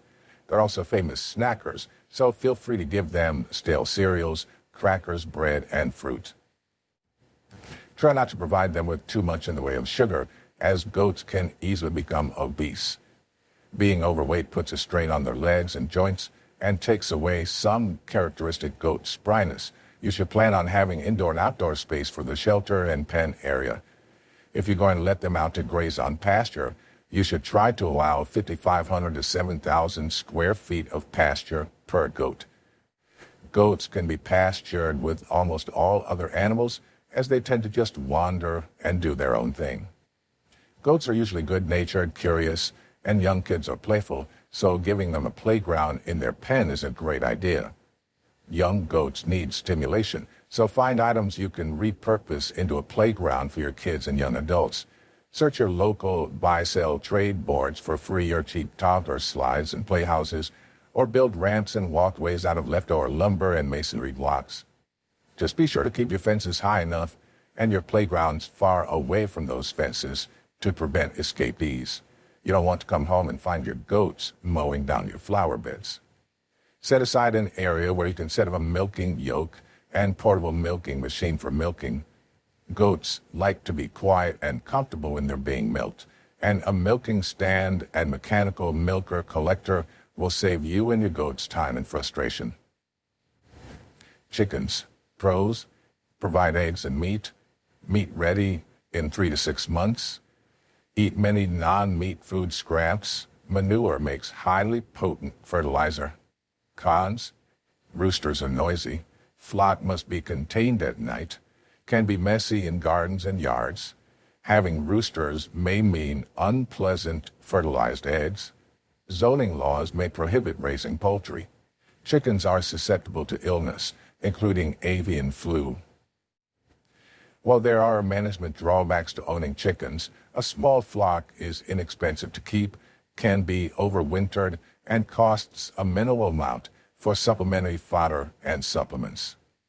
Chickens are almost a must for every family who chooses to live off the grid, as they provide eggs and as well as meat. A small flock of 5 hens can provide you with enough eggs to feed your family. Chickens are incredibly inexpensive to raise and requires very little care. Free-range chickens produce delicious eggs, and the meat tastes better as well. If you raise chickens for meat, you only need to feed them for about 3 to 6 months, because young chickens are ideal for butchering. Chickens over a year old tend to make for tough meat that's only good for soups or stews. Chickens are a delight to keep. They're the first animals I ever looked after. They're easy to get started with, and you can choose to keep layers for eggs or broilers for meat, with the birds living in several years. Chickens are great for the bigger picture when it comes to running a self-sustaining household, because they'll eat most of your food scraps, manage a lot of garden pests, and you can even use their manure as a fertilizer. They're an economical choice, and they're great for children to help out with. On the downside, you do need to be able to contain them, or they'll cause havoc in your garden. It's also worth being aware that roosters are noisy little guys, and your hen's egg production will decrease after their first 3 years and during the winter. Chickens are kept worldwide for eggs, meat, and even companionship. They're social birds and will figure out complex hierarchies amongst themselves. They aren't the brightest birds, but because they're creatures of habit and highly instinctual, they don't take long to adapt to various conditions. If you have the space, you should let your chickens free range during the day. Chickens who are allowed to roam are happier and have fewer health and behavior issues than chickens kept housed all day. There are dozens of chicken breeds to choose from, and most of them also come in standard and bantam miniature varieties. Most people select their chickens based on aesthetics, favoring a particular color or feather pattern over another, or have a broad array of different breeds on their homestead. More common are Leghorns, Barred Rocks, Rhode Island Reds, and Amazonas, which lay blue-green eggs. If you want to get deep into chicken farming, you can explore silky and puffball species as well. Chickens are omnivorous, and aside from cracked corn as a staple, you can feed them all sorts of snacks like dried mealworms, fresh fruit, and stale cereals and crackers. Free-range chickens will also happily peck and scratch for insects and worms. If you have an orchard, letting your chickens roam through it will help with insect control and fertilization. You can also let chickens wander your vegetable garden too, but watch that they don't try to steal lettuce and beans. They love green veggies. For watering your chickens, try large gravity bottles as they'll tend to spill water bowls. Chickens need secure shelter for sleeping and laying, so check out a variety of coops before choosing one that's right for your property. They should be watertight, elevated, and have a door that closes tightly and latches properly.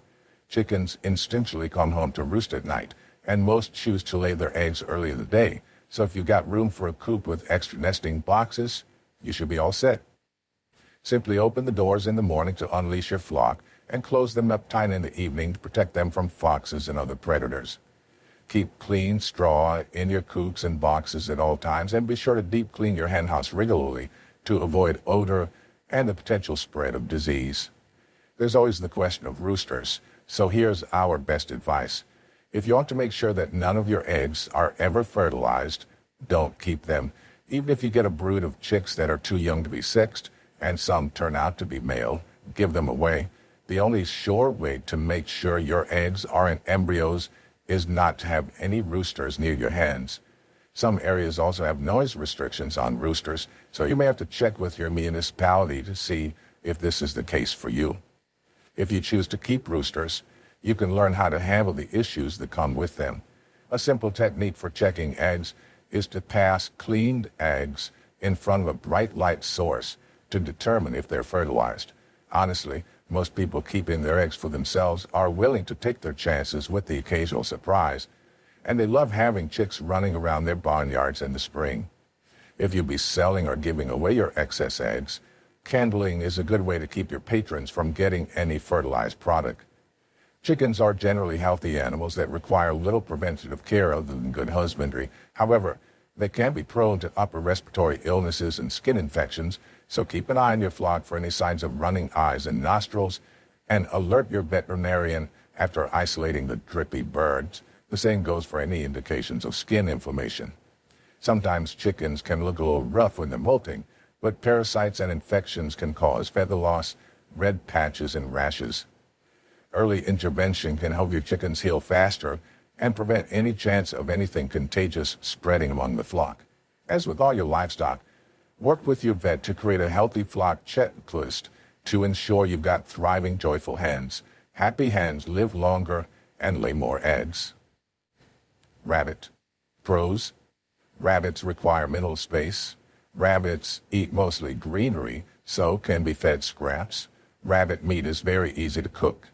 Cons: rabbits are messy, prolific scat producers. Rabbits are vulnerable to predators. Rabbits are prone to disease that spreads quickly. Rabbits must have a secure pen area. I don't keep rabbits these days, but I have in the past. You don't need a lot of space for them, and they allow you to get a fair amount of meat in a short amount of time. You can feed them household scraps, so they're another useful creature to have around. As far as points against them go, rabbits are quite skilled little diggers, and they'll easily get out of cages that aren't properly secure. They're vulnerable to common urban predators, so it can be a constant battle to keep them safe. That's why I don't keep them at the moment. We have a bit of a problem with raccoons where I live.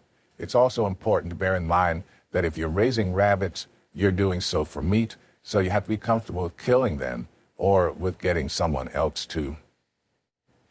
Rabbits used to be a favorite among those who wanted to live a sustainable lifestyle, but they're not one of the best options in the long run. They provide very little, very lean meat. While you could certainly supplement your food stores with rabbit meat, it wouldn't be a great choice for long-term eating. Cattle. Over 10,000 years ago, our ancestors domesticated the wild ox because they discovered that bovines have a variety of traits useful to humans. They can be used as beasts of burden, taste pretty good, and produce delicious and nutritious milk. Even now in the 21st century, humans consume more cow's milk than the milk of any other animal.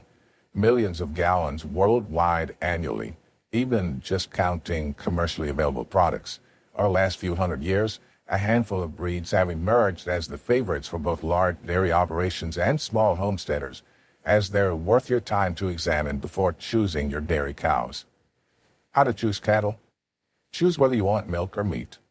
Steers generally offer the best meat. Veal from calves can be ready in well under a year. Cow-calf pairings allow you to grow your herd more easily. You should select cattle types based on temperament, meat production, milk production, and weather hardiness. Different breeds grow at different rates. Be cautious of disease history when buying cows. Ear tags document breeding history.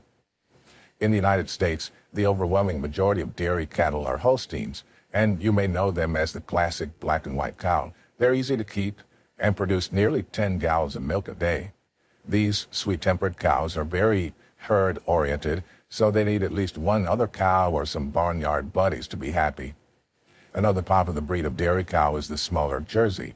These light brown or fawn cattle are native to the United Kingdom. They're good-natured cows that consistently produce rich milk suitable for drinking, baking, and butter, as well as cheese making. Two other breeds you might consider are Guernsey and Swiss Brown. Swiss Browns are among the most even-tempered cattle globally, and they're easy keepers who produce at volume. Guernseys are known for the bright red and white coloring, as well as the color of their milk. Due to the high concentration of beta-carotene in the breed's blood, their milk takes on a nearly golden hue. It's high in milk fat, making it ideal for baking, butter, and making cheese. You want to avoid feeding them too much corn to prevent obesity, but other than that, you can pasture and feed your dairy cattle much of the same diet. Dairy cows need to be milked a minimum of once a day in the morning. However, some cows are happier with both morning and evening milking. You don't want your heavy producers to become uncomfortable or ill from carrying a full udder overnight. When your cows have their calves, the babies should be fed from their mother for at least a few days to get the rich colostrum they need to boost their immune systems. Once the mom's milk comes in fully, you can begin to bottle feed the calf and harvest the rest for the milk for your homestead usage. Don't be alarmed if the calves grab a snack from their mothers a couple of times a day. A cow and calf pair will require 1.5 to 2 acres of grazing land for the entire year. If wintering cattle in corrals, allow for extra acreage of hay and grain to be consumed in that period. As long as you fill their needs with measured bottles at least twice daily, they're not stealing too much additional milk. They're just hungry and thirsty from playing. Calf health is essential too. Whether you plan on keeping cows to increase your herd or selling them to be raised elsewhere, you need to make sure they're healthy and developing correctly. Work with your vet to monitor calf wellness. You need milking equipment, even if you intend to do the milking by hand, which is not all that time-consuming if you've only got 1 or 2 cows. If you're going to process and keep the milk yourself, you'll need to be able to sterilize your milk jugs and collection buckets. Depending on size, you might be able to do this in your regular kitchen. If not, consider investing in an autoclave. If you join a co-op, you'll have your milk readily collected and you'll receive pasteurized bottled milk in return. It might be from your cows personally, but all the farmers and homesteaders will contribute to it from your co-op. If you send your milk out for processing, you'll need stainless steel collection jugs and milking equipment. You should also have a designated milking area, as cows are creatures of habit and prefer to be comfortable with their environment while they're being milked. When you keep dairy cows, and this goes for all animals being milked or producing milk, you need to be vigilant about a painful condition called mastitis. This is an inflammation and infection of the udder. It's characterized by reddening and stiffening of the tissue, which may also become hot to the touch. Mastitis is treated with a combination of antibiotics and topical and systemic corticosteroids. Affected animals should be given a break from milking during treatment. Like with beef cattle, you should also be working with your veterinarian to provide preventative care and vaccinations, as well as keeping watch on your cow's hooves, joints, mouths, and eyes. Happy, well-fed cows make the sweetest milk. Whether or not you intend to breed cattle for a continuous population on your homestead, you'll need to get your first or subsequent stock from a breeder. Even if you've never kept a cow before, it's likely that you've heard of the most common beef cattle breeds and may even be familiar with some of the characteristics. Black Angus is the most popular breed in the United States, followed closely by Coralies and Herefords. All three breeds are an excellent choice for a homestead, as genetic consistency leaves little guesswork as to the finished product. These breeds keep well, have a great carcass ratio, and are generally good-natured and healthy. When choosing beef cattle for your homestead, keep in mind that cows, especially young ones, are social creatures. While your end goal may be humane slaughter and a freezer full of steaks, you'll get better beef if your cows are happy. If you only intend to keep one cow, make sure you've got other livestock that can be pasture buddies with her to stave off loneliness. Lonely cows eat less, are prone to health problems, and don't move around as much, meaning they'll have less muscle mass and consequently less high-quality meat.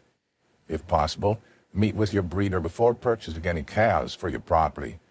You're looking to see their farm's cleanliness and hygienic conditions. You could even ask if you can see at least one of the parents. You should never bring any livestock to your land without a health certificate, and you can always ask for the cows to be checked by your veterinarian before acquisition. Ask for any lineage or health history on the animals you're interested in buying. If you're purchasing livestock at an auction, never bid on any cows without a health certification from an independent veterinarian. Ask if you can visually inspect the animals yourself and look for any signs of illness, injury, or malformations.